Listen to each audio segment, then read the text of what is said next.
What's up, guys? Welcome to God of Fiction. We've got something special today. What if Blitzø adopted Harry and I.M.P was hired to assassinate the entire Death Eater network? Don't forget to like and subscribe. Let's dive in. Chapter 1, The Wrong Graveyard. The contract had been simple. That was the first lie Blitzø told himself every single time a job went sideways, and it went sideways with a frequency that suggested the universe had a personal grudge. But this one, had genuinely looked clean on paper. One name. One location. One deceased target who had, apparently, refused to stay deceased and was making a nuisance of himself in a cemetery in rural England.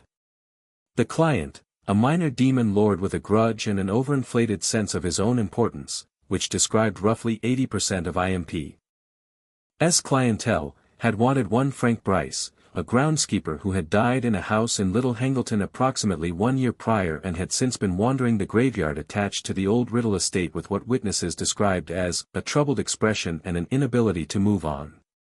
Standard stuff. Blitzø had done 3 of these before lunch on a Tuesday.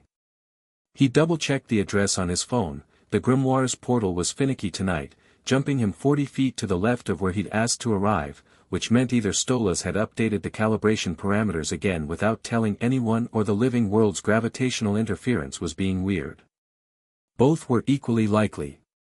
He landed in tall grass, stumbled on a loose stone, caught himself, and looked up. The cemetery was old. Like old, the kind that had absorbed so much British weather over so many centuries that the gravestones had half dissolved into the earth, names worn to ghosts of letters, the whole place smelling of turned soil and cold fog. A wrought iron fence ringed the perimeter, rusted in places, leaning in others. An enormous stone angel crouched at the center of the grounds on a raised plinth, and at its base, someone had lit a ring of torches that burned with a color that had no business existing in the natural world. Blitzø stood in the dark outside the fence for a moment and just looked at it. He said. Something was happening in there. Something that felt wrong in a way that went past the usual ambient wrongness of a cemetery at night, wrong the way a sound was wrong when it was just below the frequency of hearing, a pressure behind the eyes, a sensation like the air itself was being asked to do something it hadn't agreed to.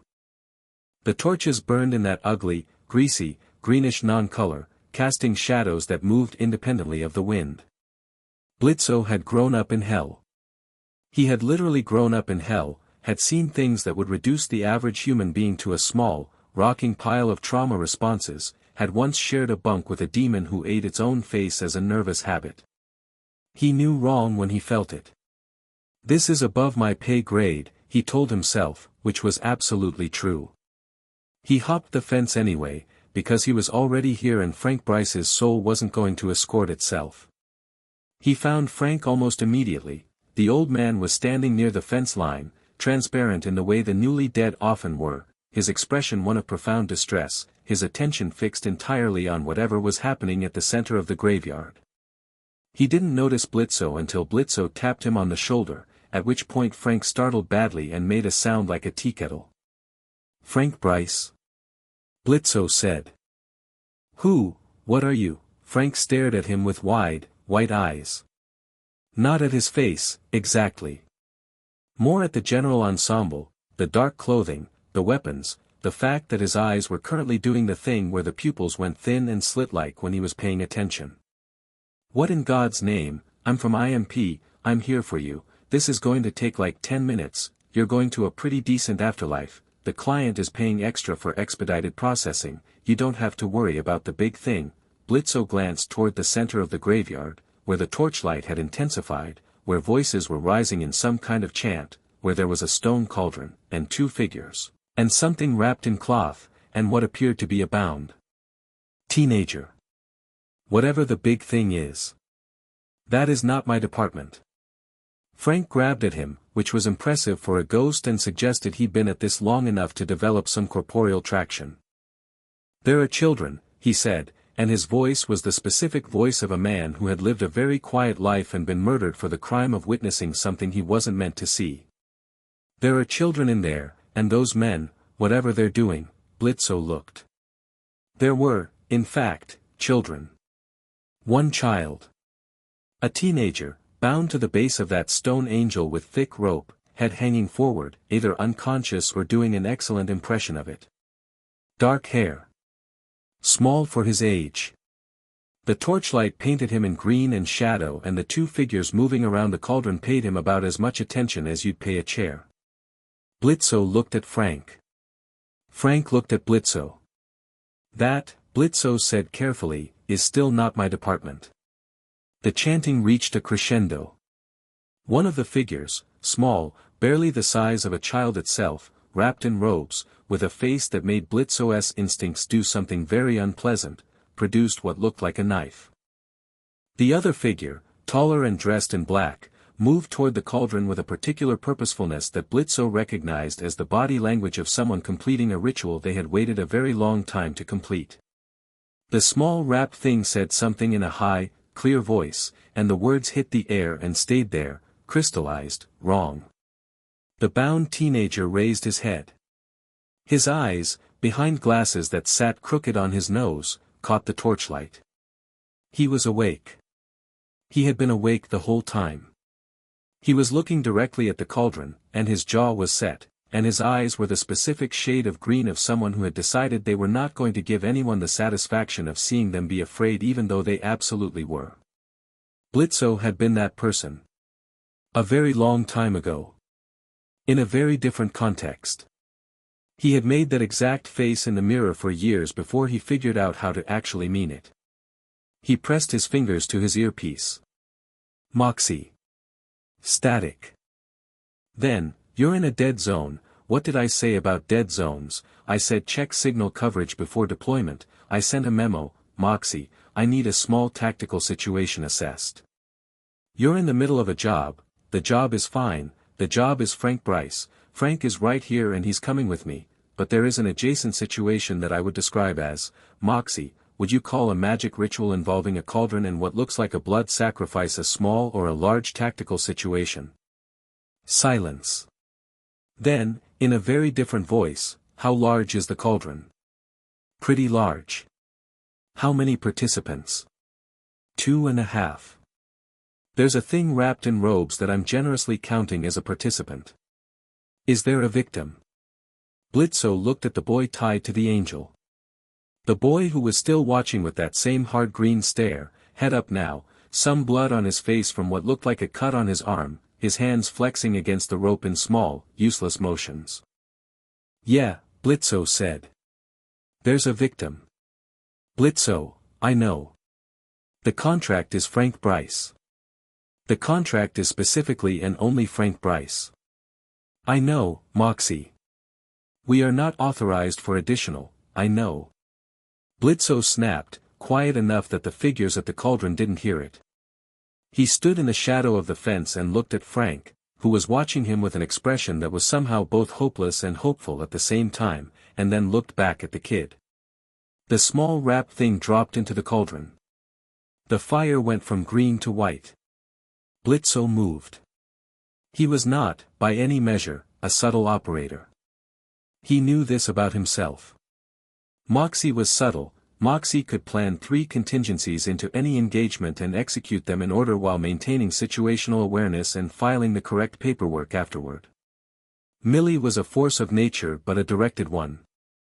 Blitzø was more of a why are you even here kind of fighter, the kind that worked because the opposition never quite believed what they were seeing until it was too late to do anything about it. He came over the fence fast and low, landed without a sound that mattered, and put his first shot into the rope binding the boy's wrists before either of the robed figures had processed that there was a new variable in the equation. The rope snapped. The boy's arms came free. He hit the ground hard, caught himself on his hands and knees, and looked up at Blitzø with an expression that was almost comically confused, like a person whose disaster had suddenly produced a second, completely unrelated disaster and the brain had simply stalled trying to process both. Don't move, don't make noise, Blitzø said, and turned toward the cauldron. The robed figure, the tall one, the servant, had produced a wand from somewhere, and the cauldron was doing something that Blitzø did not have time to look at directly, light pouring up from it in waves that felt like pressure against his chest, the kind of energy that even hell recognized as significant. The servant raised the wand and said something sharp and Latin adjacent that Blitzø didn't understand but that his body understood just fine, throwing himself sideways as a bolt of red light sheared through the space where his head had been and exploded against the angel in a shower of stone. Blitzø. Moxie's voice in his ear. What is happening, magic, Blitzø said, rolling back to his feet.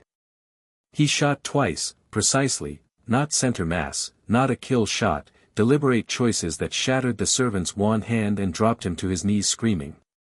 He had a contract for Frank Bryce. He did not have a contract for the servant. Killing without a contract was a whole thing. He would think about it later. The cauldron stopped. No, it didn't stop. It completed. The light collapsed inward, the white fire extinguished, and the silence that followed was the silence of something very large drawing a breath. Blitzø stood 3 feet from the cauldron's edge with his weapon raised and watched the figure rise from the liquid inside it with the slow, deliberate movement of something that had been waiting for this for a very long time. Tall. White. Hairless, noseless, the face of something that had redesigned itself away from humanity at every possible opportunity and arrived at something that looked like what a snake would dream about if snakes had nightmares. Red eyes. Not the red of a demon's eyes, not the warm ember glow of infernal biology, but the flat, cold red of something that had looked at what it was and decided it approved. It looked at Blitzø. Blitzø looked at it. Ha, Blitzø said. The thing tilted its head. Its voice, when it came, was very quiet and very clear and the kind of voice that expected to be the most important sound in any room. What, it said, in tones of genuine, glacial curiosity, are you? Blitzø.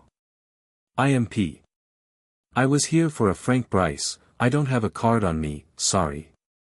He held the weapon steady. You're, okay, look, I recognize what you are in broad strokes. I've met enough of you types. You're a guy who tried to make himself immortal and it cost him his nose and his sense of perspective. The red eyes didn't blink. You can see me clearly. Yeah.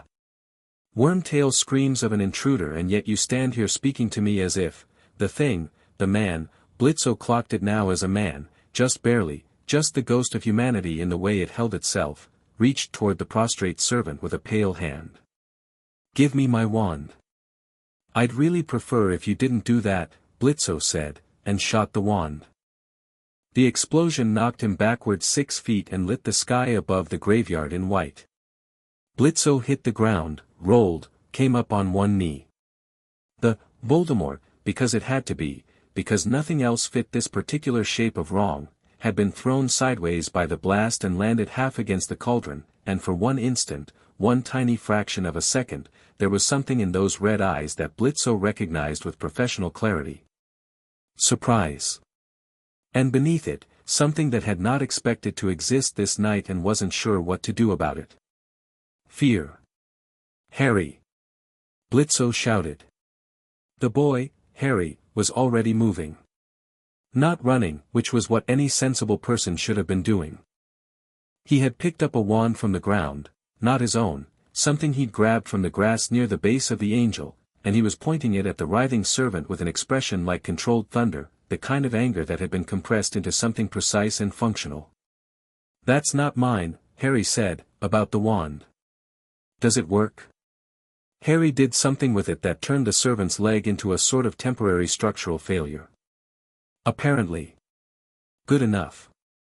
Blitzø grabbed Frank Bryce's spectral arm. The old man had been standing frozen through this entire exchange, mouth open, eyes doing something that suggested his ghost was considering having a second death, and started moving. Frank. Frank. Hey. You need to come with me right now, sir. The boy is coming too, let's go. I'm not going anywhere, Harry said, with a flat certainty that stopped Blitzø mid-stride, and he turned to look at the teenager properly for the first time. Really look at him. The lightning bolt scar on his forehead, the green eyes behind bent glasses, the set of his mouth. The blood on his arm from where someone had cut him. The specific quality of his stillness, not frozen, not afraid, but deliberate. Like he'd already had the conversation with himself about whether this was worth dying for and come down firmly on the side of yes. "Kid, I'm not leaving without his body."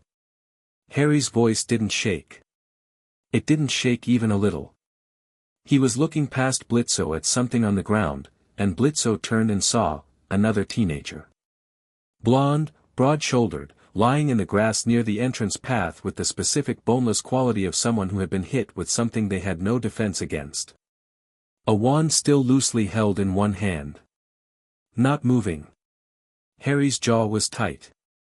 "He brought me here.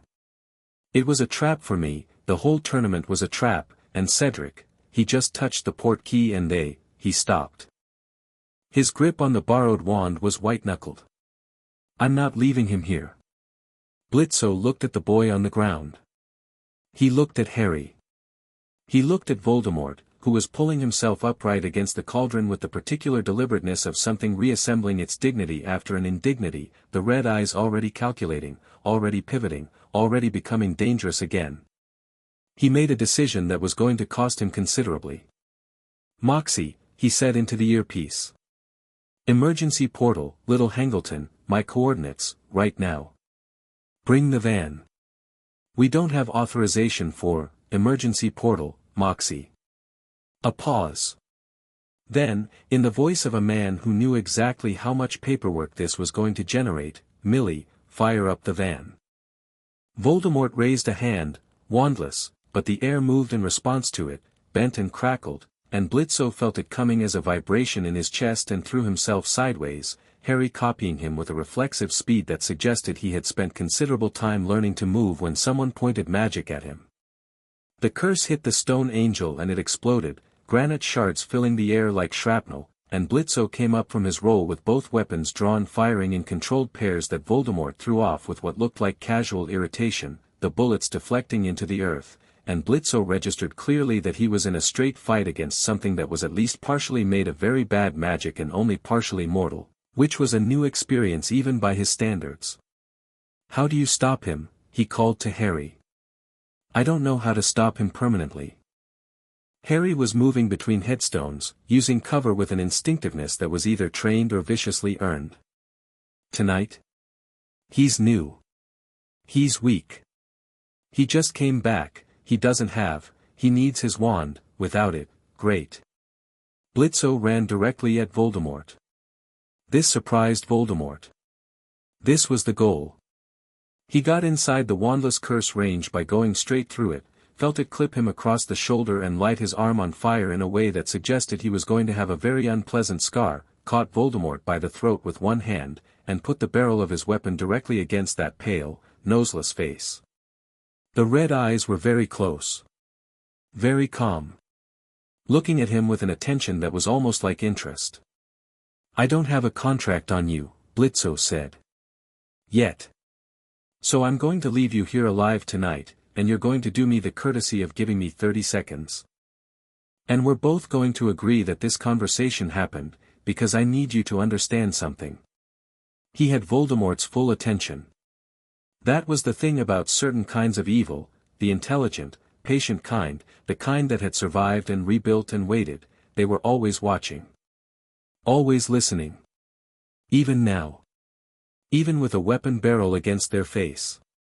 "Whatever you're building," Blitzø said, "whatever army, whatever network, whatever plan, the second it shows up in my client's contracts, I am going to take it apart. Piece by piece. Person by person. And when I finally do have a contract with your name on it, I'm going to collect on it personally. Are we clear?" Voldemort looked at him. "You speak," he said softly, "as if I should be frightened." "No," Blitzø said. "I speak as if I'm giving you information." He let go, stepped back, and put a bullet in the cauldron on his way past it, which accomplished nothing structurally but felt correct. "Frank. Let's go." The portal opened with a sound like tearing fabric at the graveyard entrance, the familiar sulphurous shimmer of an infernal gate dropping into the living world, orange and jagged and deeply wrong against the English countryside. Millie came through it first, because Millie always came through first, a weapon in each hand and the expression of someone who had been told a situation was critical and intended to make it her problem personally. She took in the graveyard. The burning torches. The destroyed cauldron. Voldemort, pulling himself to standing 30 feet away. The servant on the ground. Blitzø with a smoking shoulder. Harry Potter, 14 years old, standing with a borrowed wand and blood on his face. Cool, Millie said.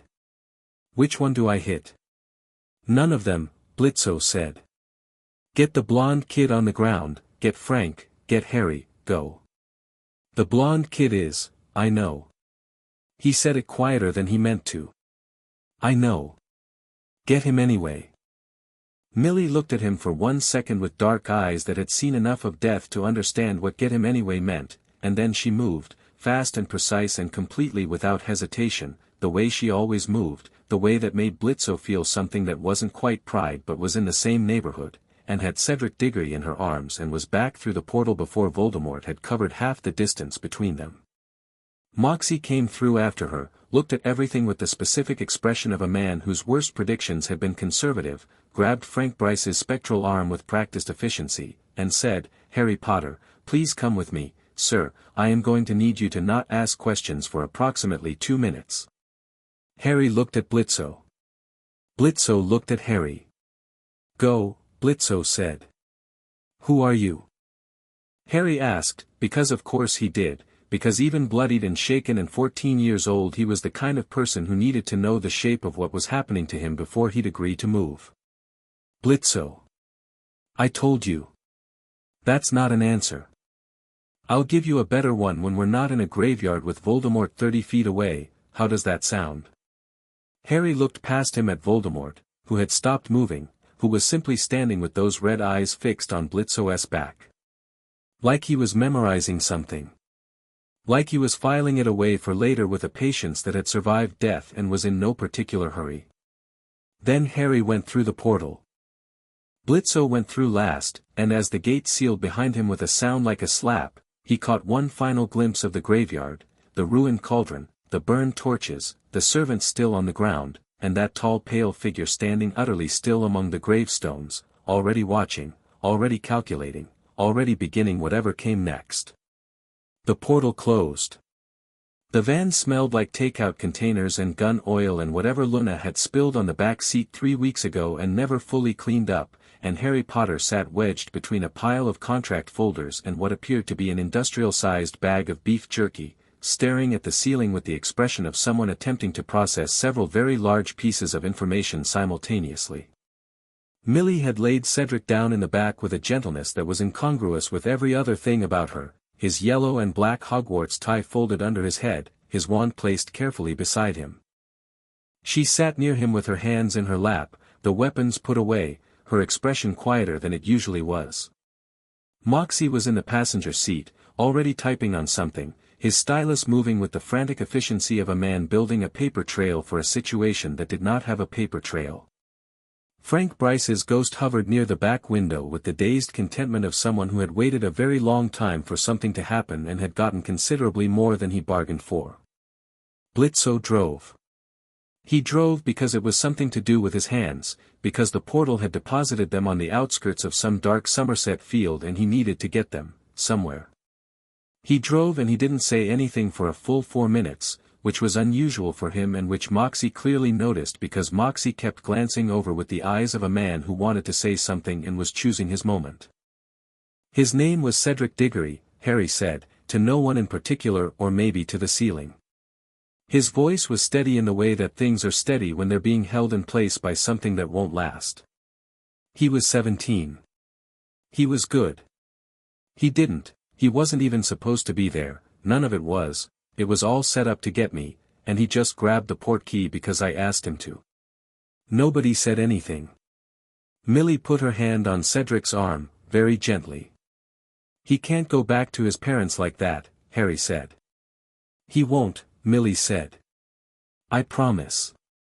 There was something in how she said it, that quiet, absolute, I mean this surety, that made Harry look at her properly for the first time. She smiled at him, and it was the warm smile of someone who understood grief at a gut level and wasn't going to offer him platitudes about it. "What are you people?" Harry asked. "Demons," Moxie said, not looking up from his stylus. "Specifically, I.M.P, immediate murder professionals.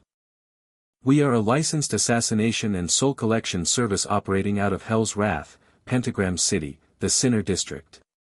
Harry sat with that for a moment. "Okay," he said. "You're taking that quite well. I've had a big night." Harry pushed his glasses up his nose. "You killed Wormtail?" he asked Blitzø. "I disabled Wormtail. I don't have a contract for Wormtail. He killed Cedric." Blitzø's hands were steady on the wheel. "I know. He cut my arm for the ritual. Voldemort used my blood." Harry said it all with that same factual steadiness, cataloging it. "This doesn't end tonight. He's back. He's going to rebuild, find people, it's not finished." "I know," Blitzø said again. "So what happens now?" And that was the question, wasn't it? That was the question that Blitzø had been not answering in his head for the past 8 minutes since the portal closed, the one he kept circling and looking away from, the one that had a very simple and very stupid answer that he was not going to say out loud. He didn't say it out loud. He also didn't say anything else, which left the van in a silence that was almost companionable, the English countryside sliding past the windows at a speed that technically violated several traffic laws, and Harry Potter wedged between the contract folders slowly, carefully, with the particular care of someone making sure no one noticed, let his head tilt back against the seat. He was asleep within 2 minutes. Just, out. The way teenagers could sometimes, going from operational to unconscious in the space of a breath, the body claiming what it needed. He slept with his borrowed wand still loosely held in one hand, his glasses still crooked on his face, and he looked very young and very tired and like someone who had been expected to be extraordinary for so long that he'd forgotten he was also allowed to be 14. Moxie twisted around in the passenger seat and looked at Blitzø. Blitzø kept his eyes on the road. "No," Moxie said. "I didn't say anything. You have a face." "I always have a face, Moxie, I have literally always had this face. You have a specific face. You have the face you had before you tried to adopt a hellhound puppy that turned out to be 3 hellhound puppies and a vengeance demon in a coat." Moxie's voice was low enough not to wake Harry. "He is a child from the living world who attends a wizard school and who has, apparently, a very active and complicated life that does not require a demon assassin adding to it." Blitzø didn't answer. "He has guardians," Moxie pressed. "A school. A hole. There are presumably people who, his guardians are humans named Petunia and Vernon Desley," Frank Bryce said quietly from the back window. Both of them looked at him. Frank had the expression of a man who had spent a year as a ghost in a village and had heard quite a lot. "I knew the boy," he said. "Not well. But, I knew his parents. Lily and James. I watched him get dropped at those people's doorstep when he was barely a year old. Saw him through the window some summers. Those people," he shook his head slowly. They aren't the sort of people you'd call guardians." "Not really." Moxie looked at Blitzø. Blitzø looked at the road. "I still have not said anything," Blitzø said. "Blitzø, I have not said anything, Moxie." But when they stopped for fuel somewhere outside Bristol, Blitzø sat in the parking lot with the engine off and pulled out his phone and opened the I.M.P. administrative portal, which ran on infernal server architecture and theoretically could access and modify any legal registry in any dimension with the right credentials and a 2-factor authentication code that Moxie had set up and that Blitzø had written on his hand and half-smudged. He sat there for a long time, staring at the screen. Guardian registration. Living world override. Single occupant. Cross-dimensional filing. The name field blinked at him. His shoulder ached where Voldemort's wandless curse had caught it. It was going to leave something. He didn't look at it. He looked at the name field, and then he looked in the rearview mirror at the sleeping boy with the crooked glasses, and then he looked back at the name field. He told himself it was practical. The kid needed a guardian of record who wouldn't lock him under the stairs, and Blitzø happened to have access to a system that could file the paperwork faster than any human bureaucracy on Earth, and this was a temporary administrative measure, it wasn't this was logistics. He typed his name in the guardian field. He filed it before he could think about it hard enough to stop himself. He sat back in his seat and looked at the ceiling of the van and said absolutely nothing for a very long time. Then he said, very quietly, to no one, "Moxie is going to be so annoyed." He put the van in drive. They got back to the I.M.P offices in hell, through the grimoire portal, which required waking Harry up and telling him to brace, which he did with admirable composure for someone being asked to step into an orange dimensional rift at a BP petrol station, at 3 a.m, hell time.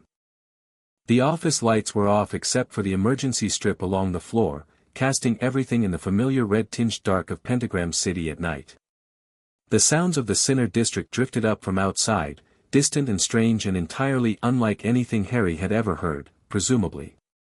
He stood in the middle of the I.M.P reception area, Luna's desk empty, the mounted weapons on the wall, the framed photo of the team from a job in 2017 that Blitzø had hung crooked and never fixed, the general atmosphere of a workplace that operated on the intersection of dark violence and administrative chaos, and turned slowly in a full circle, taking it all in. Then he looked at Blitzø. "Hell," he said. "Yeah. I'm in hell. Technically the administrative district, which is marginally less bad than the actual rings, but, I'm in hell," Harry said again, not panicked, just, confirming. Cataloging. The same flat inventory of facts. With a demon who filed himself as my legal guardian using what I assume is infernal paperwork while I was asleep in the car. Blitzø went very still. "I wasn't asleep," Harry said. "I was resting my eyes. There's a difference." Moxie made a sound from behind them that was either a laugh or a wheeze. Blitzø looked at the kid, who looked back at him, and there was a moment, just a fraction of a second, where the kid's carefully maintained steadiness shifted slightly and something else showed through it, something that was younger and more exhausted and more honestly afraid than any of what had come before. "Are you sending me back to the Dursleys?" he asked, and he said it so neutrally that it almost disguised what the question actually was. Blitzø thought about what Frank had said. He thought about a baby on a doorstep. He thought about the specific face Harry had been making tied to that stone angel, the face that said, "I have learned not to expect anyone to come and I have made my peace with that." "No," Blitzø said. Harry looked at him. "I'm not sending you back to the Dursleys." "Then what?" "I don't know yet," Blitzø said, honestly, which was maybe the most honest thing he had said in years. "I genuinely do not have a plan that extends past this moment. But you're not going back there, and you're not going anywhere until you've slept in an actual bed and eaten something, and we're going to figure the rest of it out in the morning." Harry looked at him for a long moment. Then he looked around the office again, at the weapons, the framed photo, the emergency lighting, the interdimensional portal still cooling near the back wall, the general extraordinary wrongness of the whole situation. "Okay," he said. "Okay," Blitzø echoed, and didn't know what else to do with that, so he walked toward the back office and said over his shoulder, "Moxie, show him where whatever, the couch has a pull-out, I think. Millie probably knows." Millie. Millie appeared from the back hallway, already holding blankets, because Millie had known this was happening before any of them had admitted it. "I got you," she told Harry, and she said it the same way she'd said "I promise" in the van, with that particular Millie quality of meaning everything she said completely and without reservation. Harry followed her down the hall. Blitzø stood alone in the reception area for a minute, in the red-tinged dark, with the sounds of Pentagram City outside and the weight of what he had just done sitting somewhere in the middle of his chest, uncertain whether it was a mistake or something else. His phone buzzed. He looked at the screen. One message, from a contact he'd labeled "Do Not Answer," Stolas, sent at what appeared to be 3:17 in the morning. "I see you filed a guardian registration. For a human child. From the living world. Would you like to tell me what happened tonight, darling, or shall I wait until the rumors reach me through official channels? Blitzø stared at the message. He put his phone face down on Luna's desk and walked away from it with the specific energy of a man who was going to deal with that in the morning. In the back office, through the thin walls of the I.M.P. building, he could hear Millie's voice, low and warm, telling Harry something that made him huff out a sound that was almost a laugh. Blitzø stood in the red dark and listened to that for a moment. Then he went to find something to put on his shoulder, because it really was starting to hurt. Chapter 2, Legal Guardian of What? Exactly. Luna found out the way Luna found out about everything, by walking into a situation she hadn't been warned about and making it everyone else's problem that she was surprised. She came into the office at 8:45 in the morning, hell time, still in the oversized hoodie she slept in, her coffee in one hand and her phone in the other, hair a disaster, earbuds in, completely prepared to spend the first 40 minutes of her shift ignoring everyone. She dropped into her chair, pulled up the overnight incident log out of habit, and read the first line of Moxie's filed report. She read it again. She took out one earbud. She read it a third time. Then she turned around very slowly in her chair and looked through the glass partition into the back office, where a human teenager with black hair and glasses was sitting on the pull-out couch eating a bowl of cereal that Millie had apparently conjured from somewhere, reading a piece of I.M.P. promotional material with the same focused expression someone might give a very complicated legal document. Luna looked at the cereal. She looked at the kid. She looked at the promotional material, the pamphlet that said I.M.P. when you absolutely need someone dead across dimensional barriers, satisfaction guaranteed or your soul back, and she looked at the kid again. Then she stood up, walked down the hall to Blitzø's office, and opened the door without knocking. Blitzø was at his desk with his feet up and a cold pack on his shoulder and an expression of someone who had not slept and was refusing to acknowledge this as a problem. He looked at Luna. Luna looked at him. "No," she said. "Good morning to you too." "What is that?" "That's Harry. I know who he is, I read the report, I'm asking what he is here." Blitzø took his feet off the desk. He did it slowly, deliberately, the way he did things when he was buying time to figure out what to say, and Luna had known him long enough to recognize it and be annoyed by it. "It's a complicated situation," he said. "Blitzø. There were circumstances. You filed Living World Guardian registration paperwork at 3 in the morning at a BP petrol station," Luna said. "Moxie put it in the report. Specifically. I think he included it specifically so I would have this conversation with you. That is exactly the kind of passive-aggressive thing Moxie would do, yes. Is he staying here?" Blitzø looked at his desk.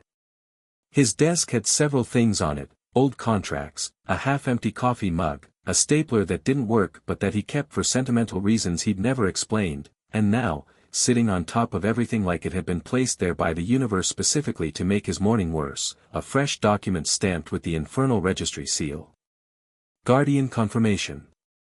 Cross-dimensional. Legally binding in 47 jurisdictions including the living world, the infernal planes, and 3 of the outer regions that nobody ever visited. He'd apparently clicked confirm at some point. He did not specifically remember clicking confirm. "He's staying," Blitzø said. Luna stared at him. "Temporarily," he added, knowing immediately that it was the wrong thing to say. "You filed permanent guardian registration." The temporary box was smaller and I misread, Blitzø. "Luna." He stood up, and they faced each other across the cluttered desk, and this was the specific argument they'd had in various forms for years, the one about whether Blitzø was capable of making decisions that accounted for consequences, and whether Luna trusted him to, and the enormous complicated knot of feeling that existed between those two positions that neither of them was equipped to unpick before 9 in the morning. She dropped into the chair across from his desk. Not the graceful drop of someone conceding, the specific drop of someone who is continuing to argue from a seated position. He's a human. From the living world. He goes to a school. I'm aware. There have to be people. Adults. People responsible for him. His parents are dead, Blitzø said. His guardians are terrible. He's the focal point of some kind of prophecy involving a dark wizard who came back from the dead last night in a graveyard, and said dark wizard used Harry's blood in the resurrection ritual, which means he's specifically and personally invested in Harry in a way that's not going away. Luna was quiet for a moment.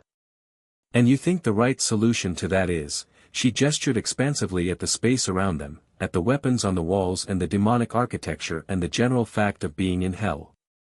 I think the right solution to that is someone who isn't going to ship him back to his aunt and uncle's house and act like the problem is solved.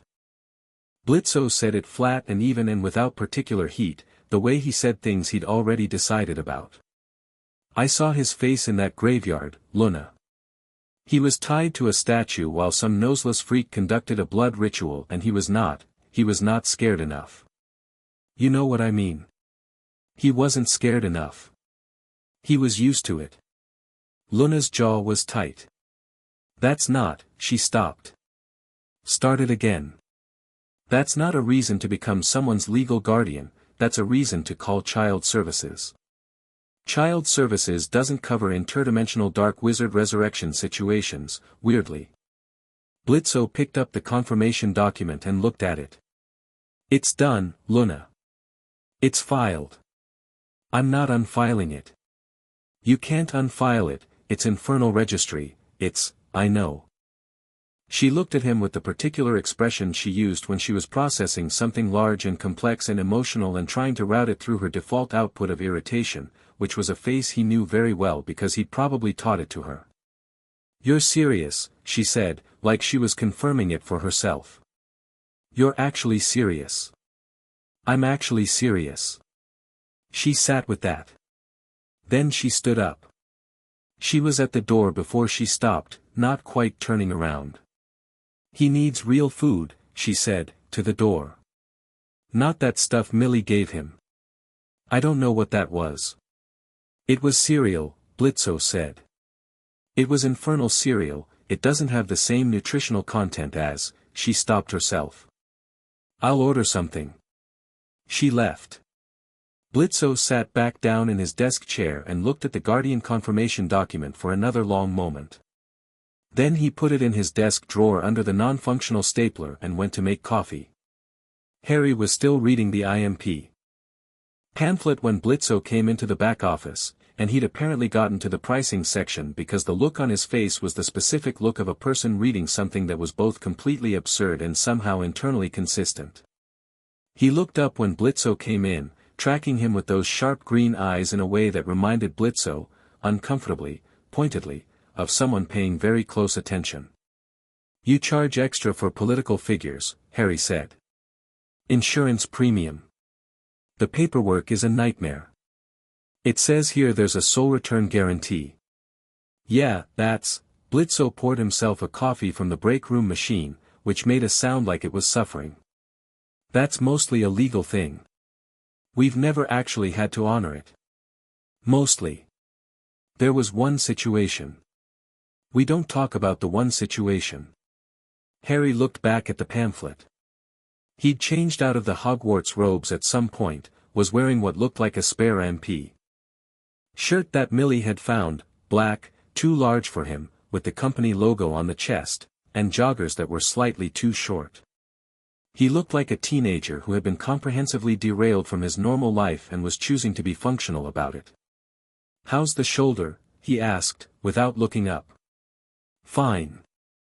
It was on fire last night. I've had worse. Harry nodded slowly, like that was information being filed alongside everything else. Then he set the pamphlet down and looked at Blitzø directly. Not the careful, assessing look from the graveyard, this was more straightforward. More honest. You filed Guardian paperwork. Blitzø took a sip of coffee. Moxie really needs to stop putting things in the incident report. He was right to. Harry's voice wasn't accusatory. It was the same flat factual tone he'd used in the van. I want to understand what's happening. Not because I'm going to argue with it, I'm not, actually, the alternatives are worse. But I want to understand what you think is happening. Blitzø looked at him. He sat down in the other chair, the one that had a broken armrest that he kept meaning to fix, and held his coffee mug in both hands and tried to think about how to say something true without making it sound like more than it was. You needed someone in your corner who wasn't going to blink when things got bad, Blitzø said finally. I was in the right place at the right time and I made a decision. It's not complicated. Most people don't make that decision by filing permanent cross-dimensional legal registration. I was tired and the form was right there. The corner of Harry's mouth moved. It wasn't quite a smile but it was adjacent to one, the first sign of something like humor, and it changed his face considerably, made him look younger and sharper at the same time. Right, he said. The form was right there. It was a very convenient form. Harry looked down at his hands. The cut on his forearm, where Pettigrew had bled him for the ritual, had been wrapped with something Millie had found, neat and efficient. He looked at it for a moment with a specific kind of stillness. Cedric, he said. Is he, you said you'd, Millie handled it, Blitzø said. She'll have made sure he got where he needed to go. She's good at that part of the job. He paused. He's at peace. That's not me trying to make you feel better, it's just true. She'd have made sure of it. Harry absorbed that with a small nod. His hands were still in his lap and his jaw was set and he was doing that thing again, the compression, the controlled processing, the careful management of feeling that was absolutely going to cost him something eventually. But he didn't come apart and he didn't ask Blitzø to reassure him further, and Blitzø respected both of those things enough not to push. What happens now? Harry asked, which was the same question he'd asked in the van. Now, Blitzø said, we figure out what we're doing about Voldemort. He hadn't gotten any further than that when Moxie appeared in the doorway with the expression of a man bearing news that was going to make the morning considerably worse than it already was. There's a wizard at the front door, Moxie said. Blitzø looked at him. An old one. With a very long beard. He arrived via what appeared to be a magical transportation method involving spinning and arrived directly on the front step of an interdimensional assassination firm in hell, which is either remarkably brave or remarkably poorly thought through. Harry's entire demeanor shifted. Not fear, something sharper. Something more complicated. Dumbledore, he said, and the word had weight in it, had layers, respect and frustration and something that wasn't quite betrayal but was close to it, the specific disappointment of someone who had needed a person to be more than they were. The headmaster? Blitzø asked. He knows everything that happens to me. He always knows. He'll have tracking charms on me, probably has had since I was a baby. Harry stopped. He's going to want to take me back. Blitzø stood up. He set down his coffee mug. He straightened the collar of his jacket with both hands, the precise, deliberate movement of someone preparing to have a conversation they were looking forward to. Let him in, Moxie, he said. Albus Dumbledore was, Blitzø had to admit, impressively put together for a man who had just operated into hell and was standing in the reception area of a demon assassination firm with torchlight from Pentagram City coming through the windows behind him painting the whole thing in tones of orange and red. He stood with the particular authority of someone who had walked into a lot of rooms that were designed to be intimidating and had decided, at some point in his very long life, simply not to be intimidated by rooms. He was tall, white-bearded, half-moon glasses perched on a nose that had clearly been broken at least once, wearing robes that were, somehow, a shade of deep purple that shouldn't have worked as formal wear but did. His eyes were blue and very sharp and very still, moving around the I.M.P office with the calm, cataloging attention of someone reading a situation rather than reacting to it. He looked at the weapons on the walls. He looked at Luna at the front desk, who stared back at him with naked unfriendliness. He looked at Moxie, standing to one side with a clipboard. He looked at the promotional pamphlets in the rack by the door. Then he looked at Harry, who had come down the hall and was standing at the entrance to the reception area, and his face did something complicated that he smoothed over before it finished happening. Harry, he said, And his voice was warm and careful, and the voice of someone who was extremely good at being the most trusted person in the room. "I'm very glad you're safe." "I'm fine," Harry said. "You disappeared from the tournament grounds." "The portkey, I know where the portkey took us," Harry said. "We went to the graveyard. Wormtail killed Cedric," his voice caught on the name and he pushed through it. "And performed the resurrection ritual. Voldemort is back. He has a body." Dumbledore's expression was very controlled. "Yes," he said, after a moment, and there was something in that single word that confirmed that he had already known this was a possibility, had known for longer than Harry, and had made decisions around that knowledge that Harry hadn't been party to, and Harry clearly heard all of that in it because his jaw tightened fractionally. "You need to come back with me," Dumbledore said, gently and firmly in the same breath. "There are people who need to know you're safe, there are protections that need to be." "He's not going with you," Blitzø said. Dumbledore turned to look at him. Blitzø was leaning against the reception desk with his arms crossed, and he met Dumbledore's gaze with the absolute, casual ease of someone who did not find this man impressive, which was, Blitzø could see it register in those sharp eyes, not a response Albus Dumbledore encountered often. "I don't believe we've been introduced," Dumbledore said. "Blitzø. I.M.P. He pushed off from the desk and walked toward the center of the room, stopping at a comfortable distance, not challenging, just present, taking up space the way he always took up space, like he was entirely sure he was supposed to be here. "Harry is under my guardianship as of approximately 3:47 this morning. I can have Moxie pull up the confirmation stamp if you want to argue about it." Dumbledore looked at Harry. "Is this his choice?" Blitzø said. "Sure. Ask him." Dumbledore looked at Harry with those careful blue eyes, the ones that were very wise and very kind and also, Blitzø thought, very good at packaging things as choices when they weren't. "Harry. You don't have to stay here. Whatever was filed, there are ways to." "Were you going to send me back to the Dursleys?" Harry asked. A pause. Very small. Very brief. "The blood protections, yes or no?" "It's more complicated than, yes or no, Professor." Dumbledore was quiet for a moment.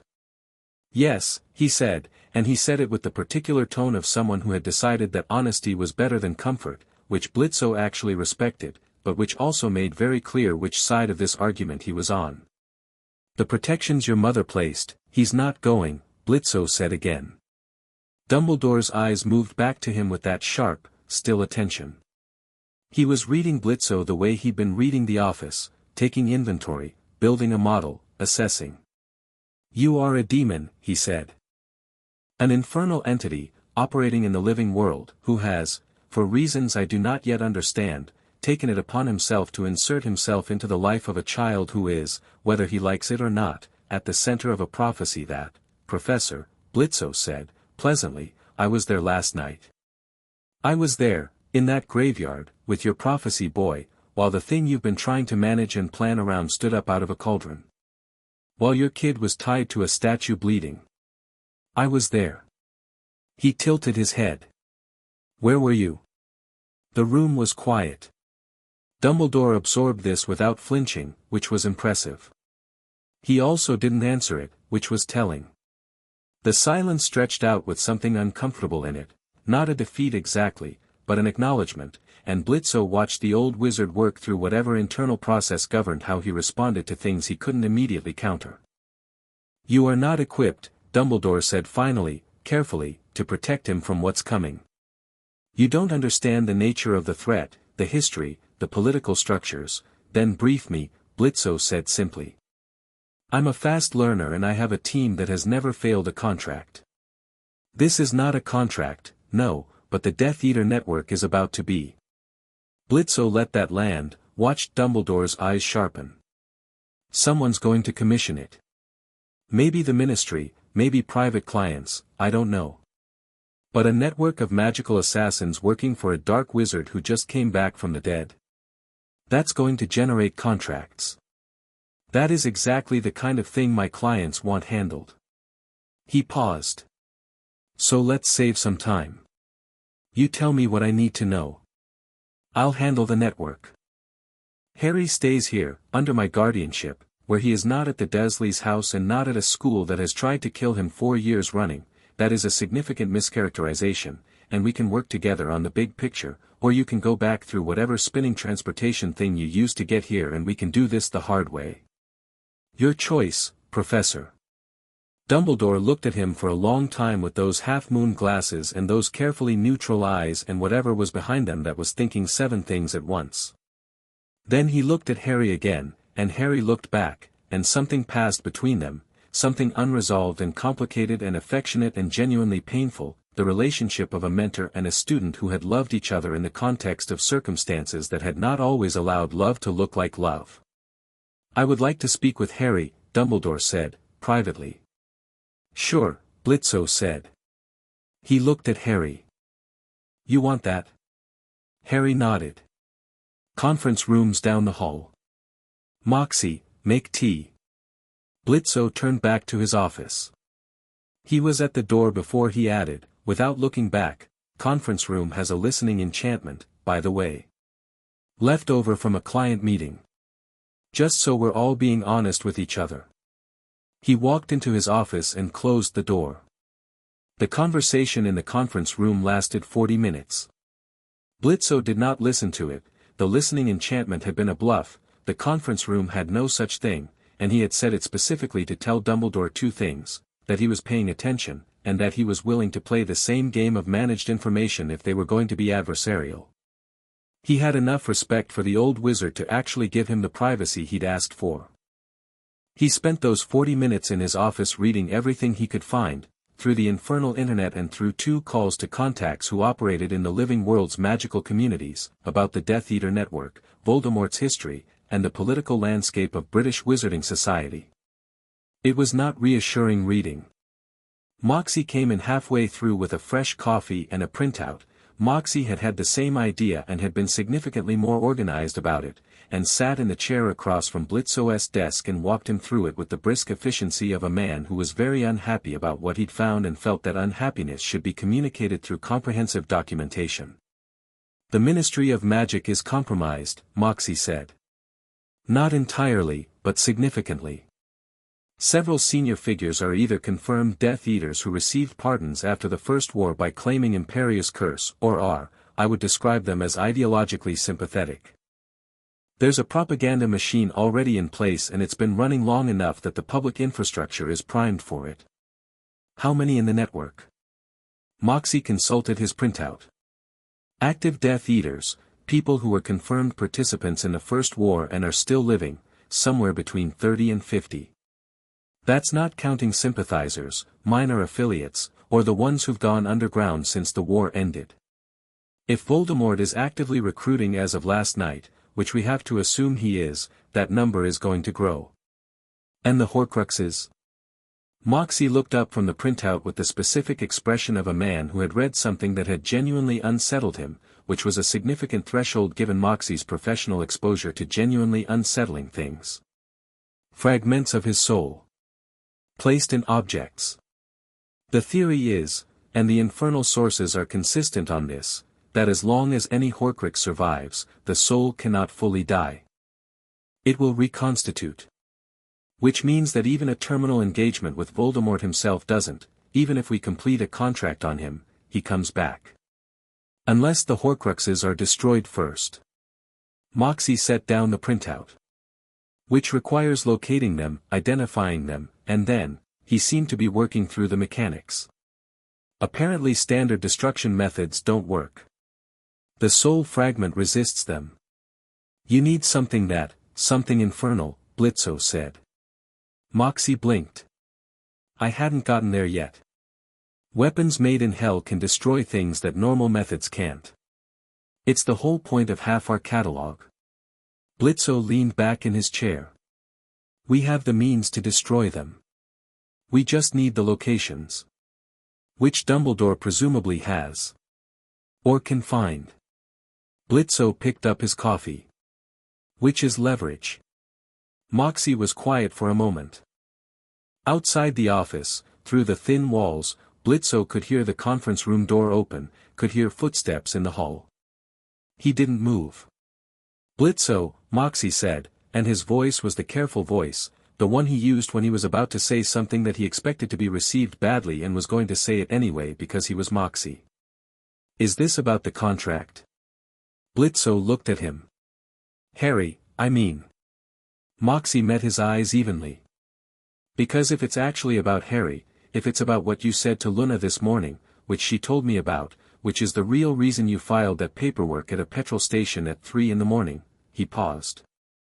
"Then it deserves to be treated like that, not like a contract." Blitzø said nothing. "I'm not arguing against it," Moxie added, more quietly. "I've seen enough of what I.M.P gets called in to clean up to know that kid needed someone to show up for him. He picked up his printout, straightening its edges against the desk, the small precise gesture of a man collecting his thoughts. "I want to make sure you know the difference between a job and the other thing." Blitzø looked at the closed drawer where the Guardian confirmation sat under the stapler. "Go check if Harry's okay," he said. Moxie stood up. At the door, he paused. "For what it's worth," he said, in the tone of someone delivering a verdict they'd spent some time reaching, "I think you'll be surprisingly bad at this in a way that turns out to be exactly what he needs." Then he went. Blitzø sat alone in his office and looked at the wall. Outside, he could hear Dumbledore's voice in the hall, measured, warm, saying something to Harry that Blitzø couldn't make out. He could hear Harry's response, shorter, and then silence, and then the particular sound of apparition, sharp and quick like a firecracker going off in a closed room, and then the silence that followed it. He waited. A knock at his office door. "Yeah," Blitzø said. Harry came in. He still had the I.M.P shirt on. His glasses were straight now, someone, Millie probably, had fixed them. He stood in the doorway with his hands in the pockets of the two short joggers and looked at Blitzø with that same direct green gaze. "He told me about the prophecy," Harry said. "The whole thing this time. Not pieces." Blitzø waited. "Neither can live while the other survives." Harry said it without inflection, the words landing flat and heavy the way words did when you just had them confirmed after years of suspecting their shape. "It has to be me. In the end, it has to be me, I'm the only one who can, that's what it means." "Prophecies are guidelines," Blitzø said. "Hell deals with them all the time. The phrasing is always more flexible than it sounds." He said the same thing, Harry said, and there was something in the way he said it that suggested he was not entirely comforted but was trying to be. He came further into the office and sat down in the chair Moxie had vacated, and for a moment he just sat there, looking at nothing in particular, doing whatever internal work needed to be done. "He wants to be kept informed," Harry said. "Dumbledore. About what you find, what you do." He's not fighting the guardianship." He said. Harry paused. "He said he thought it might be harder to target me outside the established magical world." "He's right," Blitzø said. "It doesn't mean he's happy about it." "No." Harry looked up. "He also said he doesn't know if he can trust you." "That's fair." "He said he can't verify your intentions." "Also fair." Harry tilted his head. "Do I need to verify your intentions?" Blitzø looked at the kid in his too large company shirt, 14 years old and carrying something that a 14-year-old should not be carrying, asking a completely reasonable question with complete reasonableness. "What do you want me to say?" "The truth." "I don't have clean intentions," Blitzø said. "I never do. I was there to do a job and it went sideways and I made a call. I think it was the right call. I'm going to work on a contract that helps deal with the thing that wants to kill you. Whether any of that makes my intentions good or whatever," he shrugged with his good shoulder. "I don't know. Ask me again in a year." Harry was quiet for a moment. "Dumbledore always knows what the right thing is," he said. "He always has a reason and a plan and the reason is always good and the plan is always, it always works, eventually. But I'm always the thing the plan depends on, and no one ever, he stopped. Restarted. No one ever asked me if I wanted to be the thing the plan depended on. Blitzø said nothing. You didn't ask me either, Harry said. You just made a decision. I did.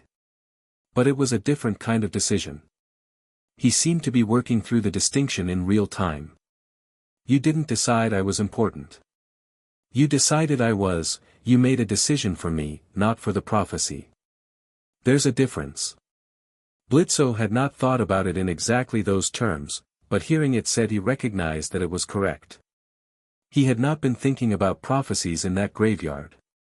He had been thinking about a kid who wasn't scared enough, which meant he'd been scared too long. Yeah, he said. There's a difference. Harry nodded slowly. Something settled in him, not resolved, not fixed, just placed. Like he'd found where to put a piece of information that had been uncomfortable to hold. So what happens now? He asked, for the third time. But this time it was different. It wasn't scared and it wasn't cataloging. It was the question of someone who was ready to hear the actual answer. Blitzø pulled out the contract folder that had appeared on his desk sometime during the night, hand-delivered, he suspected by one of Stolaza's birds, because the envelope had iridescent feathers on it and smelled faintly of expensive owl, and slid it across the desk.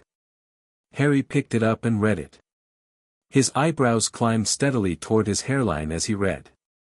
When he reached the fee structure they'd charge per confirmed Death Eater, he made a short sound that was definitely a laugh this time, quick and real and slightly disbelieving. Someone hired you to eliminate the entire Death Eater network, he said.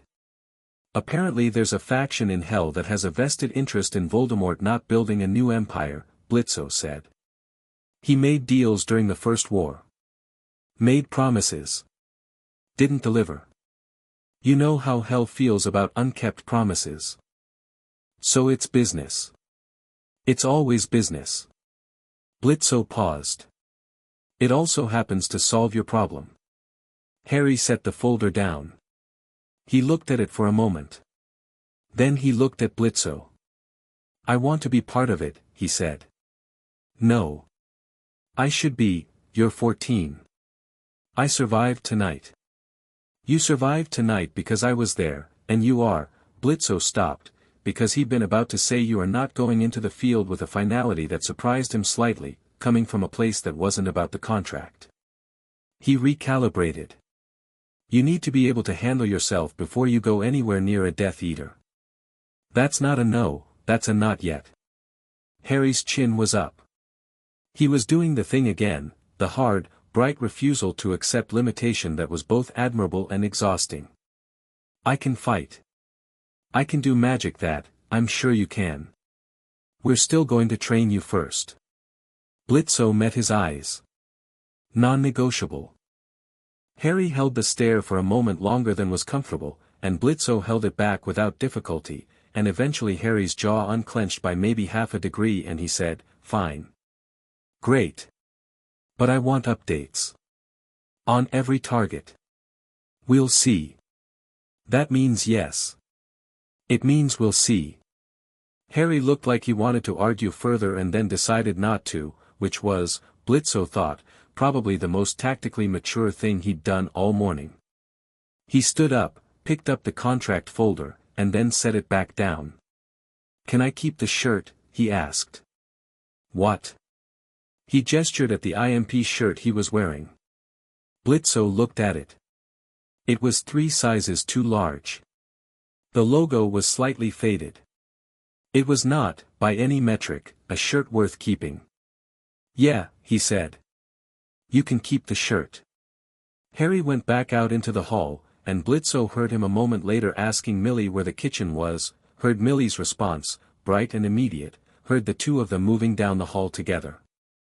He heard Luna's voice, the cereal I ordered is on the counter, it's the right kind, don't let Millie give you the, too late, Harry said. The second bowl, then, Blitzø sat in his office and listened to the sounds of his team and his, the kid, filling up the space of the morning, and he did not think too hard about any of it, because thinking too hard about it was how it became real in a way that was genuinely terrifying. He pulled out his phone. He opened the text from Stola's. He typed, contract came in. Death Eater Network. I need Horcrux information. And I need you to not make it weird. 3 dots appeared immediately. Stola's typed fast for someone with owl talons. I make everything weird, darling. That's rather the point. Dinner, tomorrow. I'll have the grimoire, the full intelligence file, and something extraordinary in a Barolo. It's a work meeting. Of course it is. Shall I set a place for the boy? Blitzø stared at the message. He's not coming to dinner. He'll come eventually. They always do. A pause. Then, I'm glad you brought him out of that graveyard, Blitzø. Genuinely. Blitzø put his phone down. Through the wall, Harry laughed at something Millie said, a real laugh this time, longer, surprised out of him, and Blitzø heard it and looked at the ceiling of his office and felt something that he had no interest in naming settle somewhere in his chest with the quiet certainty of something that had decided it was staying. He picked up the contract folder. He had a Death Eater network to dismantle. Chapter 3, Fieldwork. The training lasted 2 weeks, which was 1 week and 6 days longer than Harry thought was necessary and approximately 3 weeks shorter than Moxie wanted. It happened in the basement of the I.M.P. building, which was large and reinforced and had been used for target practice long enough that the walls had developed a texture that was part concrete and part concentrated violence. Millie ran the physical side of it with the focused enthusiasm of someone who had found her ideal hobby. She didn't go easy on him and she didn't explain why she wasn't going easy on him, because the explanation was obvious and Harry was smart enough to already know it. By day 3 he could land a hit on her roughly 1 time in 12, which she told him was genuinely impressive for someone his age and size and which Harry chose to take as a compliment despite the 11 misses. By day 6 he was moving differently, not like a wizard, not like someone who'd learned to fight in corridors and classrooms, but lower and faster and with the particular economy of someone who'd started thinking about where their body was in space. The wand work was the interesting part. Blitzø watched one session from the doorway and came away with the clear impression that Harry Potter with a wand was to magic what a precision weapon was to blunt force. Not flashy. Not performing. Just accurate, fast, and decided. He cast like someone who had been in actual danger enough times to strip out everything that wasn't functional and keep only what worked. He's good, Millie said afterward, in the tone of someone offering a professional assessment. Yeah, Blitzø said. He's angry. Yeah. She looked at him. That's not a bad thing. Angry people fight harder. She paused. As long as someone teaches them how to make it useful instead of just loud. She went back downstairs. Blitzø did not go back downstairs. He went to his office and looked at the contract and thought about the specific Death Eater name at the top of the confirmed active list. Lucius Malfoy. The briefing happened at 6 in the evening, 3 days before the planned operation, in the main room. Moxie had set up the board, physical board, printed photographs, red string connecting locations and names because Moxie had strong feelings about the tactile clarity of physical intelligence displays over digital ones and Blitzø had stopped arguing about it years ago. Harry sat at the conference table next to Millie and across from Luna, who had shown up for the briefing without being asked and was now pretending she'd come for the snacks. Moxie stood at the board with his pointer like a man who had been waiting his whole career for a briefing this complicated and was refusing to let the occasion pass without doing it properly. Lucius Malfoy, he said. 41. Senior figure in the Death Eater network, confirmed participant in the First War, claimed Imperius curse to avoid prosecution after Voldemort's first defeat. Currently sitting on the Hogwarts Board of Governors and on 3 ministry advisory committees. He got a job at the school. Harry said. Advisory board. He doesn't teach. Though he did attempt to get a professor dismissed 2 years ago. Moxie tapped the photograph, silver blonde, aristocratic, the look of someone who had never once considered that rules applied to him personally. The operation is not an assassination. Not yet. Malfoy has Death Eater affiliates we haven't fully mapped, and killing him before we have the full network would be counterproductive, Blitzø said. Counterproductive. Tonight's objective is intelligence extraction and disruption. There's a gathering at Malfoy Manor, confirmed by 2 separate infernal sources, happening this Saturday. Approximately 12 to 15 Death Eaters. Welcome back celebration for their returned lord. Moxie's expression was one of professional distaste. We go in, we document who's there, we make it clear to the network that they're no longer operating in a comfortable environment, and we leave. And Malfoy? Harry asked. Gets a very bad night, Millie said, and she was smiling. You said I could come, Harry said to Blitzø. I said we'd see. You said not yet and then you trained me for 2 weeks. That's not it's absolutely a yes, logically, Harry, I know Malfoy Manor. Harry's voice went flat and certain. I know the layout. Roughly. Draco has talked about it enough times that I know where the main hall is, where the drawing room is, and I know that the dungeons are below the east wing. That's useful. I'm useful. He met Blitzø's eyes across the table. Don't leave me here. Blitzø looked at him. He looked at Moxie, who had the expression of a man who was professionally neutral on this topic and was also clearly on Harry's side. He looked at Millie, who had already stopped pretending to be neutral. He looked at Luna, who was eating her snacks and resolutely not participating but whose ears were up. If I say yes, Blitzø said, you follow orders. My orders, Moxie's orders, Millie's orders. If I tell you to pull back, you pull back. Okay. No heroics. I'm not, Harry. Okay, Harry said again, and this time it meant something. You stay close, you don't engage without instruction, and you do not let Malfoy see your face until I say so. Blitzø looked back at the board. Moxie, run the extraction route again. Malfoy Manor in the dark was the kind of house that was beautiful in the way that certain predatory things were beautiful, all clean lines and cold stone and the particular architecture of people who had never had to consider anything except their own aesthetics. The grounds were immaculate. The wrought iron gates bore the Malfoy crest and enough protective enchantments that Harry had clocked them from 30 meters out and told Blitzø what to watch for.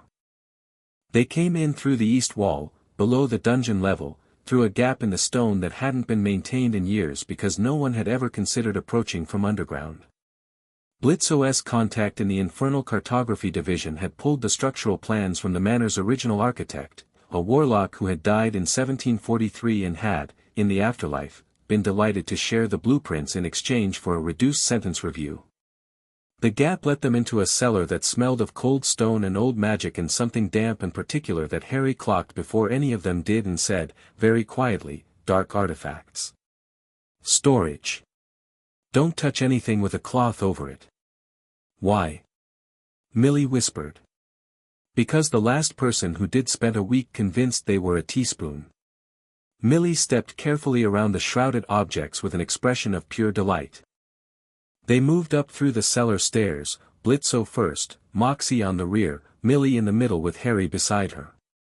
The house was lit throughout its upper levels, warm light through tall windows visible from the grounds, the sound of voices drifting down through the floors. The gathering was in the east drawing room. Moxie had a floor plan. He navigated them to the wall of the drawing room's anteroom without incident. Harry pressed himself to the wall next to Blitzø and listened. The voices were muffled through the thick stone, but clear enough. He counted at least 9, maybe 11, the specific cadences of people performing a kind of social deference, the way conversations moved when everyone in the room was oriented toward one person.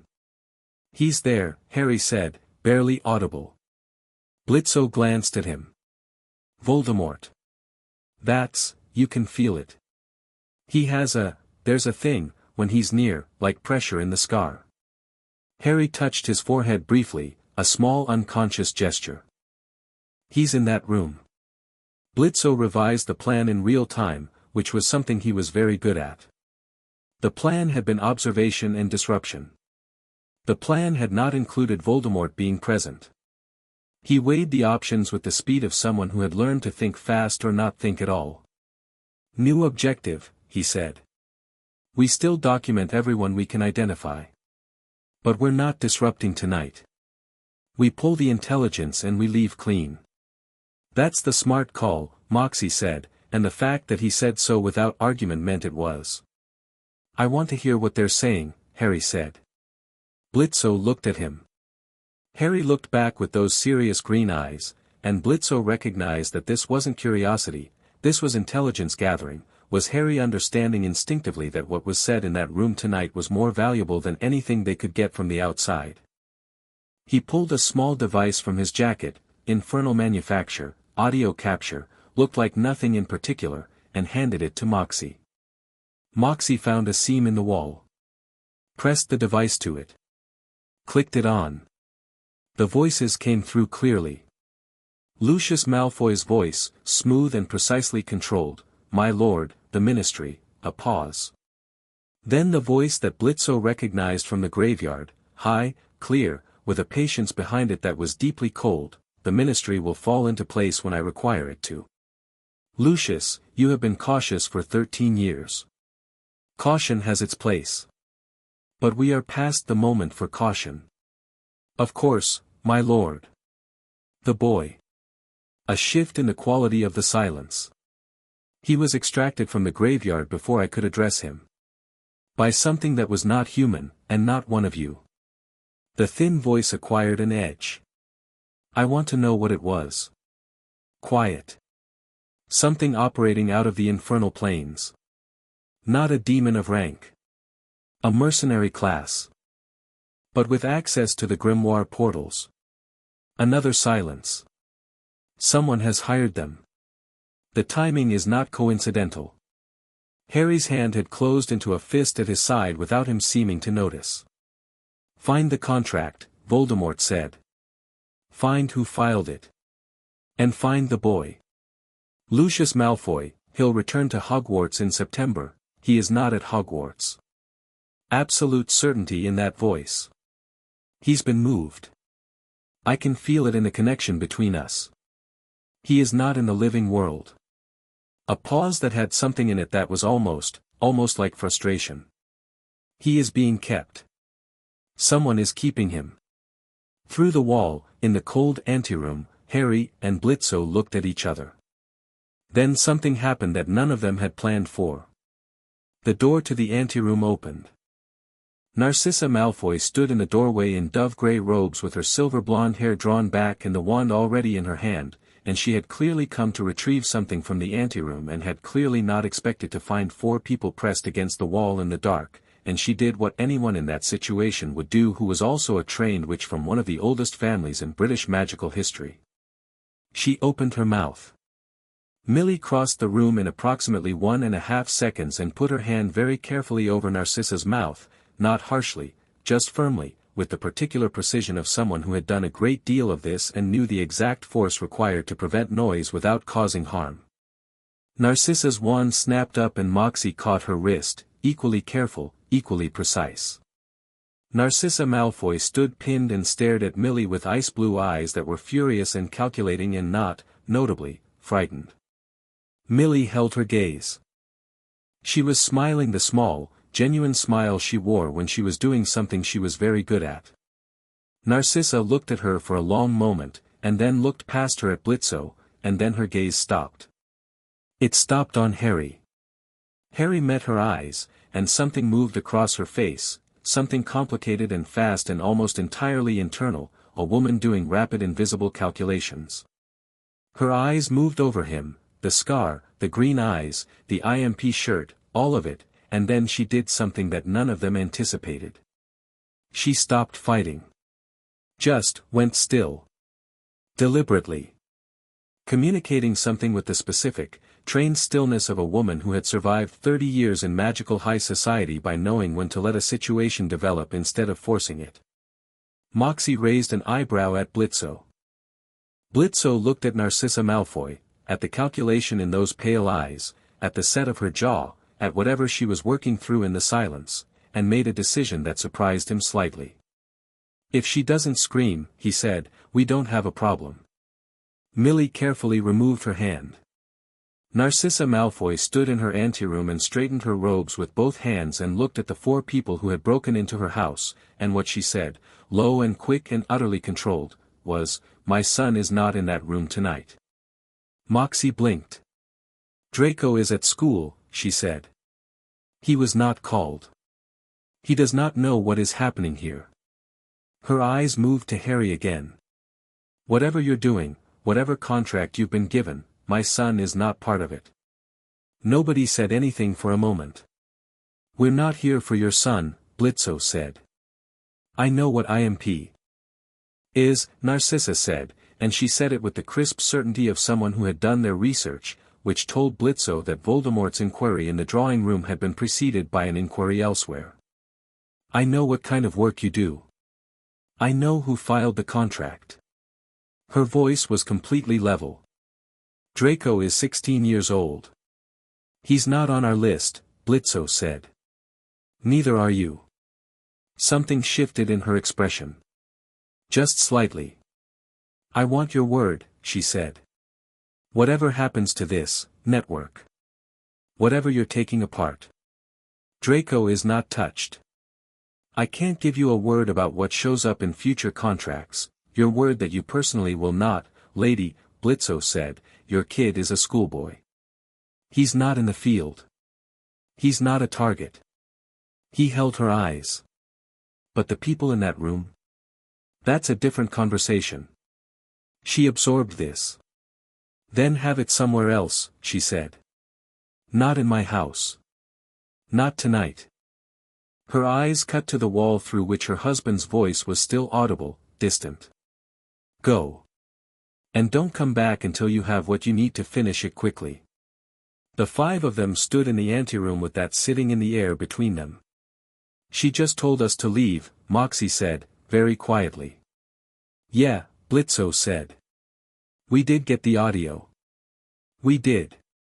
And now she knows we were here, which means she'll tell her husband something happened tonight in the anteroom, or she won't, and either way we have the names from the recording and we know Voldemort is actively looking for the contract and for Harry."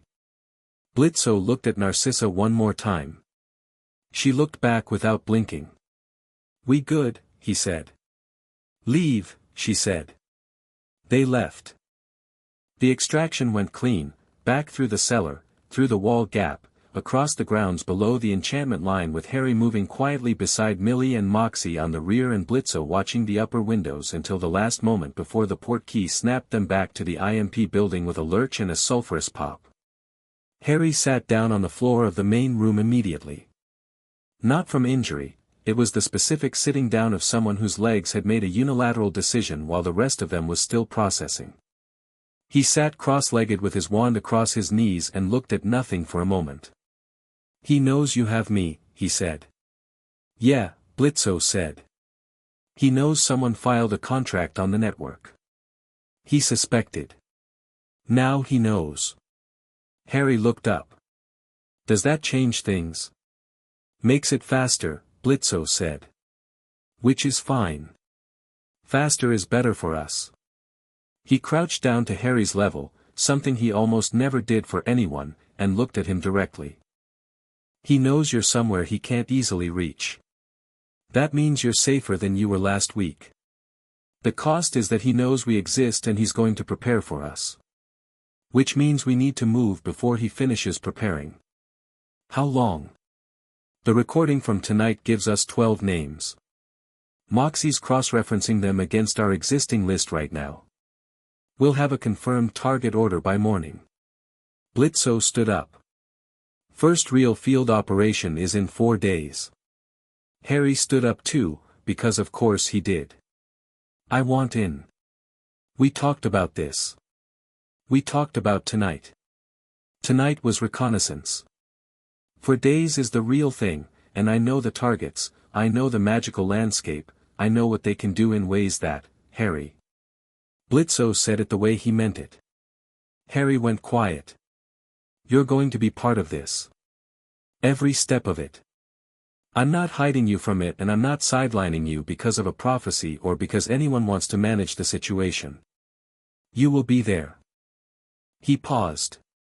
But you are going to be ready to be there. Which means 4 days of intensive prep. You good with that? Harry looked at him with those assessing eyes. Looking for the catch. Looking for the place where it wasn't quite true. Not finding it. Yeah, he said. I'm good with that. The 4 days happened at speed. Moxie ran Harry through the intelligence files, names, known abilities, known locations, known social connections, the whole picture of the network as they currently understood it.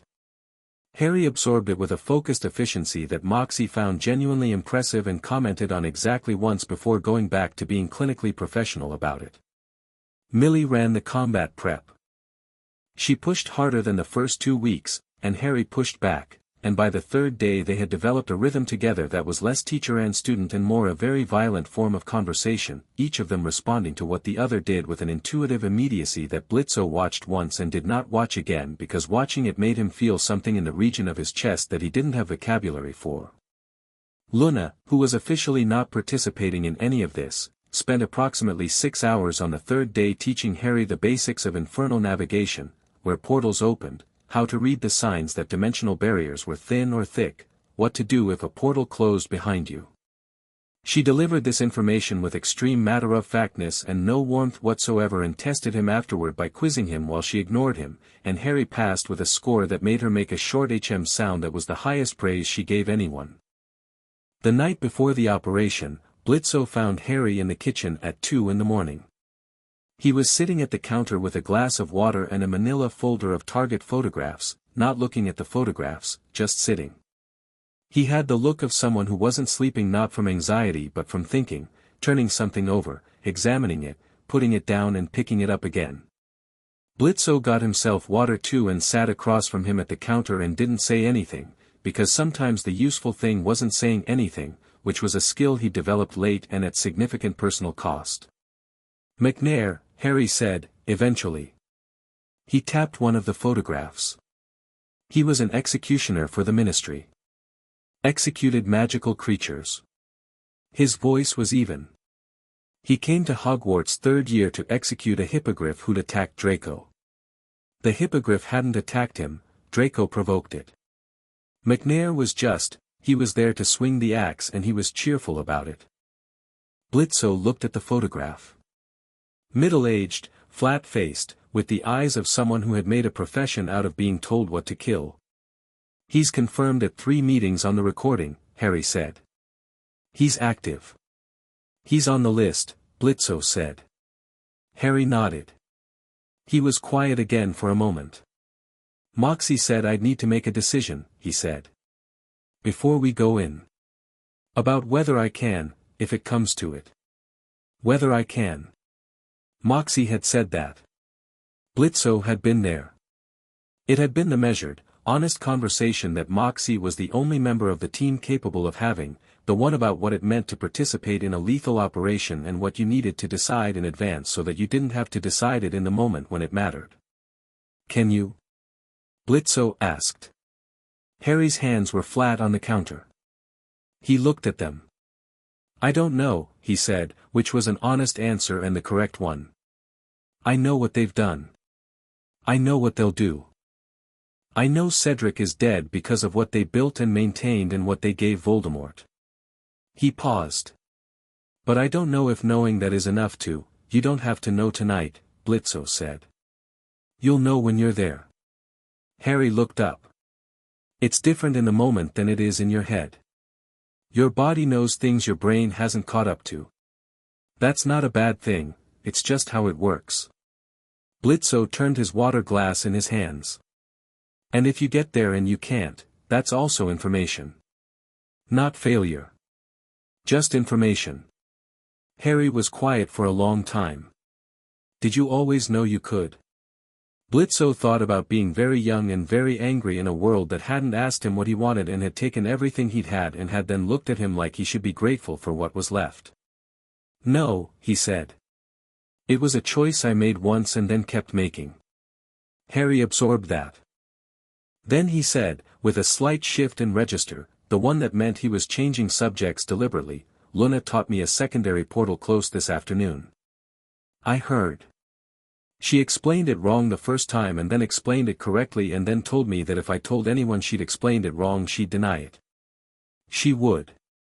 She's frightening. Yeah. She's also, Harry stopped. She cares. Right? About how this goes. About whether the team is okay. Obviously. She doesn't say it. Neither do I. Harry smiled at that. It was the small, real one, the one that appeared when he wasn't performing, that showed up in unguarded moments and was, Blitzø had noticed, completely different from the polite, controlled expressions he used in most contexts. It reached his eyes and changed the whole shape of his face and made him look like someone who had a lot of capacity for happiness that hadn't been given much to do yet. Get some sleep, Blitzø said. Harry stood up. He was at the door before he turned back, in a way that was becoming a habit, both of them doing it, stopping at the door, turning back, the conversation finding its real subject on the way out.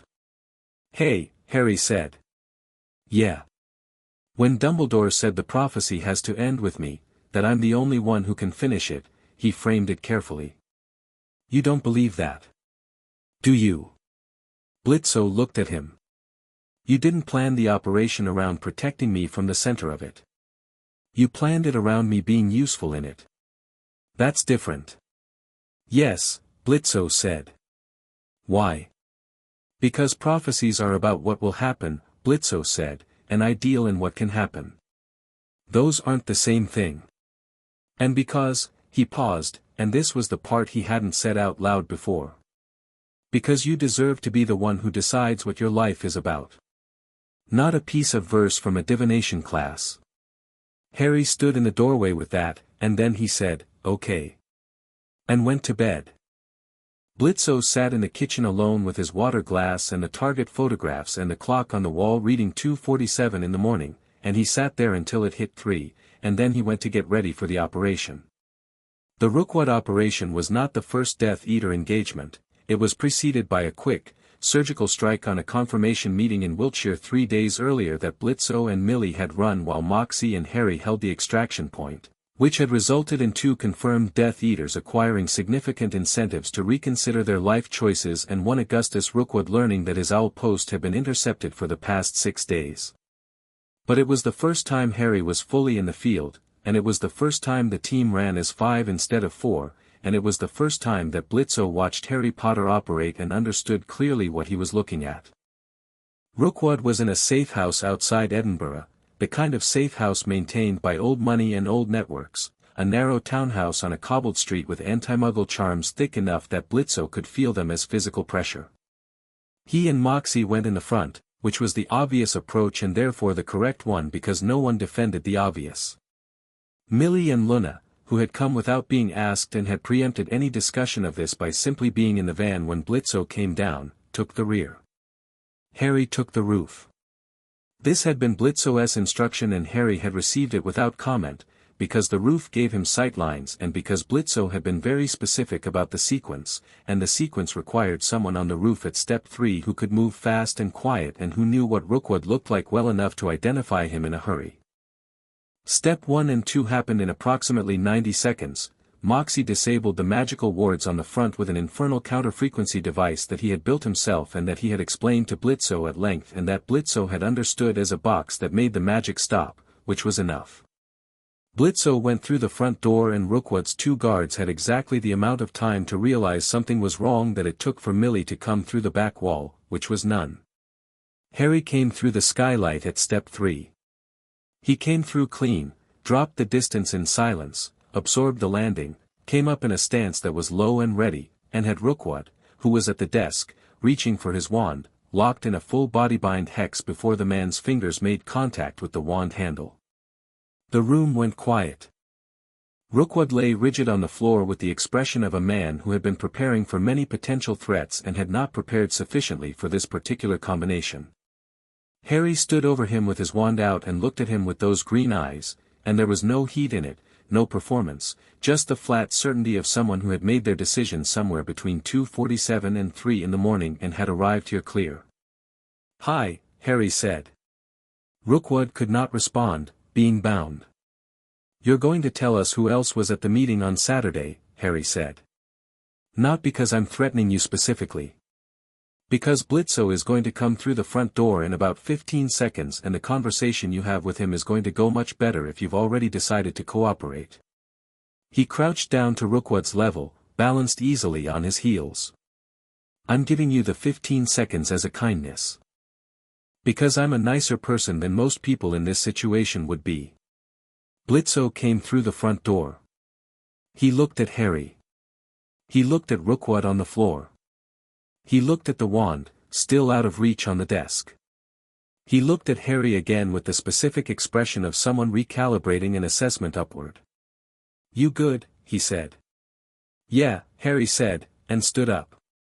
The interrogation, Moxie preferred the word interview, which Blitzø had never used once in his professional life, produced 4 new names, 2 confirmed meeting locations, and 1 very interesting piece of information about a vault at Gringotts that Rookwood had alluded to and then tried to unsay.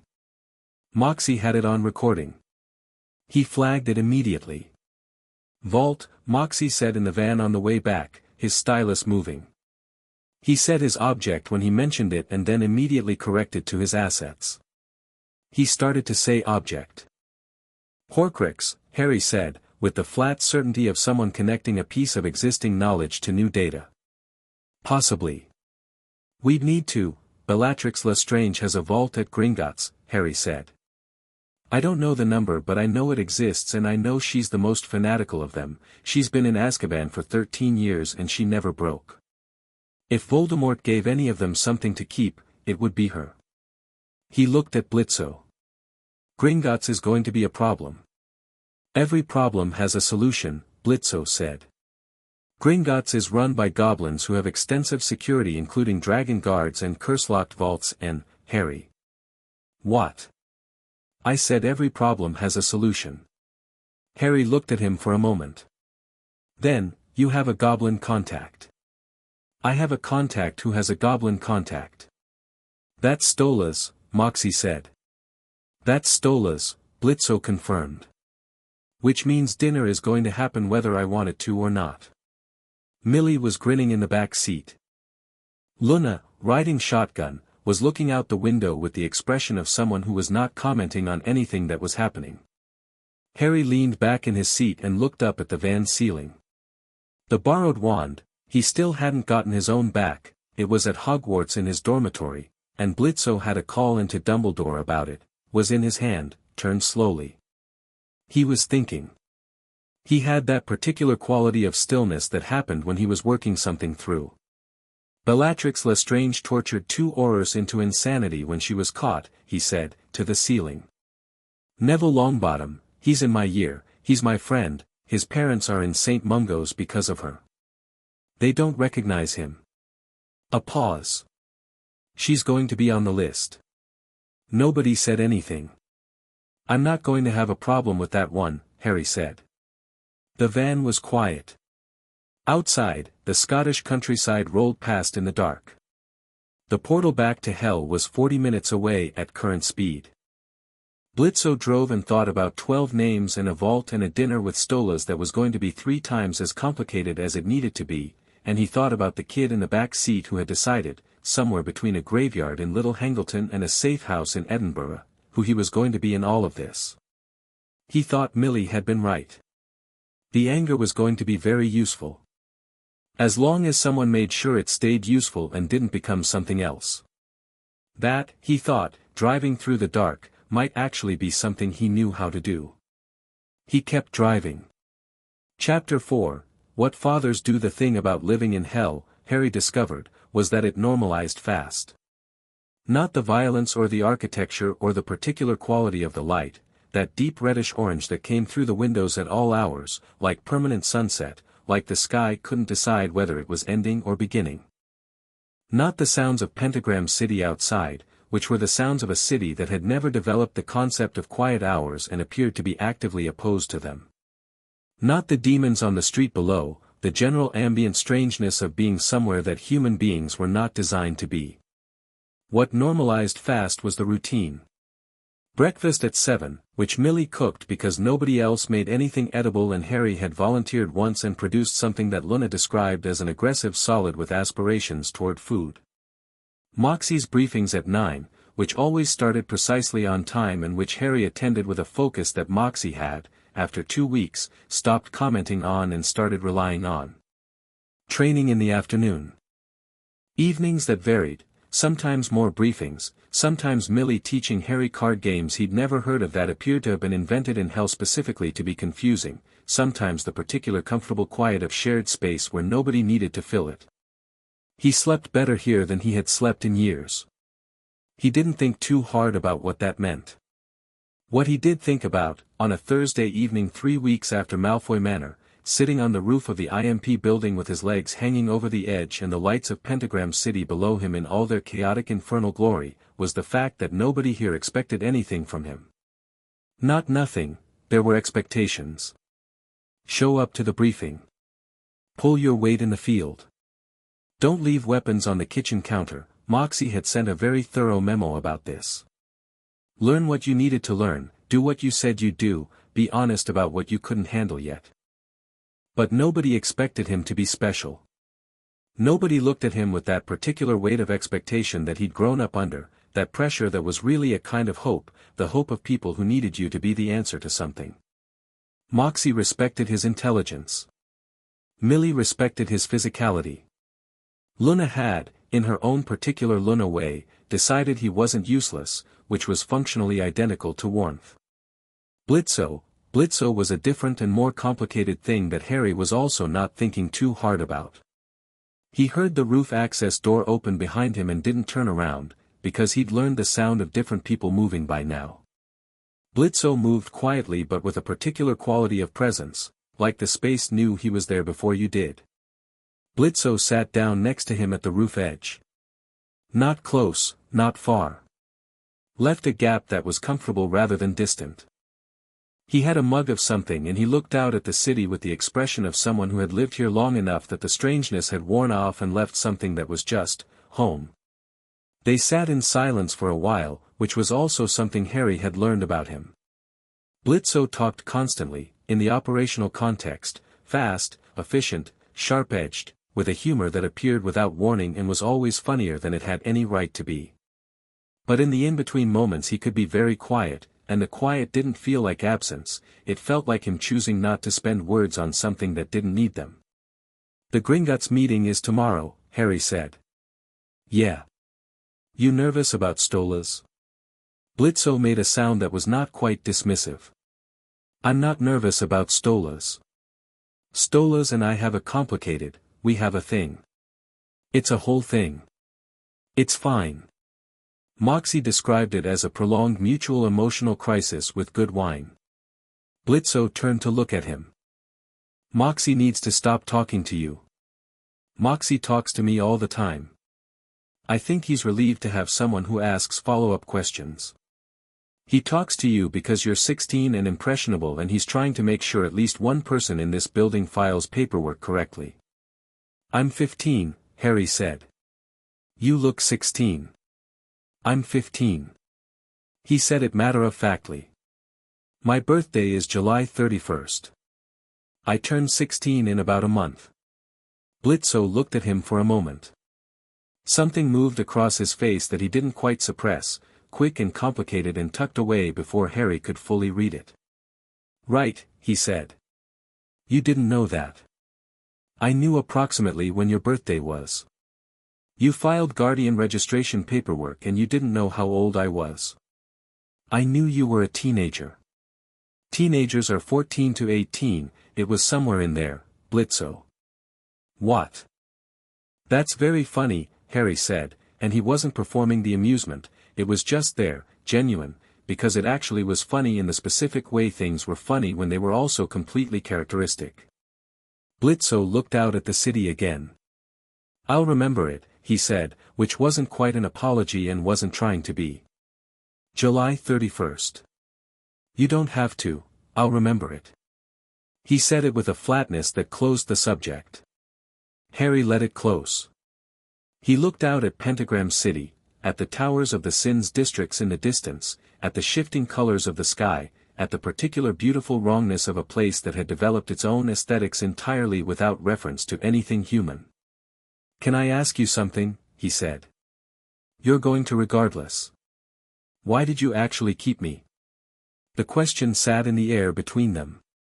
Not hostile, it was a genuine question, asked in the same flat, honest way Harry asked everything he actually wanted to know. He'd asked it before, in aversion. Blitzø had given him an answer that was true but not complete. This felt like the real question, the one underneath. Blitzø didn't answer immediately. He turned his mug in his hands. He stopped.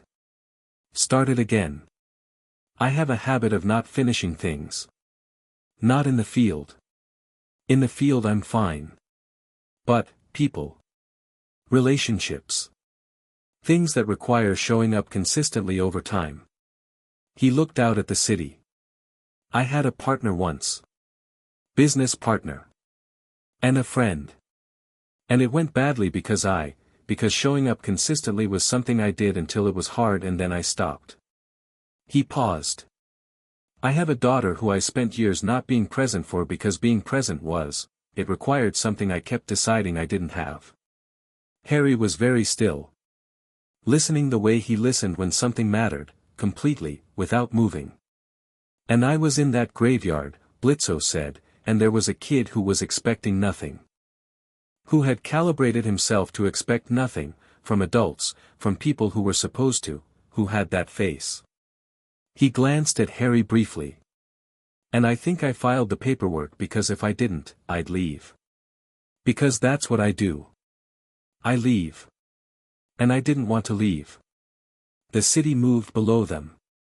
Somewhere distant, something exploded in a small, festive way that was common enough in Pentagram City that nobody looked up. That's not a clean reason, Harry said. No. It's kind of about you more than me. Yeah, it kind of is. I appreciate you saying that, Harry said, instead of making it nicer than it is. Blitzø looked at him. Something in Harry's expression was very open in a way it usually wasn't, the careful management set aside, the controlled steadiness dropped, just a kid on a roof having an honest conversation. How long were you with the Dursleys? Blitzø asked. Since I was 1. He said it without particular effect. Until I got my Hogwarts letter at 11. Then term times at school. He paused. The summers they were harder than school. School was at least interesting. He thought for a moment. The cupboard under the stairs was my room until I was 11. When I got my letter they moved me to Dudley's second bedroom so he could have the first one for his things. Blitzø said nothing. I'm not telling you that I'm not trying to make you feel, Harry pushed his glasses up, a small, unconscious gesture. I just mean that the bar for what counts as a good situation is not particularly high, from where I'm standing. So whatever your reason for the paperwork, the result is considerably better than the alternative. That's a very measured response, Blitzø said. I've had a lot of time to be measured about it. You shouldn't have to be measured about it. No, Harry agreed. But I am. He looked out at the city again. Dumbledore knew. About the Dursleys. He left me there anyway, because of the blood protections. My mother's sacrifice created something that makes Voldemort unable to touch me as long as I can call that house home. He paused. I understand the logic. I genuinely understand the logic. But understanding why someone made a choice doesn't mean the choice didn't cost you something. Blitzø looked at him. And he's a good man, Harry said. I think he's a genuinely good man who has made genuinely awful choices in service of something he believes completely. That's harder to be angry at than someone who's simply bad. But I'm still angry. You should be, Blitzø said. Harry turned to look at him, quick and sharp, like he'd expected a different response. You should be angry, Blitzø said. You have earned the anger. Don't let anyone tell you that understanding it means you have to stop being angry. Harry was quiet for a moment. Then, Millie said something like that. Millie is smarter than she lets on. She lets on that she's extremely smart. She's smarter than that. That got a small laugh. Harry put his hands on the ledge and looked down at the city, and the laugh faded into something more thoughtful. I'm going to ask Dumbledore about the other Horcruxes, he said. When we meet with Stolas tomorrow. Whatever Stolas knows about Gringotts, I want to cross-reference with what Dumbledore has. He's been researching them for years.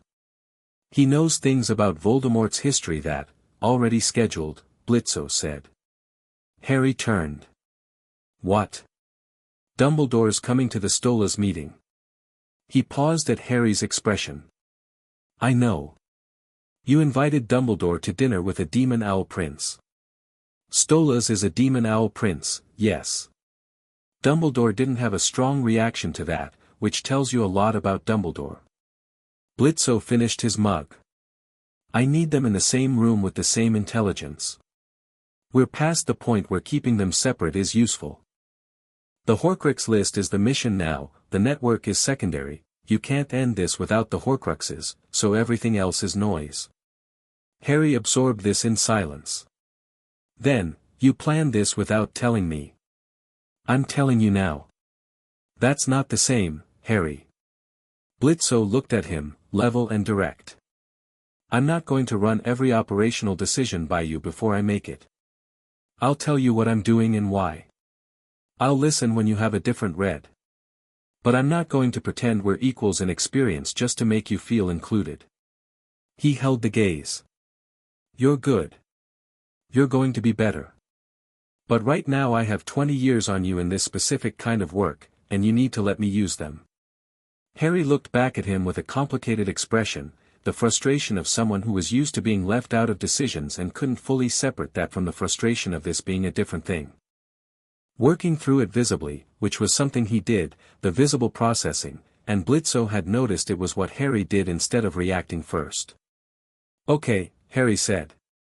Okay. I hear the difference. You're right about the difference. He paused. I reserve the right to be annoyed about it occasionally. That's fine. And I want to know the plan before we're in the room tomorrow. Full plan. Moxie will brief you at 9. Good. Harry pushed himself up from the ledge. He was at the roof door before he stopped, turning back, the habit both of them had, the real conversation finding itself at the exit. Hey. When you said you had a daughter. He said it carefully. Luna. Blitzø looked out at the city. She's yours, Harry said. Not a question. Just the statement of something he'd worked out and was checking. Yeah, Blitzø said. She doesn't, the way she talks about you isn't quite, it's complicated. Most real things are. Harry looked at him for a moment. She's good. In case you were wondering if someone had noticed. He went through the door. Blitzø sat alone on the roof with the sounds of the city below him and the dark sky above and the particular weight of several things that had been said and a few that hadn't, and he sat with it in the way he sat with most things that mattered, which was quietly and without particularly knowing what to do about them. He stayed up there for another hour. He was going to remember July 31st. Stolas opened the door himself, which meant he dismissed the staff for the evening, which meant he was in one of his moods. Blitzø could always tell by the door. The Stolas estate was, as always, comprehensively absurd, the architecture of someone with both unlimited resources and extremely particular taste, all vaulted ceilings and stained glass and bookshelves that reached heights that required either magic or a very confident attitude toward ladders. It smelled of old paper and wood smoke and the specific expensive candle fragrance that Stolas had in every room and that Blitzø had spent years pretending not to recognize. Stolas stood in the doorway in dark robes, his owl form tonight, the tall feathered silhouette, the enormous amber eyes, the unsettling combination of clearly not human and clearly very fond of you. He looked at the group on his doorstep with an expression that was warmly delighted in a way that he absolutely wasn't bothering to moderate. Blitzø, he said, and then his eyes moved to Harry. And this must be Harry. I've heard a great deal about you. Good things? Harry said. Fascinating things, Stolas said, which was probably more honest. His eyes moved further, to Moxie, who gave him a polite nod, and then past them, to the figure standing slightly back from the group in deep purple robes with silver hair and half-moon glasses and the expression of a man who was cataloguing everything. Stolas looked at Dumbledore. Dumbledore looked at Stolas. Albus Dumbledore, Stolas said, with a specific quality of recognition that suggested he knew the name very well. I didn't expect, nor did I, Dumbledore said, pleasantly. And yet here we are. Here we all are, Blitzø said. Can we go inside? I'd like to do this before anyone changes their mind. Dinner at Stolas's was always extraordinary in the specific way that things were extraordinary when someone with ancient power and elaborate hospitality instincts had decided to make an impression, and tonight was no exception. The table was set for 5 with what appeared to be an entirely unnecessary level of silverware, the candles were lit, and the wine that Stolas had mentioned in his text was open on the sideboard and was, as promised, something exceptional. Harry sat across from Dumbledore with the particular quality of composure he maintained around his headmaster, respectful, present, and with something underneath it that was still unresolved, still working itself out. Dumbledore looked at him with those careful eyes and smiled the warm smile, and Harry smiled back, and the thing between them was real and complicated and probably needed more than a dinner table to properly address. Moxie had brought the files. He produced them after the first course with the efficiency of someone who had spent enough of these meetings at Stolas's watching the social dimensions become enormous and unwieldy and had learned to anchor things in documentation before they drifted. He placed the Horcrux intelligence summary between Stolas and Dumbledore and said, "This is our current confirmed and suspected list, cross-referenced against infernal records and the historical files that Professor Dumbledore provided. You'll see the Gringotts vault is flagged." Dumbledore put on his glasses and read the file. His expression revealed nothing, which was its own kind of information. "The cup," he said, after a moment. "You believe it's in Bellatrix Lestrange's vault?" Rookwood alluded to it, Moxie said. "It matches the profile. Helga Hufflepuff's cup is a confirmed dark artifact, it's been unaccounted for since the late 1970s, Lestrange's vault is one of the most secure at Gringotts and one of the most difficult to audit." He paused. "The question is access. I have access to a goblin who owes me a very interesting favor," Stolas said, with the particular tone of someone who had spent centuries accumulating interesting favors. "The security architecture of that specific vault level is something I have some knowledge of. It's not impossible. It's merely, extremely dangerous," Dumbledore said. "I was going to say theatrical," Stolas said. "The dragon," Harry said. Everyone looked at him. "There's a Ukrainian iron belly. It guards the lower vaults. It's been down there so long it responds to pain, they use the clankers to control it, the noise hurts it, so it retreats when it hears them." He said it like he was reading from memory, precise and clear. "If you could neutralize that response, make it not afraid of the clankers, it wouldn't retreat anymore." The table was quiet. "How do you know that?" Moxie asked. "I don't, yet. But I will by the time we do this operation." He said it with the flat certainty that Blitzø recognized as Harry having already decided something and working backward. "There's a research angle. Hagrid, he's our gamekeeper at Hogwarts, he knows more about magical creatures than anyone. He'd know about the Ironbelly's conditioning." He glanced at Dumbledore. "I need to be able to contact him without it looking like anything." "I can arrange that," Dumbledore said, and he said it without hesitation, which meant he was paying attention to what Harry had just demonstrated. Blitzø watched the old wizard's expression recalibrate slightly, the specific shift of someone updating their model of a person they thought they understood. "The other Horcruxes," Blitzø said, to Dumbledore. "What do you have?"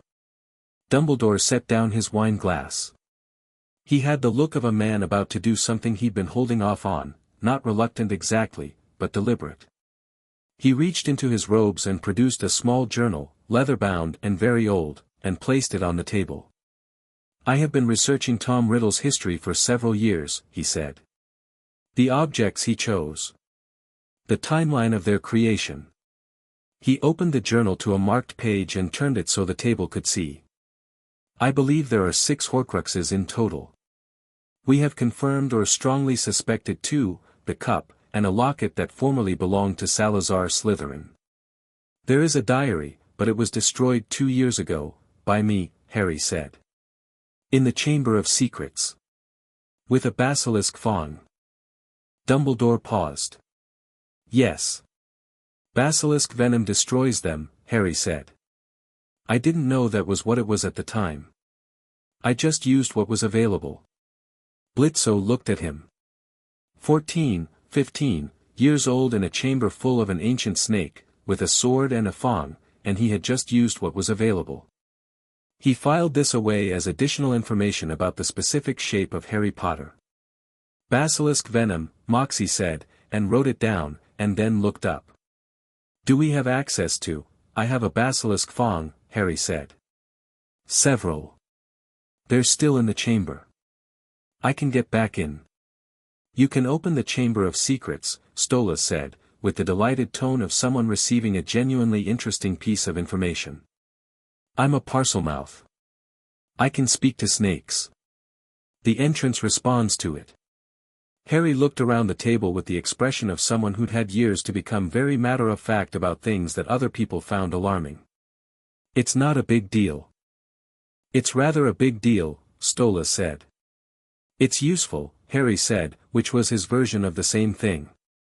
Dumbledore was watching Harry with an expression that was doing something complicated, something that moved between pride and guilt and calculation, and something that might have been a kind of grief, the specific grief of a man who had made choices he believed were right and was sitting across from the evidence of their cost. Blitzø watched it and said nothing. The remaining Horcruxes, Dumbledore said, pulling his attention back to the journal. I believe, and this is not confirmed, that there is one at Hogwarts. Within the castle itself. Likely in a place associated with Slytherin or with Riddle's own history there. He turned a page. And there is a snake. The table absorbed this. Nagini, Harry said. His familiar. Yes. Dumbledore looked at Harry carefully. The snake that attacked Arthur Weasley, that you saw in a vision this past year, she's a Horcrux. Harry said it without surprise, like he was confirming something he'd half known. That's why the vision was, that's why I was inside her, in the vision.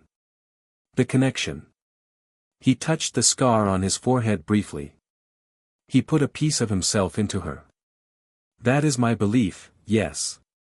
Can infernal weapons destroy a living Horcrux? Moxie asked. Stolas folded his hands on the table and considered.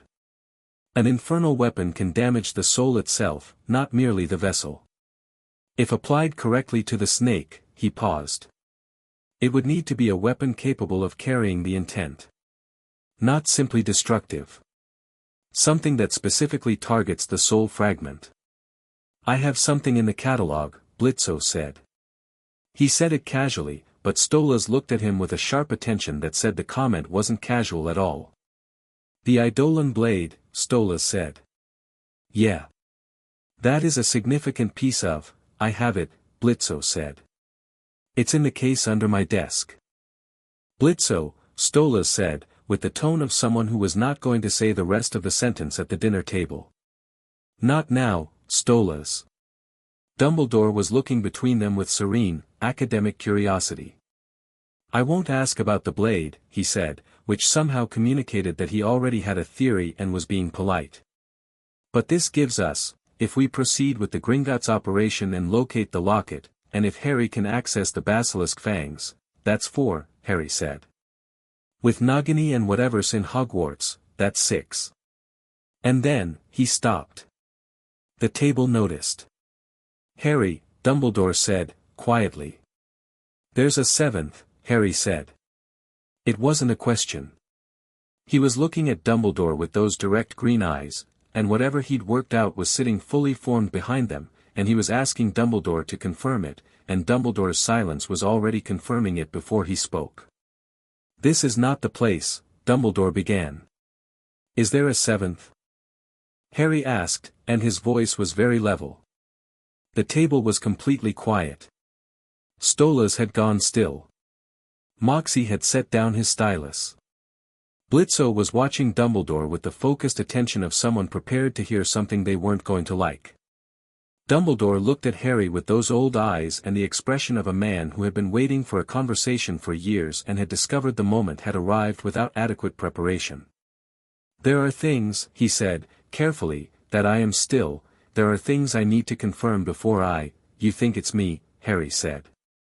"Don't you?" The silence that followed was the kind that had weight. "You think the night Voldemort killed my parents and the curse rebounded, you think something happened. Something besides the scar."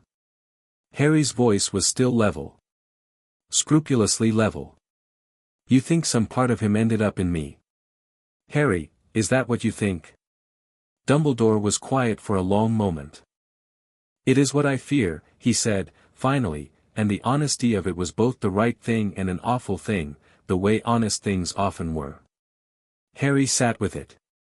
He sat with it for a full 30 seconds, which was a very long time at a dinner table, and nobody spoke, and Harry looked at the table in front of him and did whatever he needed to do internally to handle a piece of information that was arguably the most difficult piece of information he had ever received.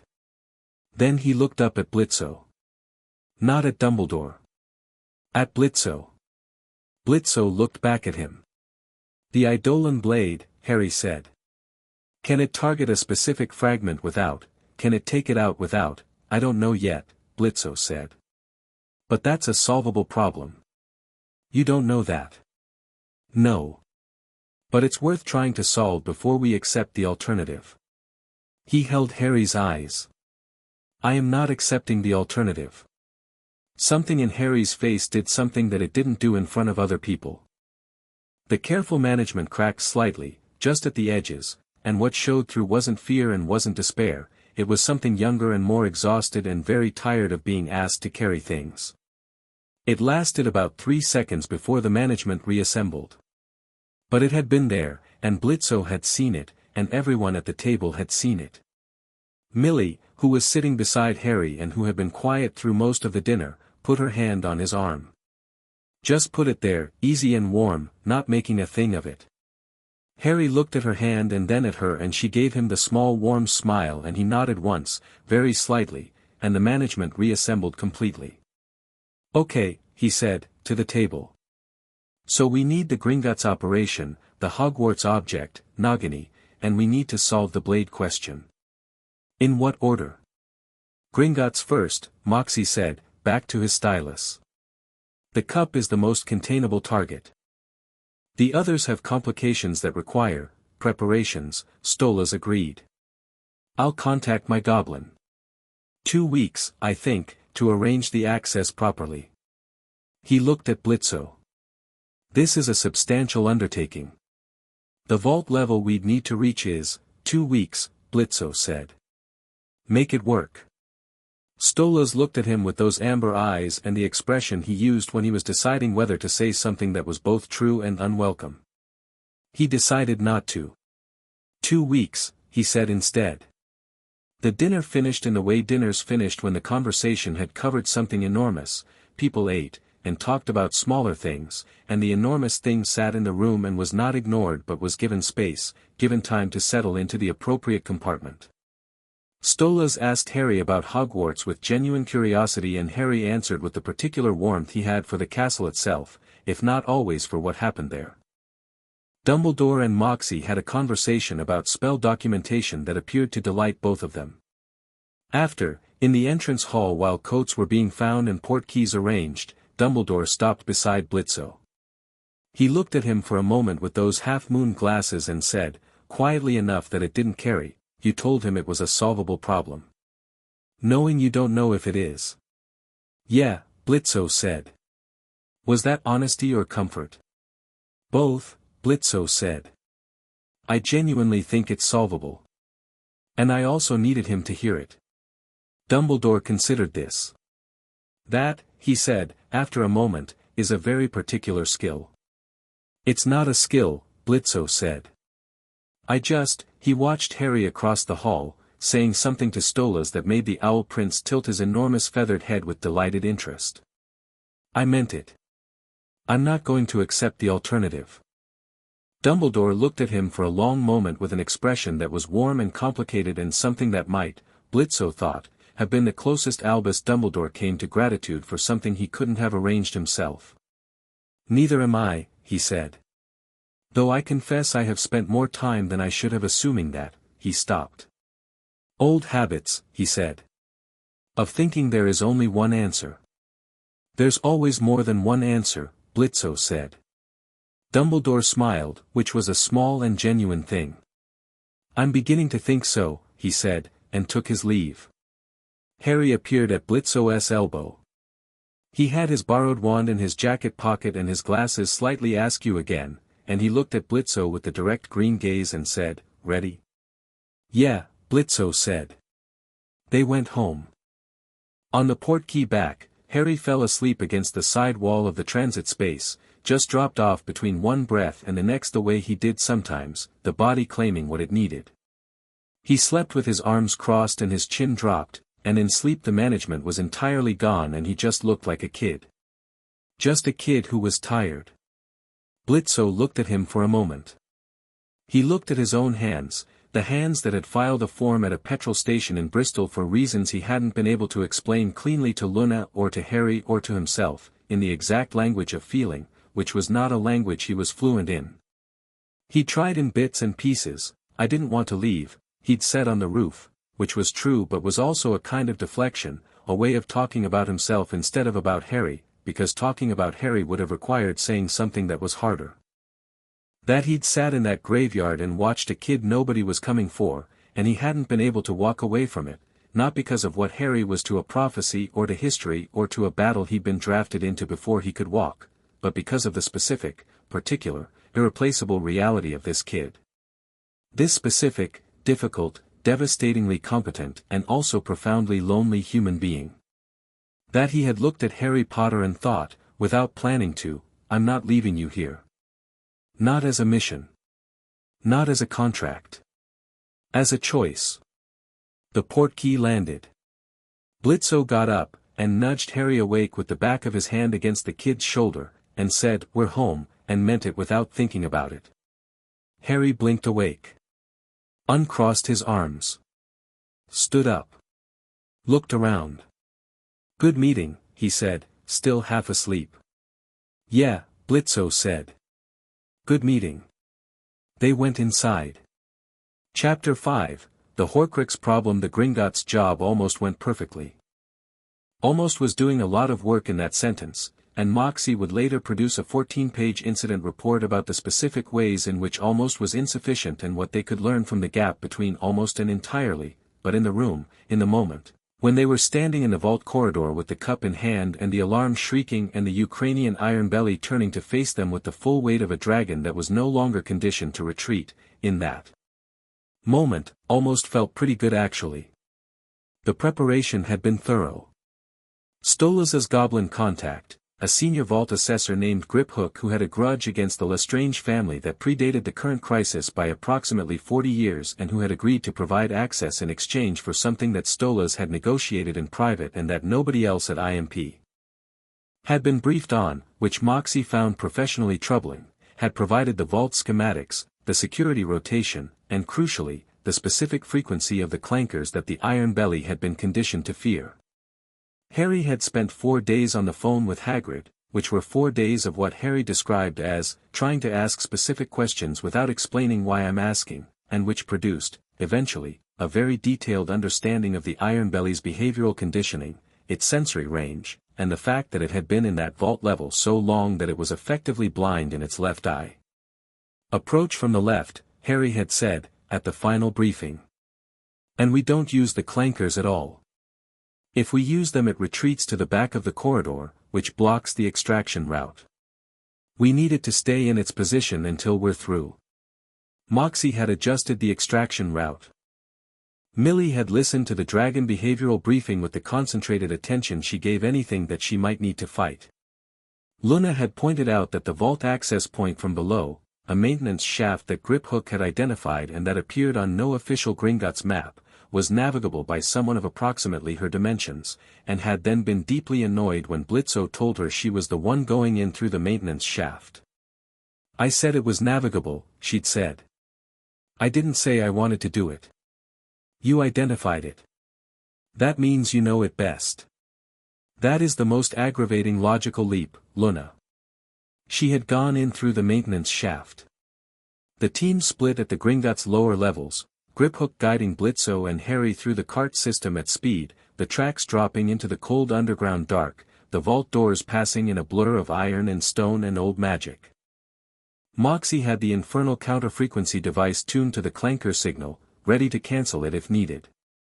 Millie had a weapon that she'd modified in the workshop over 2 days and hadn't fully explained to anyone, just said it would work on the dragon if it came to that and looked very settled about it. The vault level was cold and enormous and smelled of stone and metal and something ancient, and the iron belly was at the far end of the corridor exactly where the schematic said it would be, enormous and rust-red and absolutely awake, its remaining eye tracking them the second they came through the access door. Harry walked straight toward it. He walked toward it with the wand down and both hands slightly out, not threatening, just present, the specific body language of someone announcing that they were not a clanker, and the dragon's eye followed him with the focused attention of an animal trying to categorize something new, some input that didn't fit its established patterns.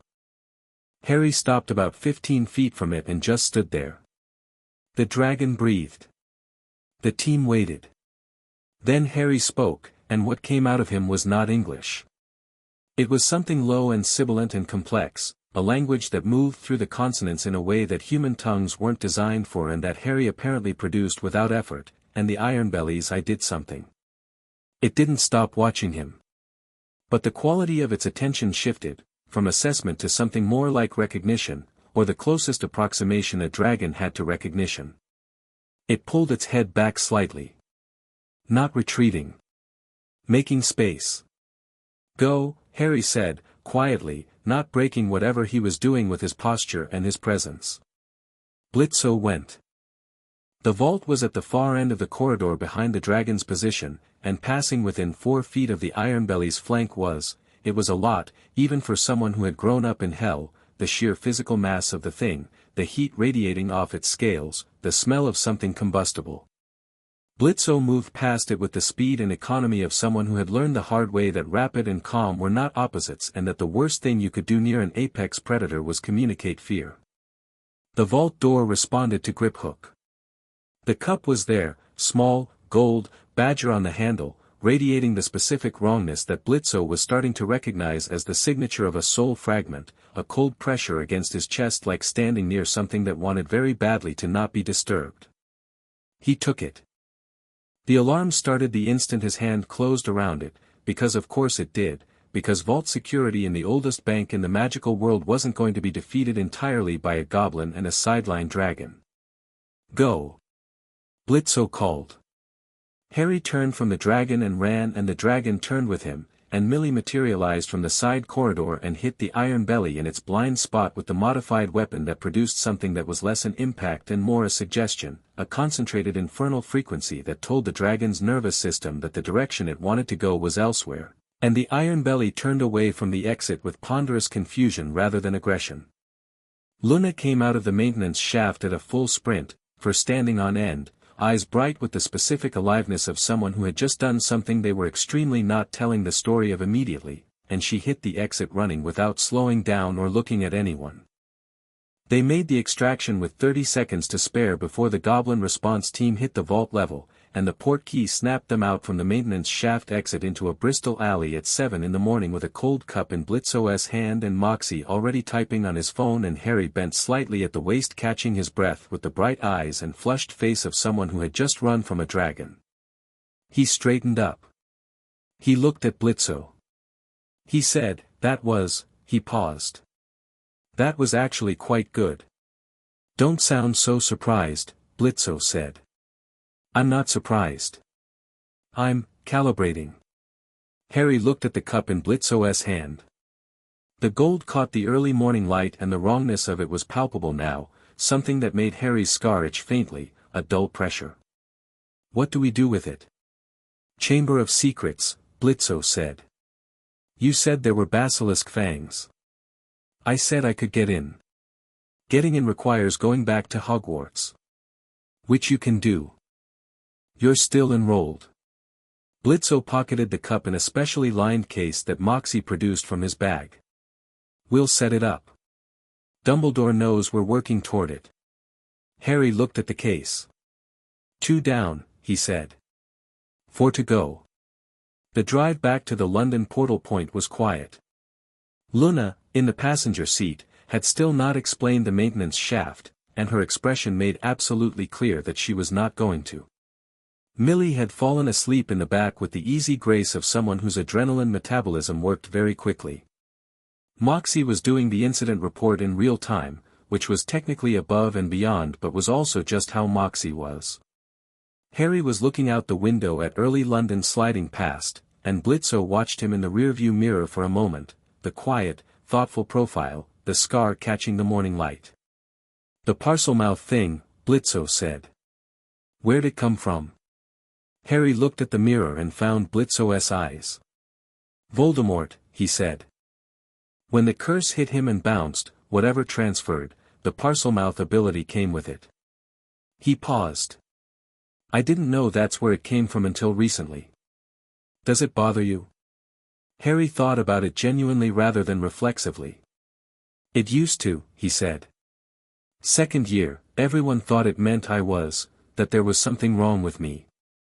Something dark. He looked back out the window. Now it's just useful. It's mine regardless of where it came from. Blitzø said nothing for a moment. That's a good way to think about it. Millie said something like that. About her strength. That it doesn't matter how you got it, it matters what you do with it. She's right. She usually is. Harry looked back at the mirror. She told me about her family. The Goetias. What it was like growing up there. Blitzø kept his eyes on the road. She told you that. We talk. He said it simply. She's easy to talk to. And she seems to, she finds things genuinely interesting. Including people. A beat. Including me, which I'm not entirely used to. Get used to it, Blitzø said, and he said it before he could decide not to, flat and without particular emphasis, and Harry looked at the mirror again and the small real smile appeared briefly before he looked away. The Hogwarts visit was scheduled for a Tuesday in late July, 4 days before Harry's birthday, during the summer when the castle was largely empty and Dumbledore could ensure their access without explaining to the staff what they were doing in the lower levels. Harry took the portkey in alone. He'd been clear about this, not forcefully, just certain in the way he was certain about things he'd thought through, and Blitzø had let it be. The chamber was Harry's. The fangs were Harry's. The moment of going back into that place, he'd said without fully saying it, needed to be his. He came back 2 hours later. He came back with 3 basilisk fangs wrapped in canvas in his bag and an expression that was settled in a way it hadn't quite been before he left, like the visit had given him something in addition to the practical objective. He set the bag on Moxie's desk without fanfare and said, "We can use them. They're intact." Moxie opened the canvas. He looked at the fangs with professional respect. The venom is still active? Yes. Don't touch the points. Harry looked at the cup case on Moxie's desk, next to the bag. Do you want to do this now or, now, Blitzø said. The main room of I.M.P. had been cleared. Everyone was there, Moxie, Millie, Luna, Blitzø, and Harry, arranged around the central table where the cup sat in its case, the canvas with the fangs beside it. Harry picked up the first fang. He held it the way he held his wand, not gripping, just balanced, easy. He looked at the cup. If this works, he said, to the room rather than to anyone specifically, it's going to resist. The fragment doesn't go quietly. Last time, In the chamber, the diary produced a version of Riddle. 16-year-old Riddle from the memory. It tried to talk me out of it. He paused. It'll probably do something. We're aware, Blitzø said. Do it. Harry drove the Fong into the cup. The sound it made was not a sound that belonged in that room or in any room, a scream that was below the range of hearing and also above it simultaneously, a pressure that hit the chest and the ears and the back of the eyes. The cup writhed on the table as if alive, the metal warping and unwarping, the badger on the handle twisting into something that had no name. The air above the table split open. Not like a portal, not the clean dimensional tear of an infernal gate. This was older and uglier, a split in reality that let through something that had the shape of a man but wrong, proportions off, the face blank where it should have had features, and it reached toward Harry with both hands and its mouth opened on a sound that was the sound of something being destroyed and choosing not to be. Millie stepped forward and drove her palm into the center of the thing's chest. She hit it with her hand wrapped around a secondary Fong. The fragment shape exploded. There was no other word for it, it came apart at the center outward, the pieces of it dissolving before they fell, not smoke and not light but something in between, something that the room processed as a change in temperature and a ringing in the ears and then nothing. The cup was on the table. It was empty, clearly, obviously empty in a way it hadn't been before, the wrongness gone, just a piece of gold with a badger on it, someone's school treasure from 1,000 years ago. The room was quiet. Harry set down the Fong. He looked at the cup for a moment. Then he looked at Millie. You didn't tell anyone you were going to do that, he said. Didn't need to. Millie was looking at the Fong in her hand with something like satisfaction. It worked. How did you know it would? I was 90% sure. She set the Fong down.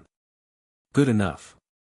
Moxie made a sound from across the room that communicated several things simultaneously about 90% certainty and the absence of briefings, but he didn't follow it with words, because the cup was destroyed and everyone was fine and this was not the moment for the debrief. 3 down, Harry said. 3 down, Blitzø confirmed.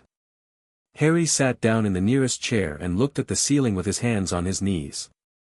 He sat like that for a moment, just breathing, and then he said, There's something at Hogwarts. Dumbledore thinks it might be Rowena Ravenclaw's diadem. It hasn't been seen in centuries but there's a room. He stopped. A room? Moxie prompted. The room of requirement. Harry looked at the ceiling. It's a room that becomes whatever you need. But there's another aspect to it, if you need it to hide something, it becomes a hiding place that no one can find unless they know it's there. He paused. Riddle would have known it. He was at Hogwarts. He'd have hidden something there. When Hogwarts is accessible, Moxie said. September. When term starts. Harry's jaw set slightly. I have to go back. That was always the plan, Blitzø said. I know. I'm not arguing. He looked at the ceiling. I'm not. I actually want to go back. I want to see Ron and Hermione. I want to be in the castle. A small pause. I just also don't want to stop doing this. You're not stopping, Millie said. You're expanding your operational area. Harry looked at her. You just made going back to school sound like a tactical decision. Everything's a tactical decision, Millie said cheerfully. She's not wrong, Luna said, from her position leaning against the far wall, which was as close as she was going to get to the center of the room for this particular conversation. You go back, you're inside the castle, you have eyes on whatever Voldemort's doing in the wizarding world. That's intelligence we can't get from outside. Harry looked at her. She looked back at him with perfect neutrality. You're all making excellent points, Harry said, and there was warmth in it, the warmth of someone who was not quite used to people making excellent points on his behalf. The Nagini problem was harder. It was harder because Nagini was not a fixed location target. She was with Voldemort. She moved where he moved, slept near him, was protected by everything that protected him and additionally by whatever bond existed between a wizard and his familiar, which Moxie's research suggested was a magical connection that functioned almost like a detection system. The snake would know before any physical alarm could trigger that something was wrong. "You can't approach Nagini without approaching Voldemort," Moxie said, at a briefing 2 days after the cup. He had the board up, red string pulled between photographs. "They're effectively the same target at this point." "Then we treat them as the same target," Blitzø said. "The contract on the Death Eater network doesn't cover Voldemort himself," Moxie said. "That's a separate filing." "File it," Blitzø said. Moxie looked at him. "A contract on Voldemort is going to be, file it." A pause. "I'll need authorization from the client." The network contract was filed by the Infernal faction, they'd need to extend scope. "I'll handle the client," Blitzø said. "You file the paperwork when I give the go-ahead." He looked around the room. "The Eidolon blade. Harry, come with me." Harry followed him down the hall to Blitzø's office. Blitzø unlocked the case under his desk, actually locked, a serious lock with an infernal seal, not something he kept casually, and lifted it onto the desk. The blade inside was not spectacular looking. That was the first thing Harry noticed. Given what Stolas had said about it and the way everyone who mentioned it did so with the specific carefulness you applied to things that warranted care, he'd expected something that looked impressive. It looked like a knife. Long-bladed, single-edge, handle wrapped in dark material, the metal a color that was almost black but not quite, not from tarnish, just from what it was, a darkness in the metal itself like the steel had been made from something that had decided not to reflect light. It had no markings. No ornamentation. It looked like something that had been made for a very specific purpose and had no interest in being decorative about it. "What is it?" Harry said. "It's a soul-cutting blade," Blitzø said. "Made in the armory of the Sixth Ring, which is about as deep in hell as manufacturing gets. It doesn't just damage the body, it cuts into the soul directly. Specifically, it severs soul fragments." He looked at the blade. It was made for a different purpose, originally. Cutting bound souls out of infernal contracts when the binding was improper. Like a legal instrument. Exactly like a legal instrument. But it works on anything with a soul fragment that doesn't belong where it is. Blitzø looked at Harry. Including one that got lodged in a person's head when they were 1 year old. Harry looked at the blade and then at Blitzø. "You can't guarantee that," Harry said. "No. You said it was a solvable problem." "It is a solvable problem. The solution requires figuring out the blade's exact application, what it does to the vessel as well as the fragment." Blitzø sat in his desk chair. "Stolas has the technical knowledge. I've had him researching the mechanics for 3 weeks. He has a theory." "Which is?" "That the fragment in you is loosely bound," Blitzø said. "Because it was never intended. Every other Horcrux was a deliberate act, Riddle chose an object, performed the ritual, placed the fragment consciously. What happened the night your parents died was the ritual backfiring. The fragment went somewhere it wasn't put. Which means the binding is different, messier, shallower." He looked at Harry carefully. "Stolas thinks the blade can cut it free without cutting the soul beneath it, if the person wielding it knows what they're doing." "And does the person wielding it know what they're doing?" Harry said. "I'm going to know what I'm doing by the time I need to do it." Harry was very still. He was looking at the blade in the case and his expression had the careful, complex quality of someone processing something enormous with the full capacity of their intelligence, not rushing it. "You're telling me," he said slowly, "that you think you can remove the Horcrux from me. Without killing me." "I think Stolas thinks there's a good chance of it," Blitzø said.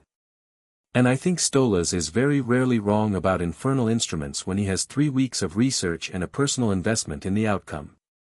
"Stolas has a personal investment in the outcome?" Blitzø was briefly quiet. "He likes you," he said. "Which he has been very verbal about." The corner of Harry's mouth moved. Then it was still again. "What does it feel like?" he asked. "For you. The idea of using that on me." Blitzø looked at the blade. He was quiet for long enough that it was an answer itself. "Bad," he said.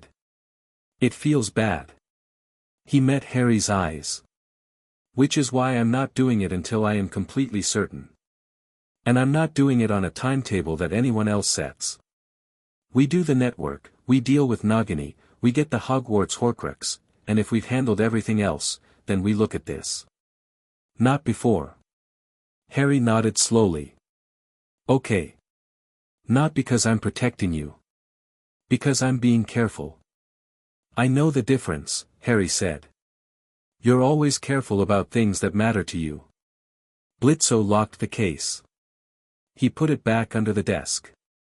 He did not respond to that directly, and Harry let him not respond to it directly, which was one of the things about Harry that worked well in practice. He knew when to push and when to let something exist without pressing it.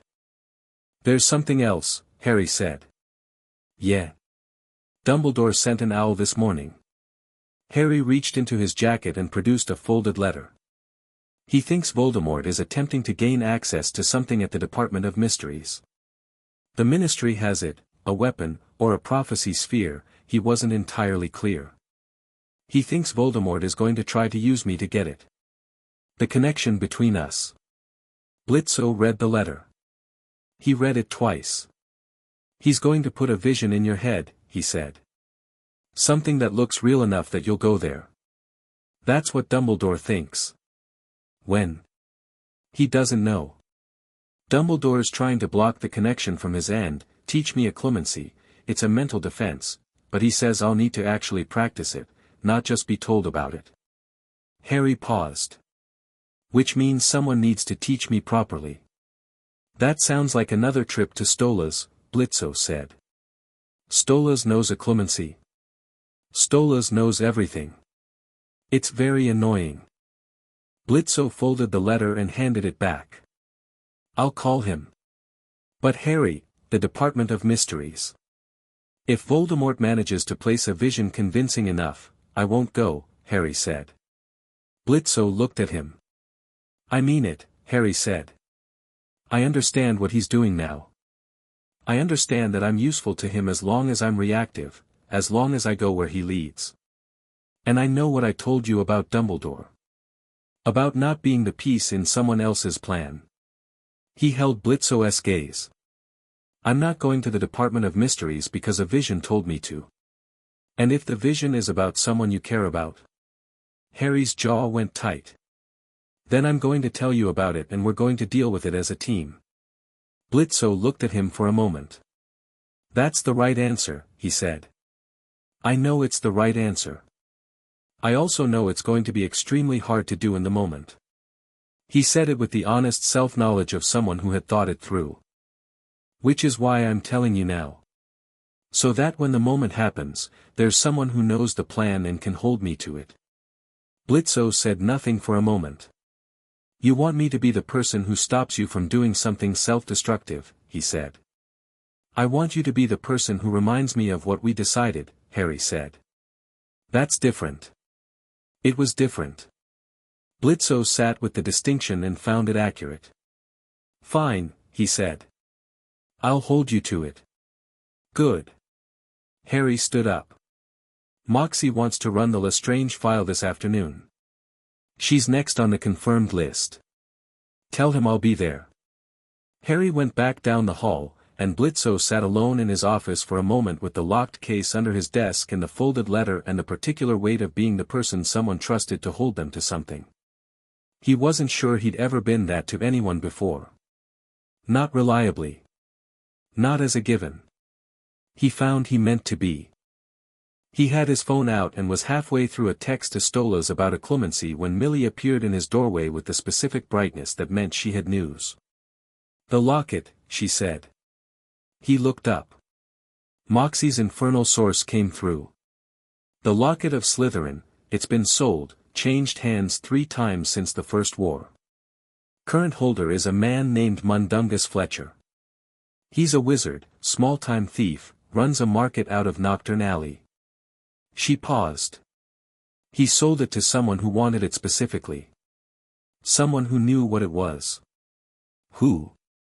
Dolores Umbridge, Millie said. Senior Undersecretary to the Minister for Magic. Blitzø stared at her. She's Ministry, Millie said.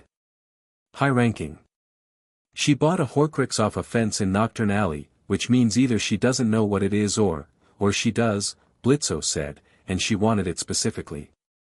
Which means Voldemort's Ministry infiltration is deeper than the confirmed Death Eaters. He put down his phone. What do we know about her? Enough, Millie said, and her voice had the particular edge it had when she'd read something that had moved her from professional to personal. Moxie's been pulling files. She's, Blitzø, she runs something called the Muggleborn Registration Commission. She's processing and arresting wizards based on their blood status. The room was very quiet. She's building a registry, Blitzø said. She's building a registry, Millie confirmed. Cross-referencing with everything Voldemort's people have been doing with the network structure. It's not just the Death Eaters doing this. It's being run through the Ministry bureaucracy. Blitzø stood up. Get everyone. Briefing in 10 minutes. He was already at the door. And someone tell Harry. He needs to hear this from us.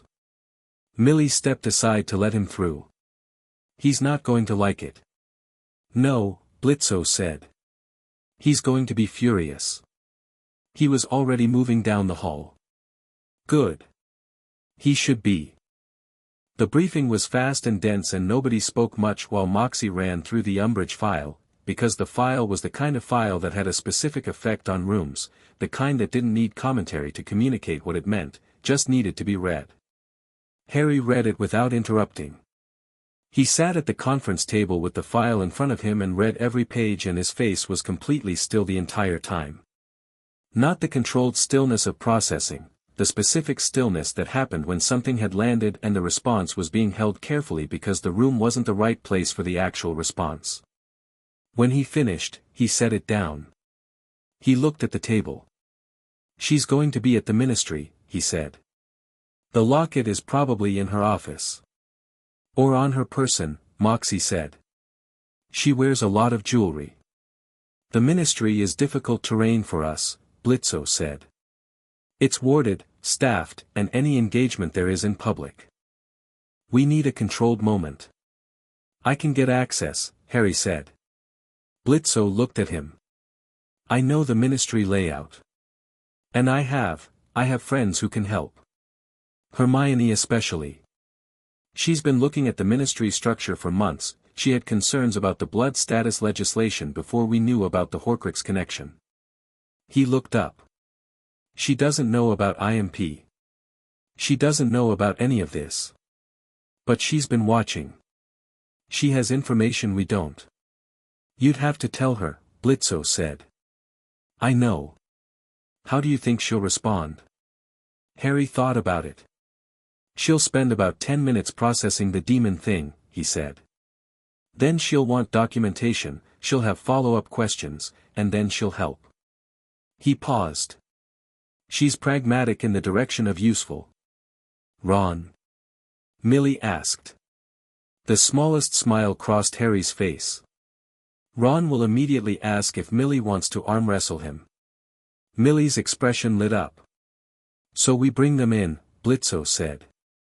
Carefully. Controlled.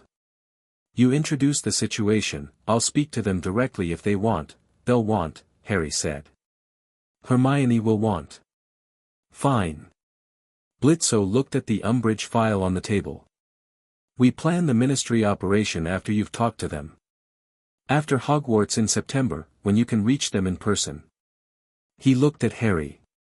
Which means Umbridge has the locket for another 2 months. Harry's jaw was tight. I don't like that. I know. Blitzø held his gaze.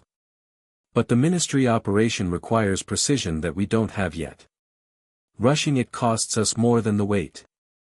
He paused. And it gives you 2 months to learn occlumency, go back to school, find the Hogwarts Horcrux, and brief your friends. That's 2 months well spent. Harry looked at the file. He was thinking, the visible processing, turning the decision over, examining it from every angle. Then, what about the network in the meantime? We keep working the list, Blitzø said. McNair is next. Then we have 3 confirmed gathering locations that need to be disrupted before September. He leaned forward on the table. We stay busy. And we stay ready to move the second you're back in the castle. Harry nodded once. Slow and decided. Okay. Okay. Blitzø stood. Millie, McNair's file. Moxie, Acclimacy Resources, find me everything Stola sent on mental architecture. Harry, you start reading it tonight. I'll start now, Harry said. Then start now, Blitzø said, and the briefing dissolved back into motion, everyone moving with the particular energy of a team that had been given its next objective and had no intention of waiting. Harry stopped him at the door. Blitzø. Blitzø turned. The 7th Horcrux problem, Harry said. Whatever the blade does or doesn't do, I want you to know I'm not scared of it. He said it directly, meeting his eyes. I'm not scared of what it might cost me to end this. I understand the stakes. I know you're not scared of it, Blitzø said. I am. Harry looked at him. That's what I've got, Blitzø said. I'm scared of it enough for both of us. So you don't have to be. Harry held his gaze for a moment. That's very, he seemed to decide not to finish the sentence and instead said, July 31st. I remembered. 4 days. I know. He'd bought the thing that was sitting wrapped in his desk drawer 5 days ago. He wasn't going to mention it. He'd handle July 31st when July 31st arrived. Go read the acclimacy files. Harry went. Blitzø stood in the doorway of the conference room for a moment, alone in it, with the Umbridge file still on the table and the photographs on the board and the red string connecting everything, all the names and all the locations and all the work still ahead of them. 4 Horcruxes left, assuming Stolas's theory was right. The locket, the Hogwarts object, Nagini. And then the 7th, the one that walked around in a boy's head and had been there so long it had become part of the furniture, the one that Blitzø was going to cut free with a blade he'd practiced with for 3 weeks and was going to practice with for 3 more because there was no margin for almost on that particular job. He looked at the board. He turned off the light and went back to work. Chapter 6, Greyback and the line. The birthday was Millie's idea. Not the concept of acknowledging it, that had been Blitzø's private project for 2 weeks, manifesting as a wrapped box in his desk drawer and a studied refusal to make it into anything, but the actual event, the full production of it, the decorated kitchen and the cake that Millie had apparently learned to bake from an old cookbook she'd found in the break room and that had produced something structurally ambitious and genuinely delicious, the kind of baking that showed off what happened. When someone applied the same total commitment to dessert that they applied to everything else. Harry came downstairs on July 31st to find the kitchen looking like someone had made a decision and fully committed to it. Red and gold streamers because Millie had done research. A cake with 16 candles because Millie had confirmed the number. A card on the table signed by everyone, including Luna's signature, which was technically just her name written very quickly in what appeared to be mild irritation but was also present, which was the important part. He stopped in the kitchen doorway and looked at it.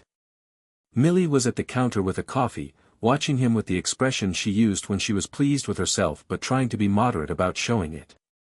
Moxie was at the table with his own coffee and the expression of someone who had been recruited into decorating at 6 in the morning and had done it with full commitment regardless. Harry looked at the cake. He looked at the streamers. He looked at the card. You did this, he said to Millie. We did this, she said. Team effort. He picked up the card and read it. His face stayed very still while he read it, the specific stillness of someone carefully managing something. He set it back down and looked at the table for a moment. Happy birthday, Harry, Moxie said. Harry looked up, and the management slipped just slightly, and what showed through it was very simple and very young, a kid who had not expected this and didn't quite know what to do with it and was trying not to make it into a big thing while it was clearly, to him, a big thing. "Thank you," he said, and it came out quieter than he probably intended. Luna appeared in the kitchen doorway from the hall side, mug in hand, hair unbrushed. She looked at the decorations with the expression of someone who was not commenting on the decorations. She looked at Harry. She looked at her mug. "There's eggs," she said. "If you want eggs." Harry looked at her. "For breakfast," she added, with the energy of someone clarifying something that didn't need clarifying. "That would be great," Harry said. She made eggs. She made them without being asked to make them for anyone else and without acknowledging that she was making them for anyone else, and she put a plate in front of Harry and then made a plate for herself and sat at the counter with her back to the room, and the whole thing communicated precisely what it was meant to communicate and no more. Blitzø came in 20 minutes later. He looked at the streamer situation. He looked at the cake. He looked at Harry, who was working through the eggs and had the particular quality of settled comfort that came from being in a place where things were right. He set a wrapped box on the table next to the cake plate. "Happy birthday," he said, and poured himself coffee. Harry looked at the box. Then at Blitzø. "You wrapped it yourself," he said. "There's nothing wrong with that wrapping. It's inside out. It's a stylistic choice. The tape is on the outside. The tape goes wherever it needs to go, I can see the price tag through the paper." Harry. "Thank you," Harry said, and picked up the box and unwrapped it, carefully, which was the kind of detail that said something, and opened it, and went very still. Inside was a wand. Not his Hogwarts wand, which was back at school and which he'd be collecting when term started. A different one, slightly shorter, darker wood, with a different energy to it, something that moved differently in the hand than holly and phoenix feather. He picked it up and held it, and it did the thing wands did when they were right, a small warmth in the grip, the sense of a match. "Blackthorn," Blitzø said, from the counter. 13¼ inches. "Core is," he paused. "The core is something infernal. I had it made by someone who knows what they're doing. It's not standard. It won't work like a standard wand, it'll be faster and hit harder and it'll respond to what you actually intend rather than what you say, so you need to mean what you do with it." Harry turned the wand in his hand. The weight of it was right. "A backup," Blitzø said. "For the field. Something that's yours specifically, not borrowed." Harry looked at it. He looked at Blitzø. "It'll know you," Blitzø said, in the tone of a man being matter-of-fact about something he'd spent considerable time on. "The maker calibrated it. It won't work for anyone else." Harry was quiet for a moment. Then, "This took more than 2 weeks to have made." Blitzø said nothing. "You started planning this before my birthday. When you didn't know when my birthday was. I figured it out eventually. You started planning before you figured it out. Are you going to keep interrogating this or are you going to say thank you?" "I already said thank you." Harry looked at the wand one more time, turned it once, precisely, the way he handled things he was keeping, and then said it again, and this time it had the full weight of what he meant behind it. "Thank you." Blitzø looked at his coffee. "Right," he said. "Moxie, what's the briefing schedule look like?" Moxie, tactfully, began talking about the briefing schedule. The McNair operation went 3 days later, clean and fast, and produced 4 more names and a confirmed location of what Moxie identified as a secondary storage facility connected to the Malfoy network. Blitzø and Harry took the facility the following week. Harry used the Blackthorn wand for the first time in a real engagement. He was right that it was faster. He was also right, watching him, that it responded to intent. Watching Harry cast with it was different from watching him cast with the borrowed wand, the difference between someone speaking their first language instead of their second, everything more fluid and immediate and certain. After the facility, sitting in the van on the extraction, Blitzø said, "Better?" Harry looked at the wand. "Much better." He paused. It's strange. It's like it already knows what I'm going to do. That's the idea. Harry looked at it for another moment and then pocketed it, and that was the end of that conversation, and it was also somehow not the end of it at all. The letter from Hogwarts arrived in the last week of August with Harry's sixth-year supply list and a note from Dumbledore that included, in the margins in very small handwriting, "I believe I have identified the object. Room of requirement, eastern wall, object with an eagle. When you're ready." Harry read the note 3 times and then folded it very precisely and said, "He found it." "How confident is he?" Moxie asked. "Confident enough to write it in a letter, which means confident enough that he thinks the risk of interception is worth it." Harry looked at the folded letter. "I need to get into the castle before term officially starts. Before everyone's back. Fewer complications. Dumbledore can arrange access," Blitzø said. "He already has." Harry showed him the second note on the reverse of the letter, a date, 2 days hence, a specific entrance, a password. "He thinks it'll take about an hour. Get in, locate the diadem, use one of the fangs, get out." "Not alone," Blitzø said. Harry looked at him. "You're not going into Hogwarts alone to destroy a Horcrux," Blitzø said. "Take Millie." "Millie in Hogwarts is going to be fantastic," Millie said, from across the room. "I was going to say conspicuous," Harry said. "We can do conspicuous," Millie said. They did the Hogwarts operation in the early morning, before dawn, the castle mostly empty and the corridors lit by the low-standing magic that kept the enchantments warm during the summer. Dumbledore met them at the entrance, him and Harry and Millie, Blitzø having conceded the on-site role in favor of running extraction outside, and walked them to the 7th floor with the quiet efficiency of a man navigating his own home. Harry found the room of requirement on the 3rd walk past. The door appeared in the wall and Millie pressed her lips together and said absolutely nothing about the fact that a door had just appeared in solid stone, because she was a professional. Inside the room in its hidden things configuration was a vast landscape of centuries of discarded objects, towers of furniture and broken instruments and old trophies and stacked crates and the accumulated debris of 1,000 years of schoolchildren hiding things they didn't want found. The smell of old paper and dust and something metallic. Harry moved through it with the particular navigation instinct of someone who'd been in this room before and knew it responded to the person looking. He moved toward the feeling. He described it later as a pull, a wrongness in the air that he'd learned to recognize as the signature of a soul fragment. He found the diadem on a stone bust of a warty wizard on a high shelf, tucked among battered musical instruments and several boxes of something that rattled. It was elegant, bronze and blue-stoned, and it radiated the cold wrongness that all the Horcruxes radiated. He looked at Millie. Millie took out a basilisk fang.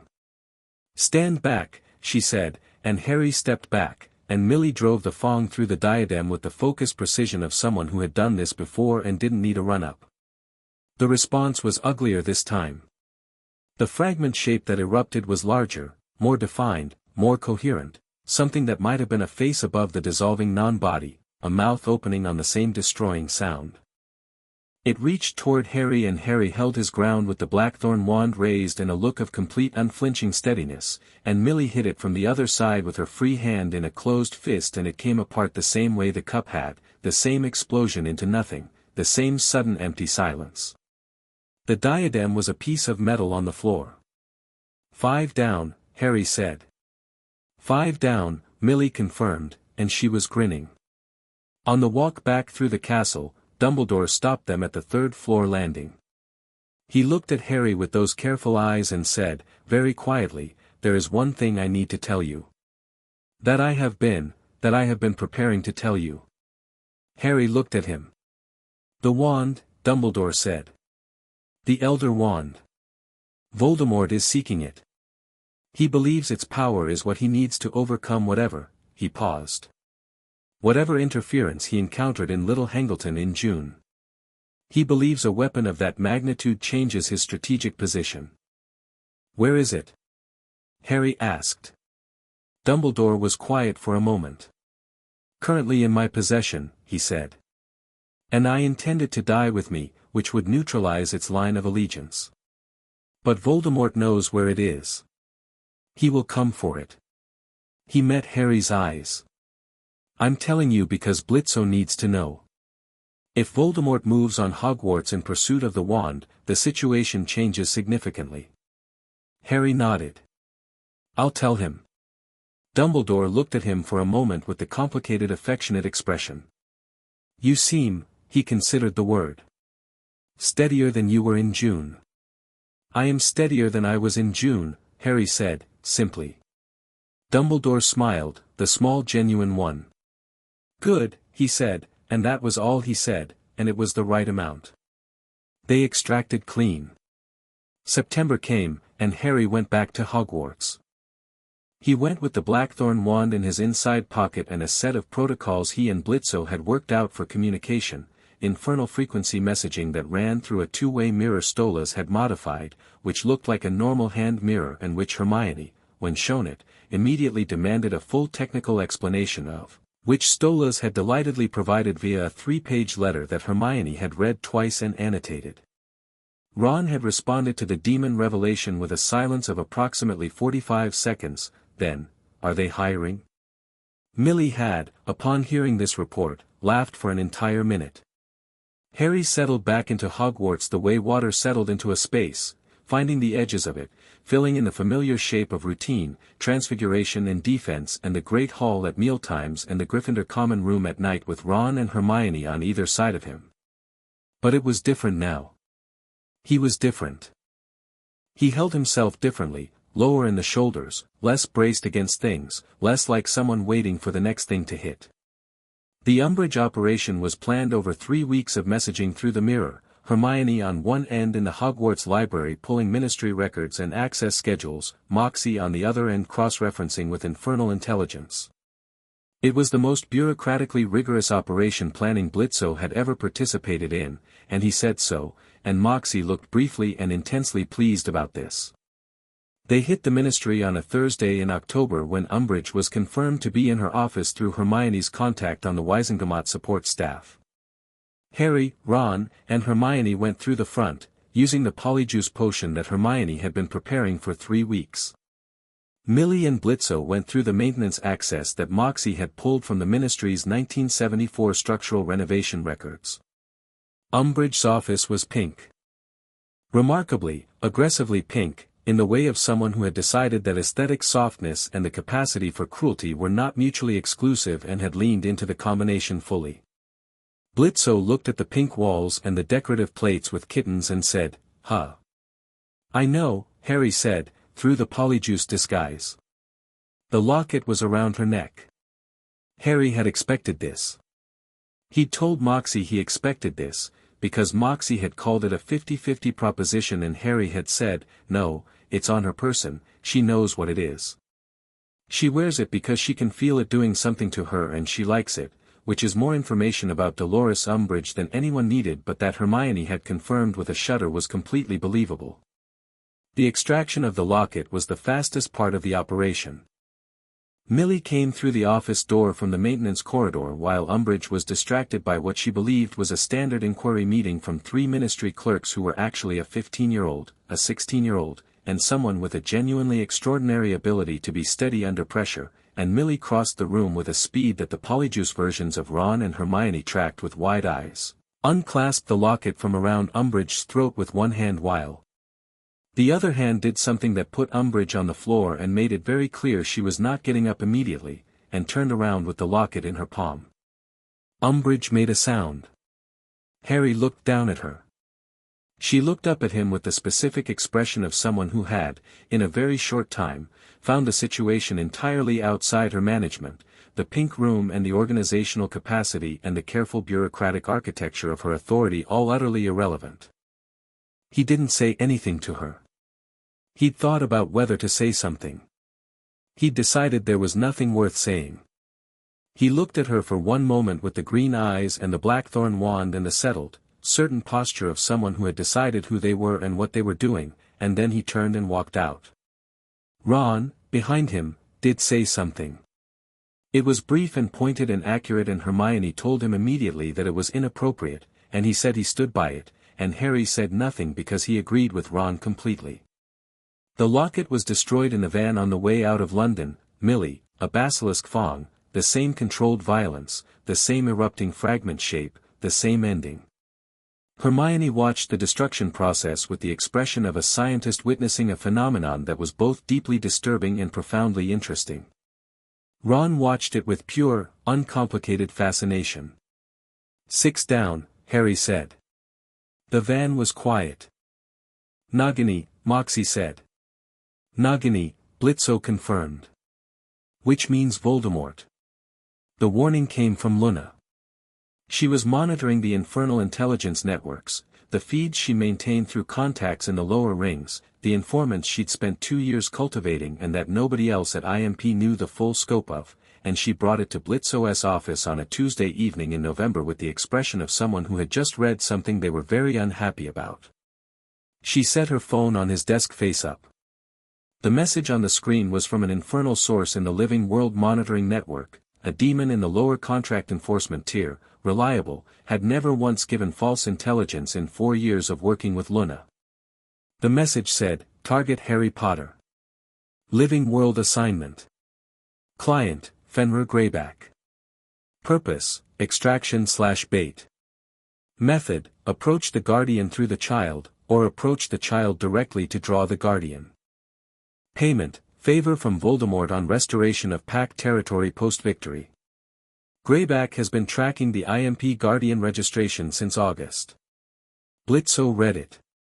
He read it a second time. He put the phone down. Luna was watching him with the specific attention she used when she was trying to read a situation before it developed into something she'd have to clean up. "He knows about the Guardian filing," she said. "Voldemort's people have known since at least August that you filed it. They've been working out how to use it." "Who's Greyback?" Blitzø asked, and the flatness in his voice was the kind of flat that preceded something loud. "Werewolf," Luna said. Not just infected. He chose it. He chooses to transform in situations where it's not forced, he cultivates it. He's been working with Voldemort since the First War, functioning as a recruitment tool, bites people, makes them loyal through fear and infection." She paused. "He targets children specifically. Younger targets because they're more susceptible to the psychological conditioning after the bite." Blitzø's hands were flat on the desk. "He's been in the living world," Luna said. "The source says he's been watching Harry since term started. Learning the Hogwarts access points." She held Blitzø's gaze. "He's not trying to kill Harry. He's trying to use Harry to get to you. To draw you into an uncontrolled engagement on his terms, in his territory." Blitzø stood up. "Don't," Luna said. He looked at her. "Don't do the thing where you react immediately," she said. "He wants a reaction. That's the play. Greyback is a bait-and-switch specialist, he sets up the emotional situation and then he closes it on whoever's coming in hot." Her voice was steady and deliberate. "You going in angry is what he's planning for." Blitzø looked at her for a long moment. "You need to call Harry," she said. "Right now. You need to know where he is and you need him to stay in the castle until we figure out the approach." Blitzø picked up the two-way mirror from his desk. He activated it. Harry answered immediately. He was in the Gryffindor common room. Blitzø could see the red and gold behind him, hear the background noise of other students. He looked at the mirror and clocked Blitzø's expression immediately. "What happened? Where are you?" "Common room." "What, stay in the castle?" Blitzø said it with the flat certainty that Harry responded to, the one that communicated there was a real reason and the reason would follow. "Don't go outside the wards for anything. Not for anyone." "Blitzø, Greyback," Blitzø said. "He's been watching Hogwarts. He knows you're there." Harry's expression went very still. He'd read the Greyback file months ago during the network briefings. He knew what Greyback was. He's working for Voldemort. He's specifically working to use you to get to me, Blitzø said. Which means he'll approach you, or he'll arrange something that makes you think you need to move. Either way you stay in the castle. He held Harry's gaze. I mean it. Harry looked at him through the mirror. Are you coming? Yes. When? When I have a plan that isn't reactive. Harry was quiet for a moment, doing the visible processing. He's going to approach me before you get here, he said. Probably tonight. If he knows you've just been told, he's going to move before you can plan. Blitzø had already been thinking this. Which means, I need to be bait, Harry said. Not asking. Stating. I need to be visible and accessible so he comes to me on my terms instead of his. He held Blitzø's gaze. Inside the wards. On the castle grounds. Where I have home advantage. Blitzø looked at him. The Quidditch pitch, Harry said. It's inside the outer wards but visible from the edge of the grounds. If I'm there tonight, he'll come. And if you come through a portal into the castle entrance and come to the pitch from behind, he'll be focused on you, Blitzø said. Yes. You'd be exposed. I have the wand you made me. Blitzø was very quiet for a moment. You planned this before I called, he said. Harry looked at him steadily. I noticed something watching the Triwizard yesterday. I didn't know what it was. Now I do. He paused. I've been thinking about the approach since this afternoon. The room was very quiet. Luna, still in the doorway, was watching Blitzø with the expression of someone who had a strong opinion and was holding it. Millie comes with me, Blitzø said. Agreed. You take Ron and Hermione to the pitch. Not as fighters, as company. He's less likely to act if there are witnesses who can report and you're less isolated. Keep them inside the ward line. Agreed. The second he moves toward you, you don't engage, you give me time to get to the pitch from the entrance. That's not agreed, Harry said. Blitzø looked at him. I'm not going to stand there and wait while a werewolf who targets children approaches 3 of us, Harry said, evenly. I'll hold position. I won't go to him. But if he moves first, I defend. That's the boundary. Blitzø looked at him for a long moment. That's reasonable, Luna said, from the doorway. Blitzø looked at her. She shrugged. It is, she said. He's not wrong. Okay, Blitzø said. He looked back at the mirror. Okay. Be at the pitch in an hour. Take the blackthorn. I already have it, Harry said, and the mirror went dark. The portal to Hogwarts opened outside the main gates, in the darkness of the lane that ran past the castle grounds, and Blitzø and Millie came through it at full operational pace, weapons checked, Millie with the modified weapon from Gringotts and something new in the other hand that she'd worked on since the locket operation, a compact infernal instrument that she described as a focused application of consequence and that Moxie had looked at and said he needed her to write up a technical spec on when this was done. The castle was above them on the hill, lit warm against the November dark. The Quidditch pitch was to the right of the main building, large and open, the goal posts rising against the sky. Blitzø could see them from the gate, 3 figures in the center of the pitch, just standing there, the way students might stand on a pitch at night without particularly obvious reason for it. He could also see the Triwizard. Something moved at the edge of it that was large and quiet and moving with a deliberateness that was not an animal and not a person in the usual sense, something that was both, something that occupied the space between forms and moved through it like a tool, like a weapon that had decided on a preferred setting. Blitzø moved to the castle entrance, fast and low. Millie matched him step for step without needing instruction. The entrance was unlocked. Dumbledore, who was presumably somewhere in the castle and either knew this plan or had made educated guesses about it, and they went in and through the entry hall and along the side corridor that opened onto the pitch approach path, the fastest route from the gates. At the Triwizard, Greyback stepped into the open. He was, not transformed, but close to it, the particular between state of a werewolf who had learned to ride the edge and found it useful.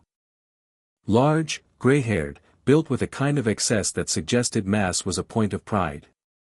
He moved toward the pitch with the comfortable confidence of someone who expected the advantage of surprise and the advantage of fear to do most of the work. On the pitch, Harry saw him coming. Harry's wand was in his hand in one smooth motion, the blackthorn, which caught the castle light along its dark grain, and he held his position, exactly where he'd said he'd hold it, and beside him Ron and Hermione were on either side, their own wands up, all three of them looking at Greyback coming across the grass with the steadiness of people who were frightened and were making the choice not to be governed by it. Greyback's eyes were on Harry. Only on Harry. The calculation of someone assessing a target and finding it satisfying. "You've grown," Greyback said, still approaching, easy in the tone of someone enjoying themselves. The famous Harry Potter. Out on the grounds at night. He tilted his head. "Someone should have taught you that's not safe." "Someone did," Harry said. "That's why I'm here." Greyback paused. "You're not getting to Blitzø through me," Harry said. "But you're welcome to come close enough that he can deal with you himself." Greyback looked at him. Then he smiled, which was a specific and unpleasant thing to see. "Brave boy," he said. "Let's see how brave." He moved fast. Harry moved faster.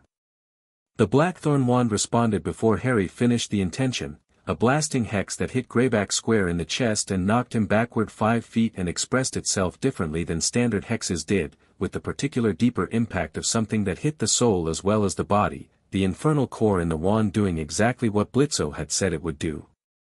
Greyback hit the ground and rolled and came up snarling, the between state shifting further toward the other thing, the human shape less dominant. Harry didn't retreat. Ron was pulling Hermione back, creating distance from the engagement, following the protocol. Harry held the pitch center with the wand up and his feet planted and he cast twice more while Greyback was still covering the distance between them, each cast precise and hard and very clear about its intent. Greyback got a hand on his collar. There was a sound from the pitch entrance, not loud, just there, a presence that arrived with a particular quality of weight, and Greyback turned. Blitzø came across the pitch without running. He walked at the pace of someone who had somewhere specific to be and was not in a hurry because being in a hurry communicated that the situation was uncertain and the situation was not uncertain. He had both weapons and he had something else in his expression, not anger, which was what Greyback had been planning for, but something colder and more focused that was not the same thing at all. Greyback looked at him. Blitzø looked at Greyback. "Let him go," Blitzø said. Greyback's grip was still on Harry's collar, Harry suspended slightly forward, wand still up, expression unchanged, not scared, not frozen, furious in the controlled way that was starting to be one of the things Blitzø recognized as distinctly Harry. "The Guardian," Greyback said, and his voice had the satisfaction of someone whose plan had worked the way he wanted. "Easier than I thought." "You thought this would be hard," Blitzø said. "I thought you'd be worried." Blitzø kept walking, closed the distance at the same pace. "I am worried. Worried is why I'm walking and not running. Running makes things messy." He stopped 8 feet away. His weapons were at his sides, not raised, which communicated something about where the actual danger was in this encounter and it wasn't in the weapons. "I'm going to tell you exactly what's about to happen, and I'm telling you as a courtesy, not because it gives you options." Greyback watched him. "You're going to release him," Blitzø said. "He's going to step back. And then you and I are going to have a conversation about who sent you and what they offered you and what your network looks like, and at the end of that conversation will determine what happens to you. That's one path." He paused. "The other path starts with your hand still on him when I get there." Silence on the pitch. The November wind moved through the goal posts. Somewhere high in the castle, a light was on. "He's worth more to you scared," Greyback said. "That's the theory. That's what I was told about you. That you can't function with someone you care about on the line." "Who told you that?" Blitzø asked. "Everyone knows how you operate," Greyback said. "You're sentimental. You make decisions with, who specifically told you that? Blitzø said. Because I want to know who looked at me and decided that was my liability. I want to know if it was Voldemort himself or if it was someone in the network who got it secondhand, because the quality of the intelligence is information. Greyback's grip tightened. Harry's elbow came back and connected with Greyback's ribs, not hard enough to break the grip, but enough to create a shift, enough to give him a quarter turn of leverage, and he planted his foot and put his entire body into a rotation that dragged Greyback's center of mass forward and down, the specific move that Millie had drilled into him on the 4th day of training and that he'd practiced 300 times since. And Greyback's grip released because it had to, physics demanding it. Harry stepped away. Wand up. 2 feet of clear space. Greyback started to rise. Blitzø arrived. He didn't have the weapons raised. He hit Greyback with his body, not a punch, not a strike, something more like a tackle that used the full weight and momentum of his approach and that took them both to the ground, Greyback's much larger frame flipping with the practiced technique of someone who had been fighting things bigger than himself for 20 years and had learned that size was a factor, not a conclusion. Greyback landed face first in the pitch grass with Blitzø's weight on his back and one arm twisted behind him at an angle that made it very clear the arm stayed where it was as long as Blitzø wanted it to. Millie arrived from the pitch entrance at a run, reached them in 2 seconds, and had the secondary restraint on before Greyback's attempt to use the between state to shift out of it had fully formed. The modified weapon touched his back between the shoulder blades and made a sound that communicated, clearly and completely, that shifting was not going to be the advantageous move. Greyback went still. The pitch was quiet. Harry walked over. He stood near Blitzø and looked down at Greyback with those flat green eyes and the wand at his side, and there was something in his expression, not satisfaction, not relief, something more complicated, the specific look of a person who had been afraid of this encounter for longer than tonight and was finding it smaller than the fear had made it. The children he bit, Harry said, to Greyback's back. Not loud.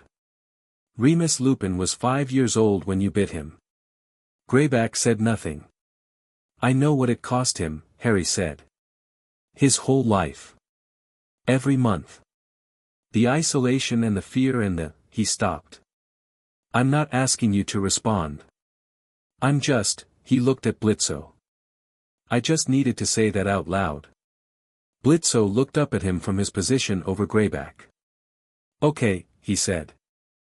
Okay, Harry said, and stepped back, and Ron and Hermione, who had held position at the pitch entrance the entire time and who had been completely and impressively where they were told to be, came forward, and Hermione immediately started talking to Millie in a rapid undertone about restraint methods and the legal framework around werewolf capture in the wizarding world, and Ron looked at the whole scene and said, to no one in particular, brilliant. The interrogation of Greyback happened in the Hogwarts dungeons. Dumbledore had, in fact, known the plan, or had known enough to ensure the castle was prepared for a specific outcome, and produced, over the course of 2 hours, the location of a secondary Death Eater safe house, the identity of 2 ministry plants they hadn't confirmed yet, and the information that Voldemort was planning a Hogwarts assault in the spring. Spring. Not now. But coming. He's going for the wand, Harry said, afterward. He was sitting on the dungeon steps with Blitzø beside him, the castle quiet above them. Dumbledore told me he would. He wants the Elder Wand before he moves on Hogwarts, so that whatever protection the castle has can't stop him. Blitzø said nothing. Which means Dumbledore is the target, Harry said. Before the castle. He's going to go for Dumbledore first. Yeah, Blitzø said. Harry looked at the stone floor. He looked at it for a long moment. Blitzø. Yeah. Is Dumbledore going to survive this? Blitzø was quiet for a moment. He thought about Dumbledore's wand going to die with him. He thought about the Elder Wand and how Voldemort would need to take it. He thought about the things Dumbledore hadn't said at the dinner table and what those things had looked like in an old man's eyes. He didn't think Albus Dumbledore had always expected to survive this. I don't know, he said. Harry sat with that. He sat with it the way he sat with hard things, fully, without looking away from it. He knows, Harry said. He's known for a while. Probably. And he didn't tell me. He's protecting you. He's always protecting me, Harry said, and there was no anger in it this time, just something tireder and more honest, the exhaustion of being cared for in the specific shape of being shielded. I wish he stopped. Started again. I wish he trusted me with the things that are hard. I can handle the hard things. I know you can, Blitzø said. Then why doesn't he? Because he loves you, Blitzø said. And some people, when they love someone, try to take the weight of things. Even when the person they love is fully capable of carrying it. He paused. It's not the right call. But it comes from the right place. Harry was quiet for a long time. You don't do that, he said finally. No. You told me about the Eidolon blade problem straight. You told me about the Horcrux theory straight. You told me about Greyback the second you knew. Yeah, Blitzø said. Why? Blitzø thought about it. He thought about what it was to be young and in the dark, to have the shape of your own situation managed by people who believed the darkness was the kind thing to offer. He thought about how much older he'd been than he should have been by the time anyone gave him information straight. Because you deserve to know the actual shape of things, he said. Because deciding what's too hard for you isn't my job. My job is to make sure you're not doing it alone. Harry looked at him. Blitzø met his eyes. Okay, Harry said, quietly. Okay, Blitzø said. They sat on the dungeon steps a while longer, the castle warm above them, the November dark outside, the quiet of a building full of sleeping children and the particular sounds that old stone made when it settled. We need to deal with Nagini, Harry said. I know. Which means Voldemort. Which means the spring assault might not wait for him to come to us. I know. Harry looked at the steps. We should be the ones to go to him.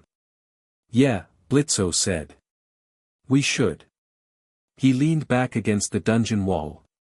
Harry leaned back too, beside him, and they sat there with the weight of what was coming and the particular quality of two people who had decided the same thing and didn't need to make a ceremony out of it. Hey, Harry said. Yeah. When all of this is finished. He said it carefully, in the way of someone holding something fragile. When it's done. What happens? Blitzø looked at the ceiling. What do you want to happen? Harry was quiet for a moment. I want to finish school, he said. I want to figure out who I am when I'm not the thing prophecies are about. I want to spend time at the I.M.P offices being completely useless for a weekend. A small pause. I want July 31st to be something that gets remembered every year. Done, Blitzø said. Harry looked at him. All of it, Blitzø said.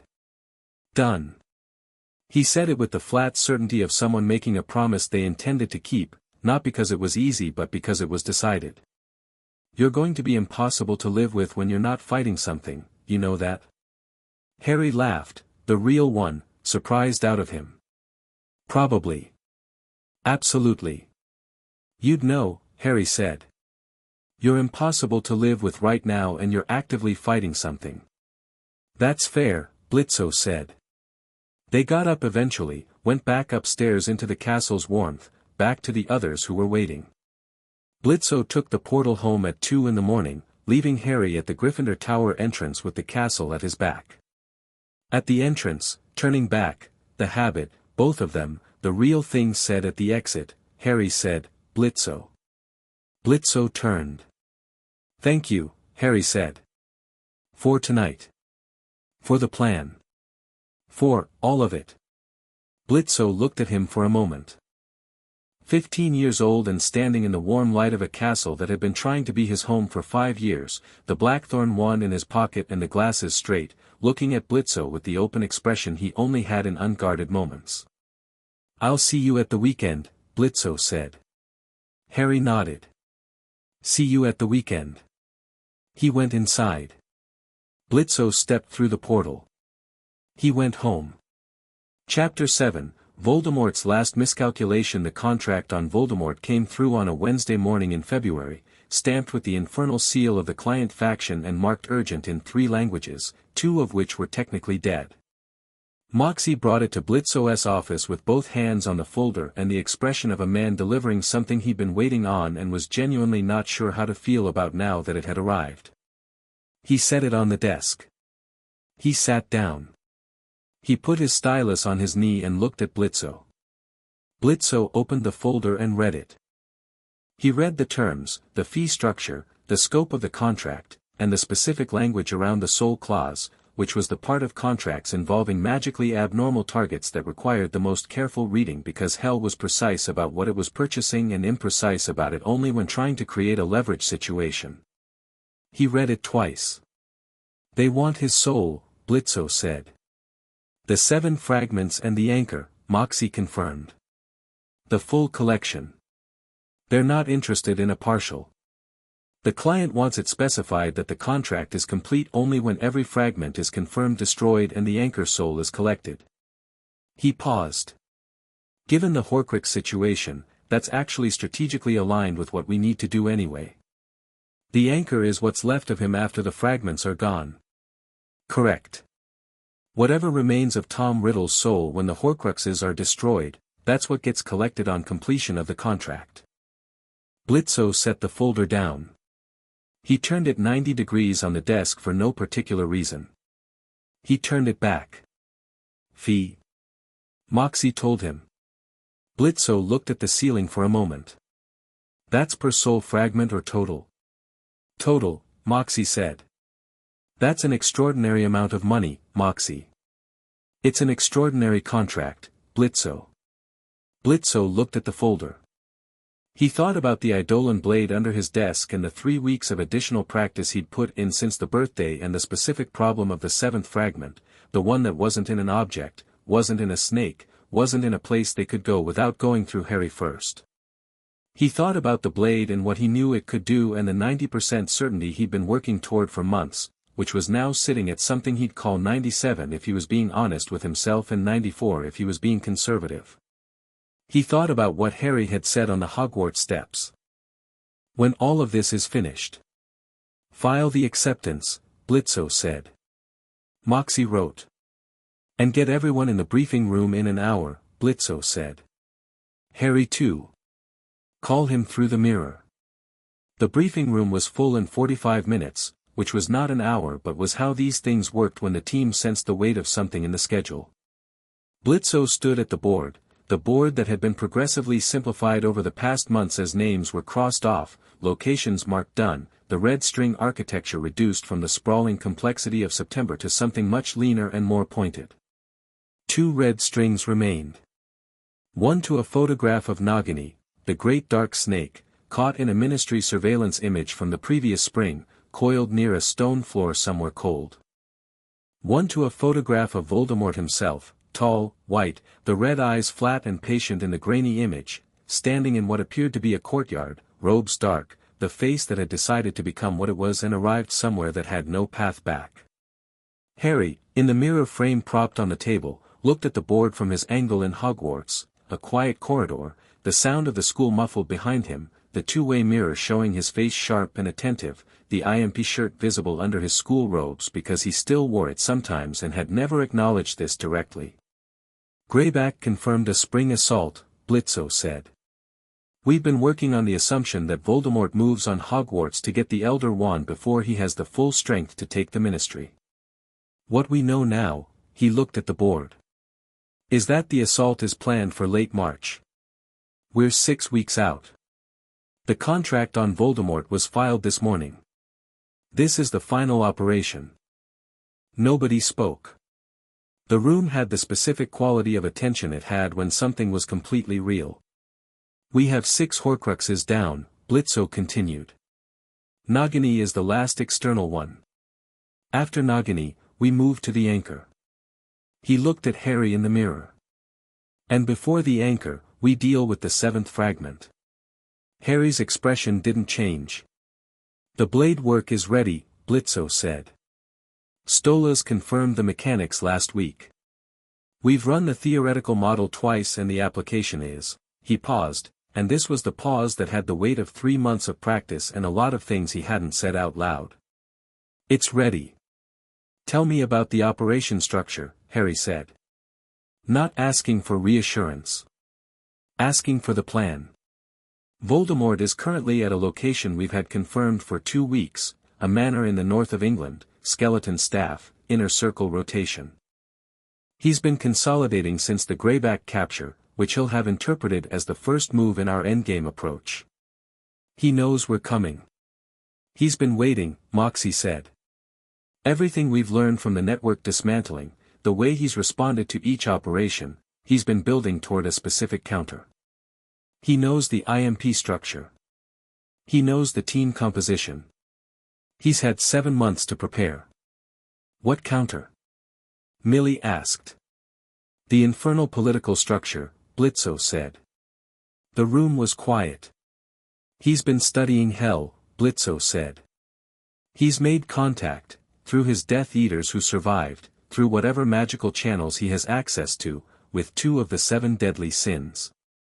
He's offering a deal. His soul, voluntarily submitted to a specific sin's domain, in exchange for protection from the I.M.P contract. He looked around the room. He's trying to get himself committed to a competing infernal claim before we can collect him. Moxie made a sound. That would legally invalidate our contract, he said, with the specific tone of someone who was deeply offended by the audacity of the strategy. A voluntary soul commitment predating the collection attempt would create a jurisdictional dispute, Blitzø said. Which would go to the infernal courts, which would take years to resolve, during which time the contract is in escrow and he's protected from collection. He paused. It's smart. It's the smartest thing he's come up with. Did it work? Harry asked. No, Blitzø said. Because Stolas got there first. The room absorbed this. Stolas, Luna said slowly, contacted the 7 deadly sins. He contacted the relevant ones. He has standing with 3 of them and leverage with a 4th.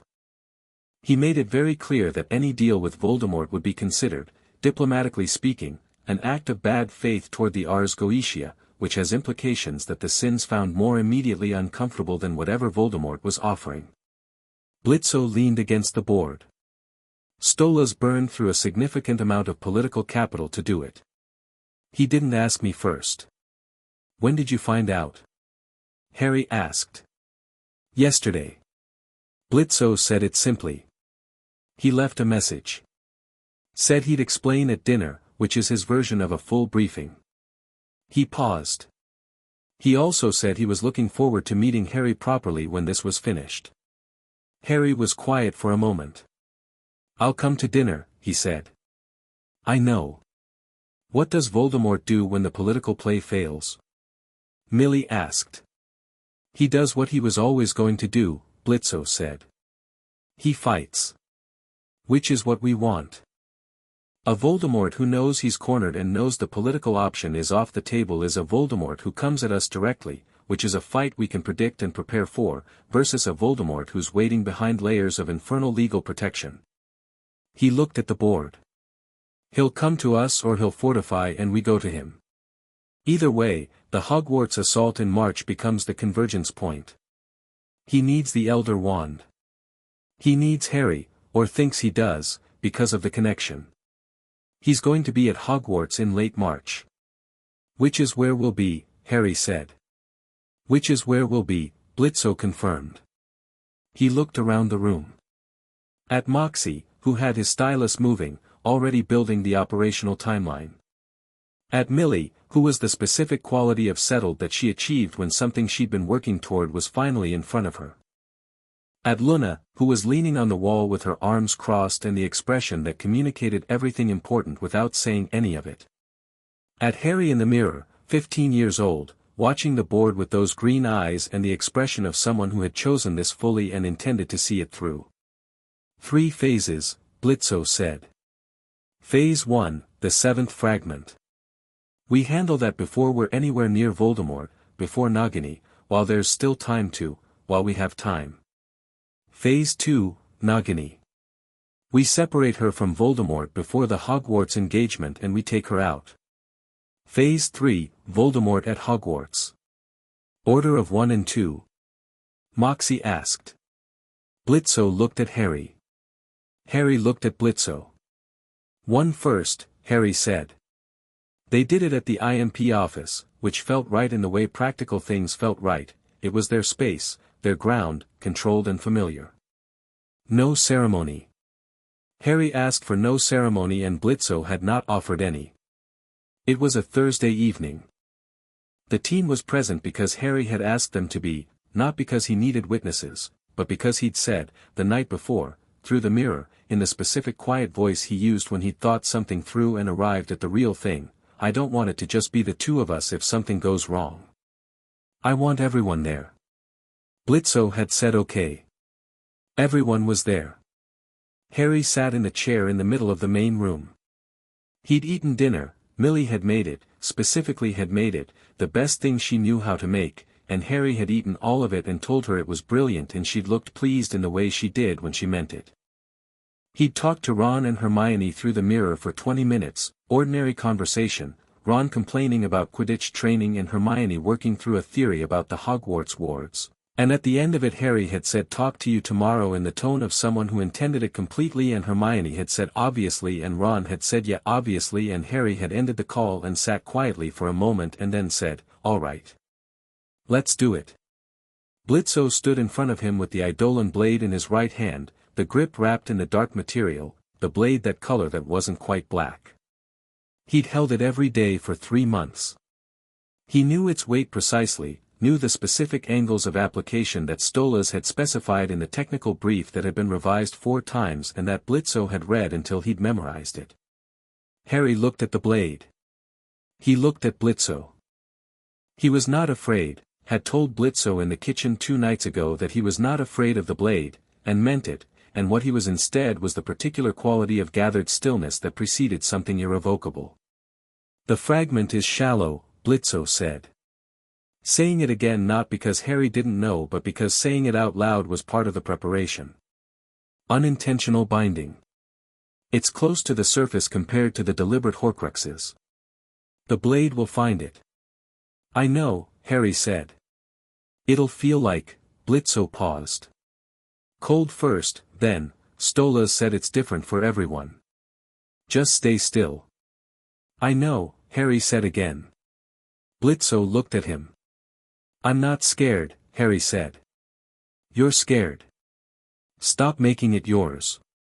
I'm allowed to be, yes, Harry said. And I'm telling you I'm okay. So you can do this. Blitzø held his gaze for a moment. Then he nodded.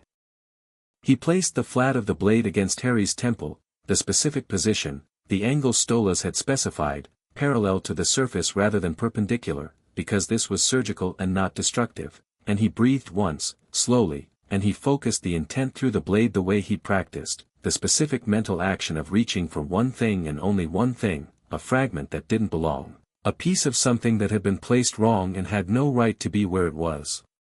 The blade went cold in his hand. Harry's breath caught. The blade moved, not physically, but in the way instruments moved when they'd found what they were looking for, a quality of resonance, of contact, the specific sensation Blitzø had practiced on objects and had been waiting to feel on this, here, now. The fragment came free. Not dramatically. Not with the explosion or the entity that the cup and the locket and the diadem had produced. This was smaller and older and had been so long in a place it wasn't meant to be that it came out the way things came out of wounds that had mostly healed, with a release, with a rightness to the absence, with the particular quality of something unwinding that had been held too long in tension. It sat on the blade for a moment. A small, cold, dark nothing that had been a piece of a man who had dismembered his own soul for power and had scattered the pieces across the world for preservation.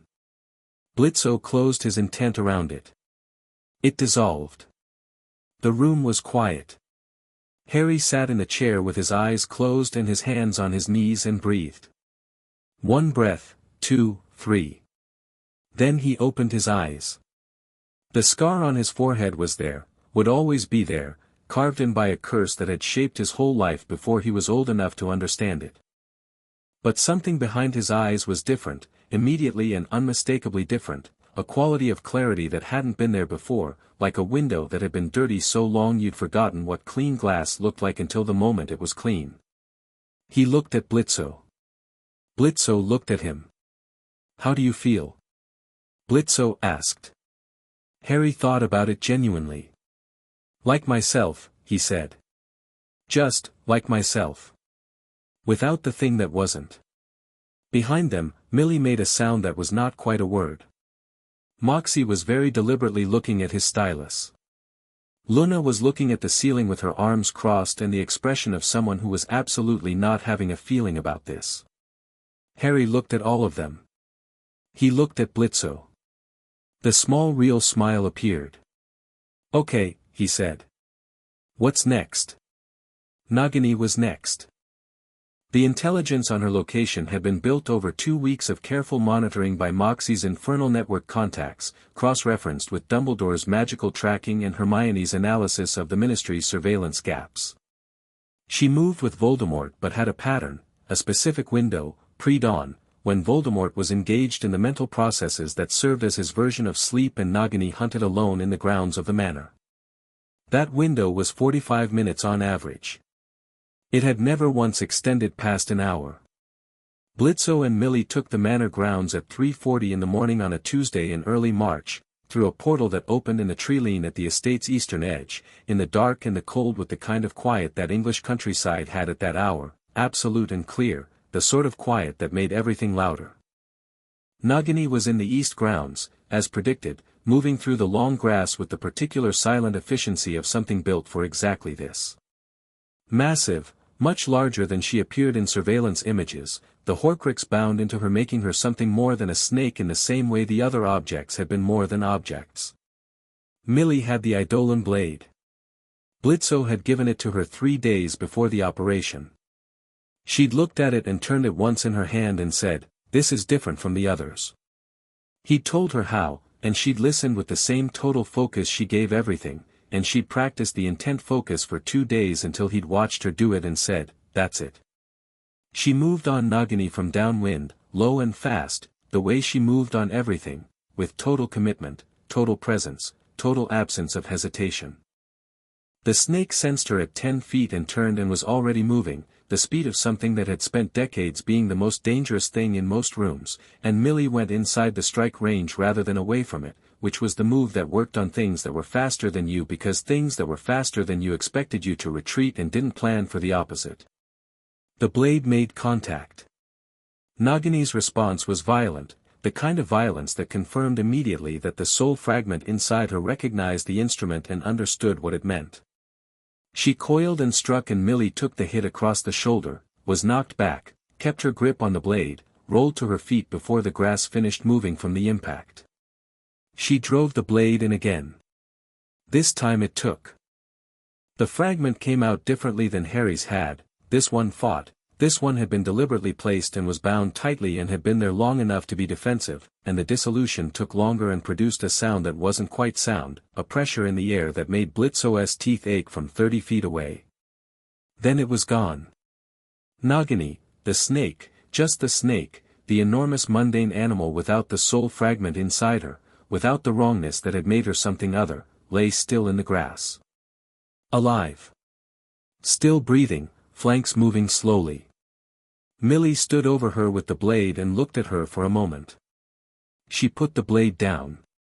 She crouched beside the snake and put her hand very gently on the broad flat head in the way she had with Cedric in the van, the way she had with every small and vulnerable thing that crossed her path, and she said something quietly that Blitzø couldn't hear from where he was. Then she stood up and looked at him across the grounds. "Clean," she said. "Clean," he confirmed.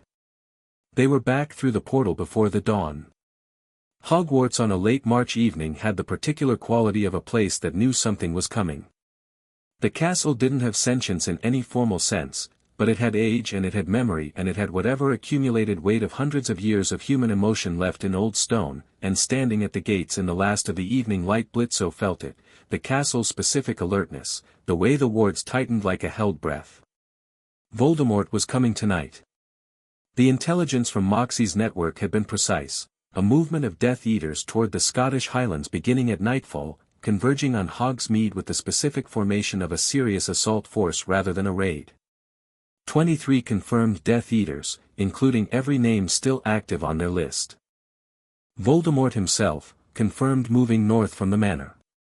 Dumbledore knew. The castle knew. Harry was standing at the gates with Ron and Hermione, the blackthorn wand in his hand, and he looked at Blitzø when the portal opened, and his expression was the one he'd had in the graveyard 9 months ago, the one that had started everything, clear-eyed, decided, not afraid enough, except that now it wasn't because he'd learned to suppress the fear. It was because he'd made his peace with what this was and had chosen it fully. He looked different from June. Taller, for one thing, the growth spurt that had been happening since August finally committing. Broader in the shoulder. Held himself lower and steadier, the physical change that training had made, and deeper than the physical, something in the quality of his presence that was settled in a way it hadn't been when he was tied to a stone angel and little Hangleton wondering if anyone was coming.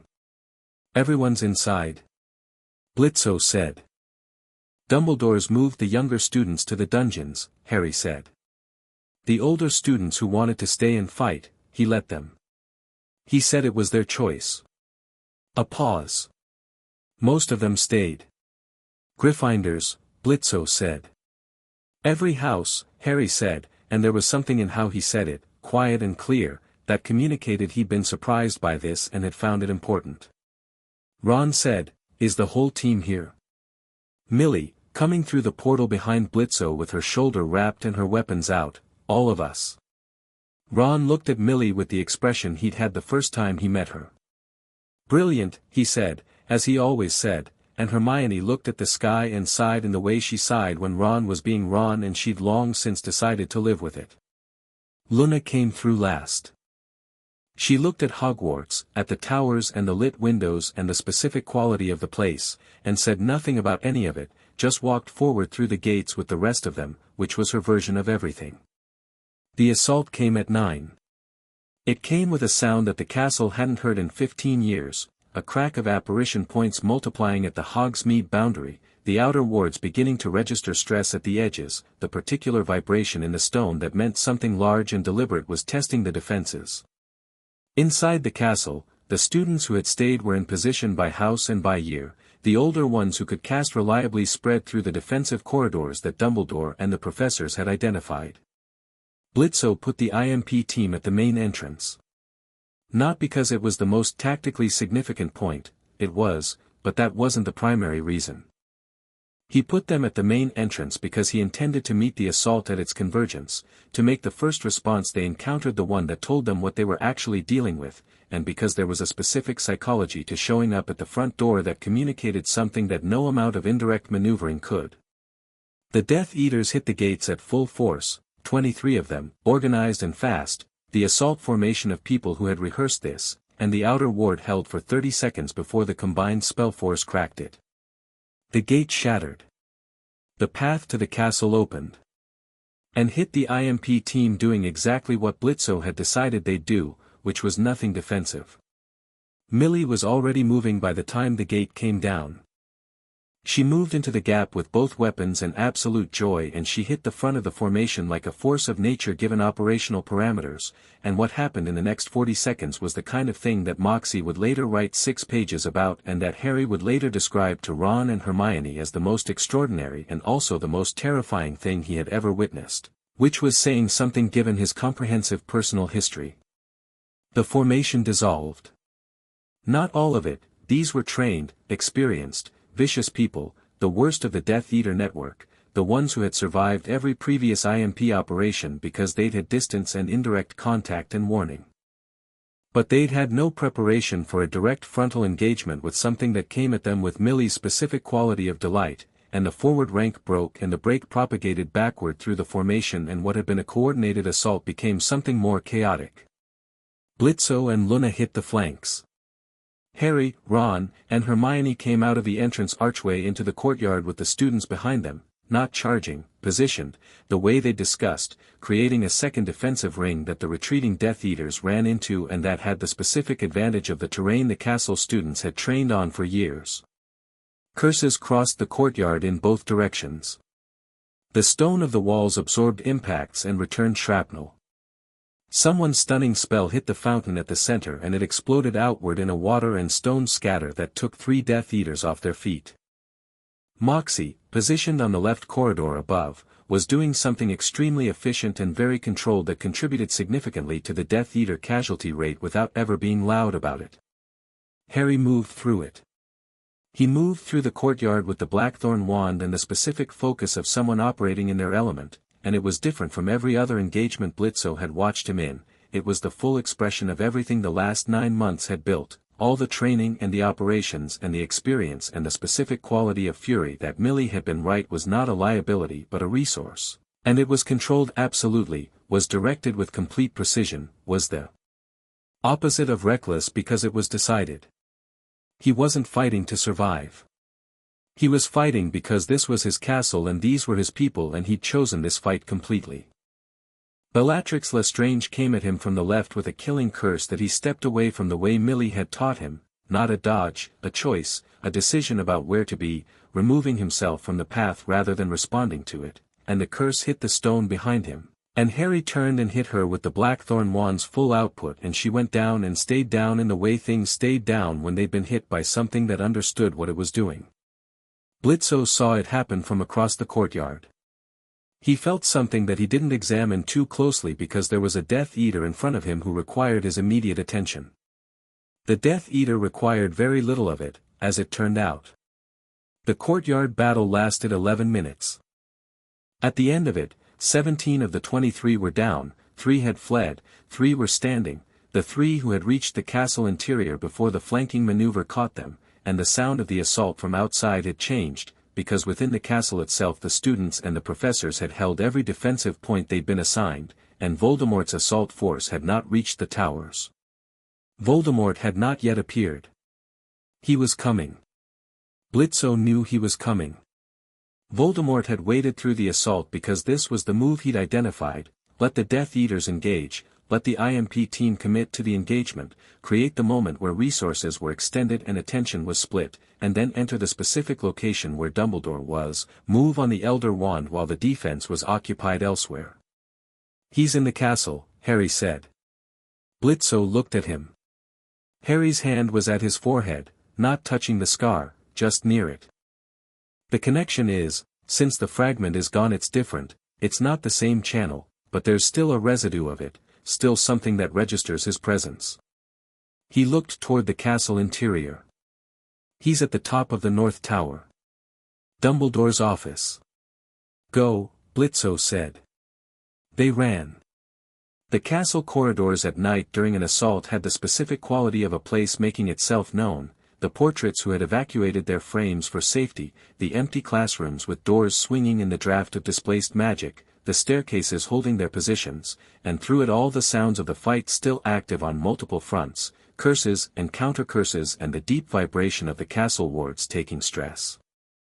They took the stairs to the North Tower at a run, Harry and Blitzø side by side, Millie and Luna behind, and Harry moved through the castle with the navigational certainty of someone who had spent 6 years learning this building as a lived place, not a map but a home, knowing every staircase's particular rhythm and every corridor's shortcuts, and he led them up without hesitation or pause. The North Tower corridor was very quiet. The door to Dumbledore's office was open. Light inside, not lamplight, something colder, something that had no warmth in it. They came to the doorway and stopped. Dumbledore was standing near his desk. He was still upright, which Blitzø noted with a specific quality of relief, still present, though the quality of his presence was different, the particular stillness of a man who had made peace with an outcome and was now in it. His wand was on the desk. Not in his hand. On the desk. Voldemort stood at the center of the office. He was taller in person than he looked in surveillance images, which was always true of dangerous people. The office's cold light caught the white of his face and the flat red of his eyes, and those eyes moved to the doorway immediately, with the unhurried attention of something that had expected this and had chosen its ground accordingly. The Elder Wand was in his hand. He'd gotten there first. He'd gotten it from somewhere. "Mr. Blitzø," Voldemort said, and his voice was the same, high, clear, the voice that expected to be the most important sound in the room. "We meet again." "We do," Blitzø said. He was in the doorway, not the office, in the threshold, the in-between space, which was also a kind of choice. Voldemort looked past him at Harry, and something happened in those flat red eyes that was complicated and old and not quite what hate looked like, which was a distinction Blitzø found interesting. "Harry," he said.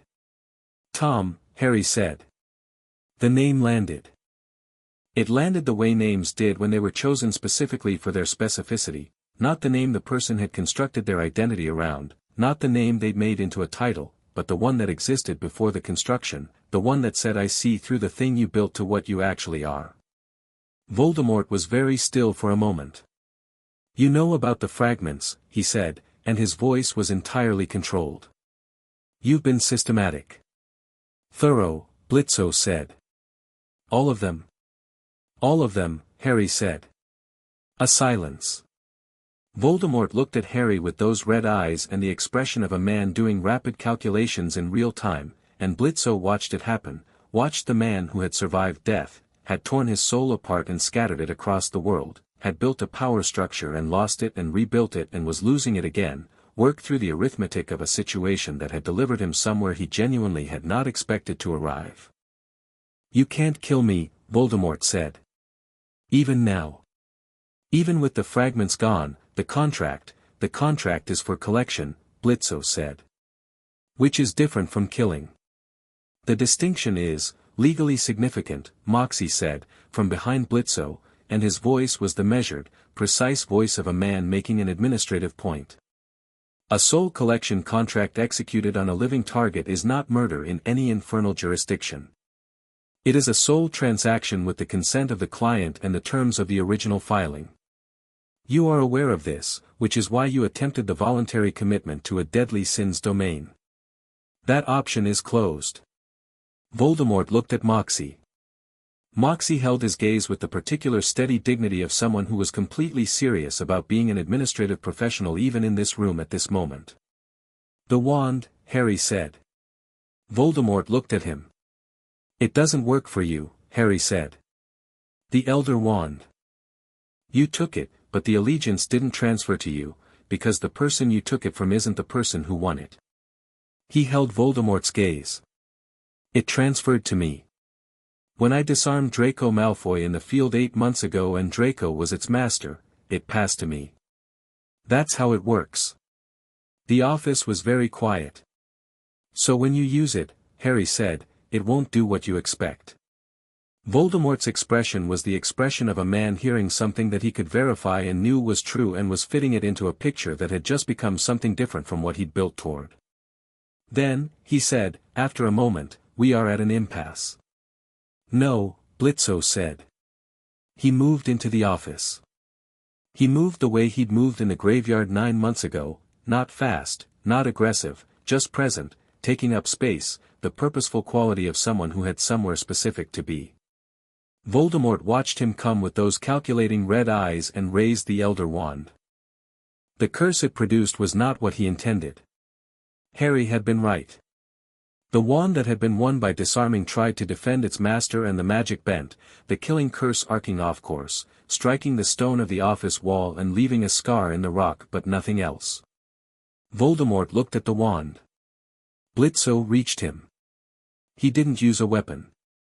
He used his hand, specifically, the technique Stolas had briefed him on, the soul contact method that functioned as the collection mechanism for the contract, the infernal equivalent of taking something into custody, which required direct contact and the intent focus he'd practiced for months and which he applied now with the full weight of everything he knew how to do. Voldemort's eyes went very wide.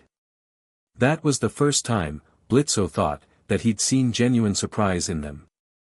Genuine surprise and, underneath it, brief and almost invisible, something that was not fear exactly but was adjacent to it, was the specific recognition of someone who had run from death for 50 years encountering something that could not be run from. Tom Riddle, Blitzø said, quietly, right in front of him, you are collected under Infernal Contract 774 Alpha, Client of Record, Soul Fragments and Anchor Inclusive. He held the contact. It's done. The office filled with light, not the cold light that had been there, but something warmer and more absolute, the specific quality of an infernal collection completing, and then it was over and Voldemort was not there and the Elder Wand clattered to the stone floor and the office was just an office. Dumbledore looked at the floor where Voldemort had been standing. He looked at Blitzø. He looked at Harry. The office was very quiet.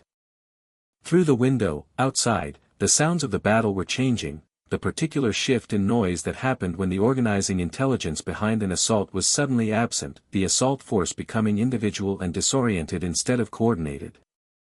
They were losing cohesion. They would run or surrender. Most would run.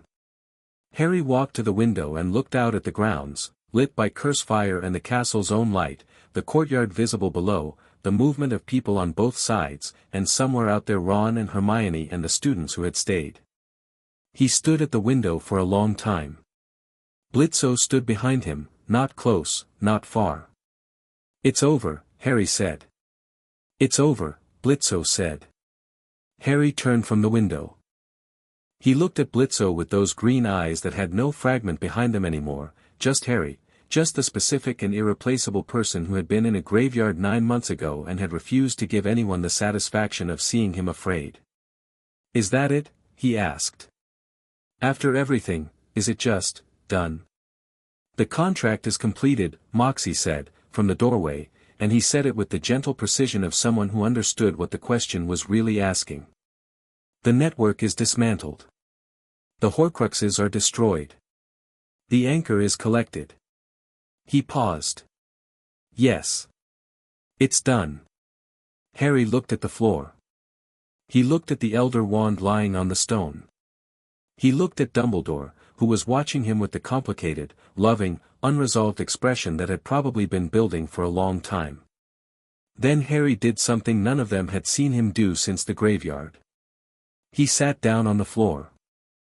Not collapsed, chose to sit, lowered himself deliberately, and sat on the cold stone of Dumbledore's office floor and put his hands on his knees and breathed, once, twice, long and slow, the specific breathing of someone who had been running at something for a very long time and had just reached the end of the distance and was discovering that stopping was its own thing to get through.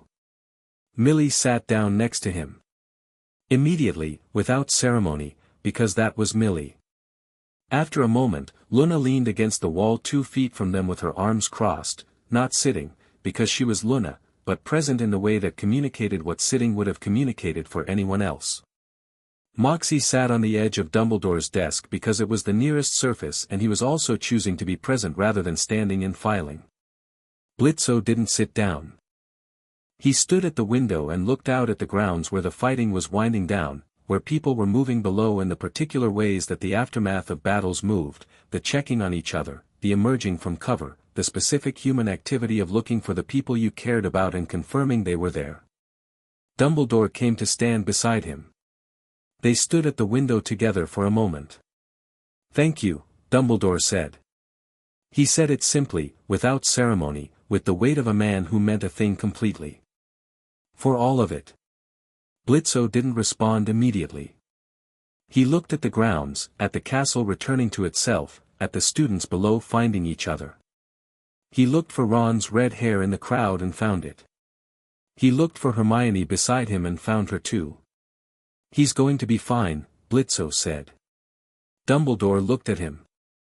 "Yes," he said, and the word had something enormous in it, relief and gratitude and grief and the specific complicated love of someone who had loved a child badly in some of the ways that mattered most and was choosing to be honest about it. "I believe he is." On the floor behind them, Harry said something to Millie that made her laugh, and Millie's laugh was the kind of laugh that had no bad thing in it, the warm uncomplicated sound of someone who liked the world and said so. Luna said, "If you two are going to be like this the whole way home, I'm taking a separate portal." "No, you're not," Harry said. A pause. "No," Luna said. "I'm not." Blitzø turned from the window. He looked at his team on the floor of Albus Dumbledore's office in the aftermath of the thing they'd come here to finish, and he looked at Harry in the middle of them, his company shirt visible under the school robes, the blackthorn wand on the floor beside him, the scar on his forehead, the glasses straight, the green eyes catching the light. And he thought about a graveyard in June and a form filed at a petrol station in Bristol and the question of whether any of this had been a mistake. He had an answer. He'd had it for a while, actually. He'd just been waiting for a moment where it was something other than terrifying. "Let's go home," he said.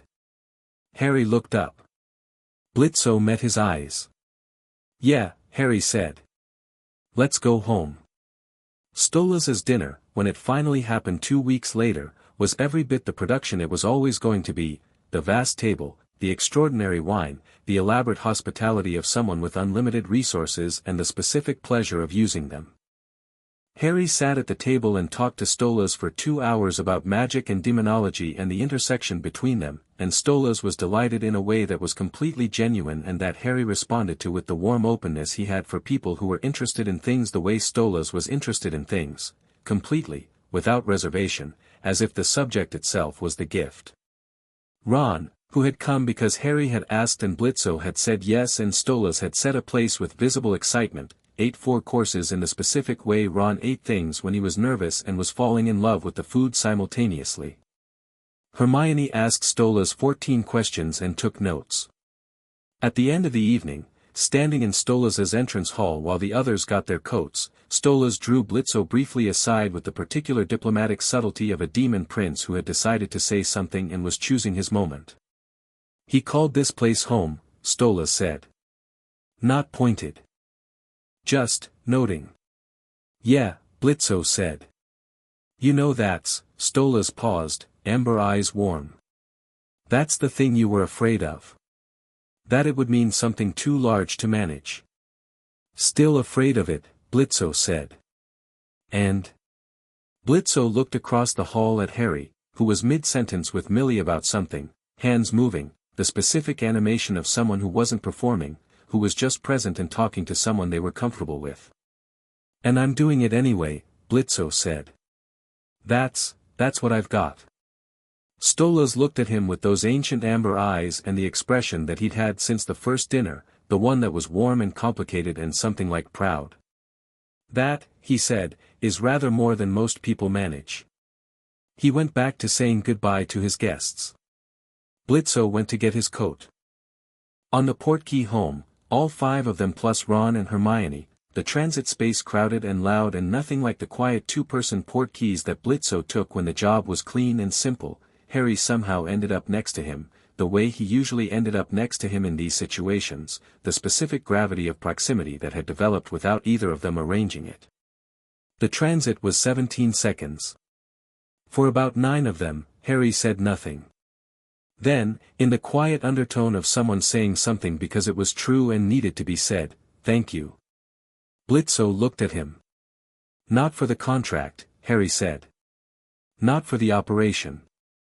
For," he paused, not struggling, just finding the right words.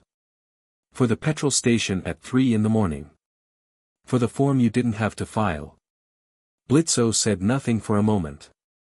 "You were right," Harry said. "That it was partly about you. That you filed it because you didn't want to leave."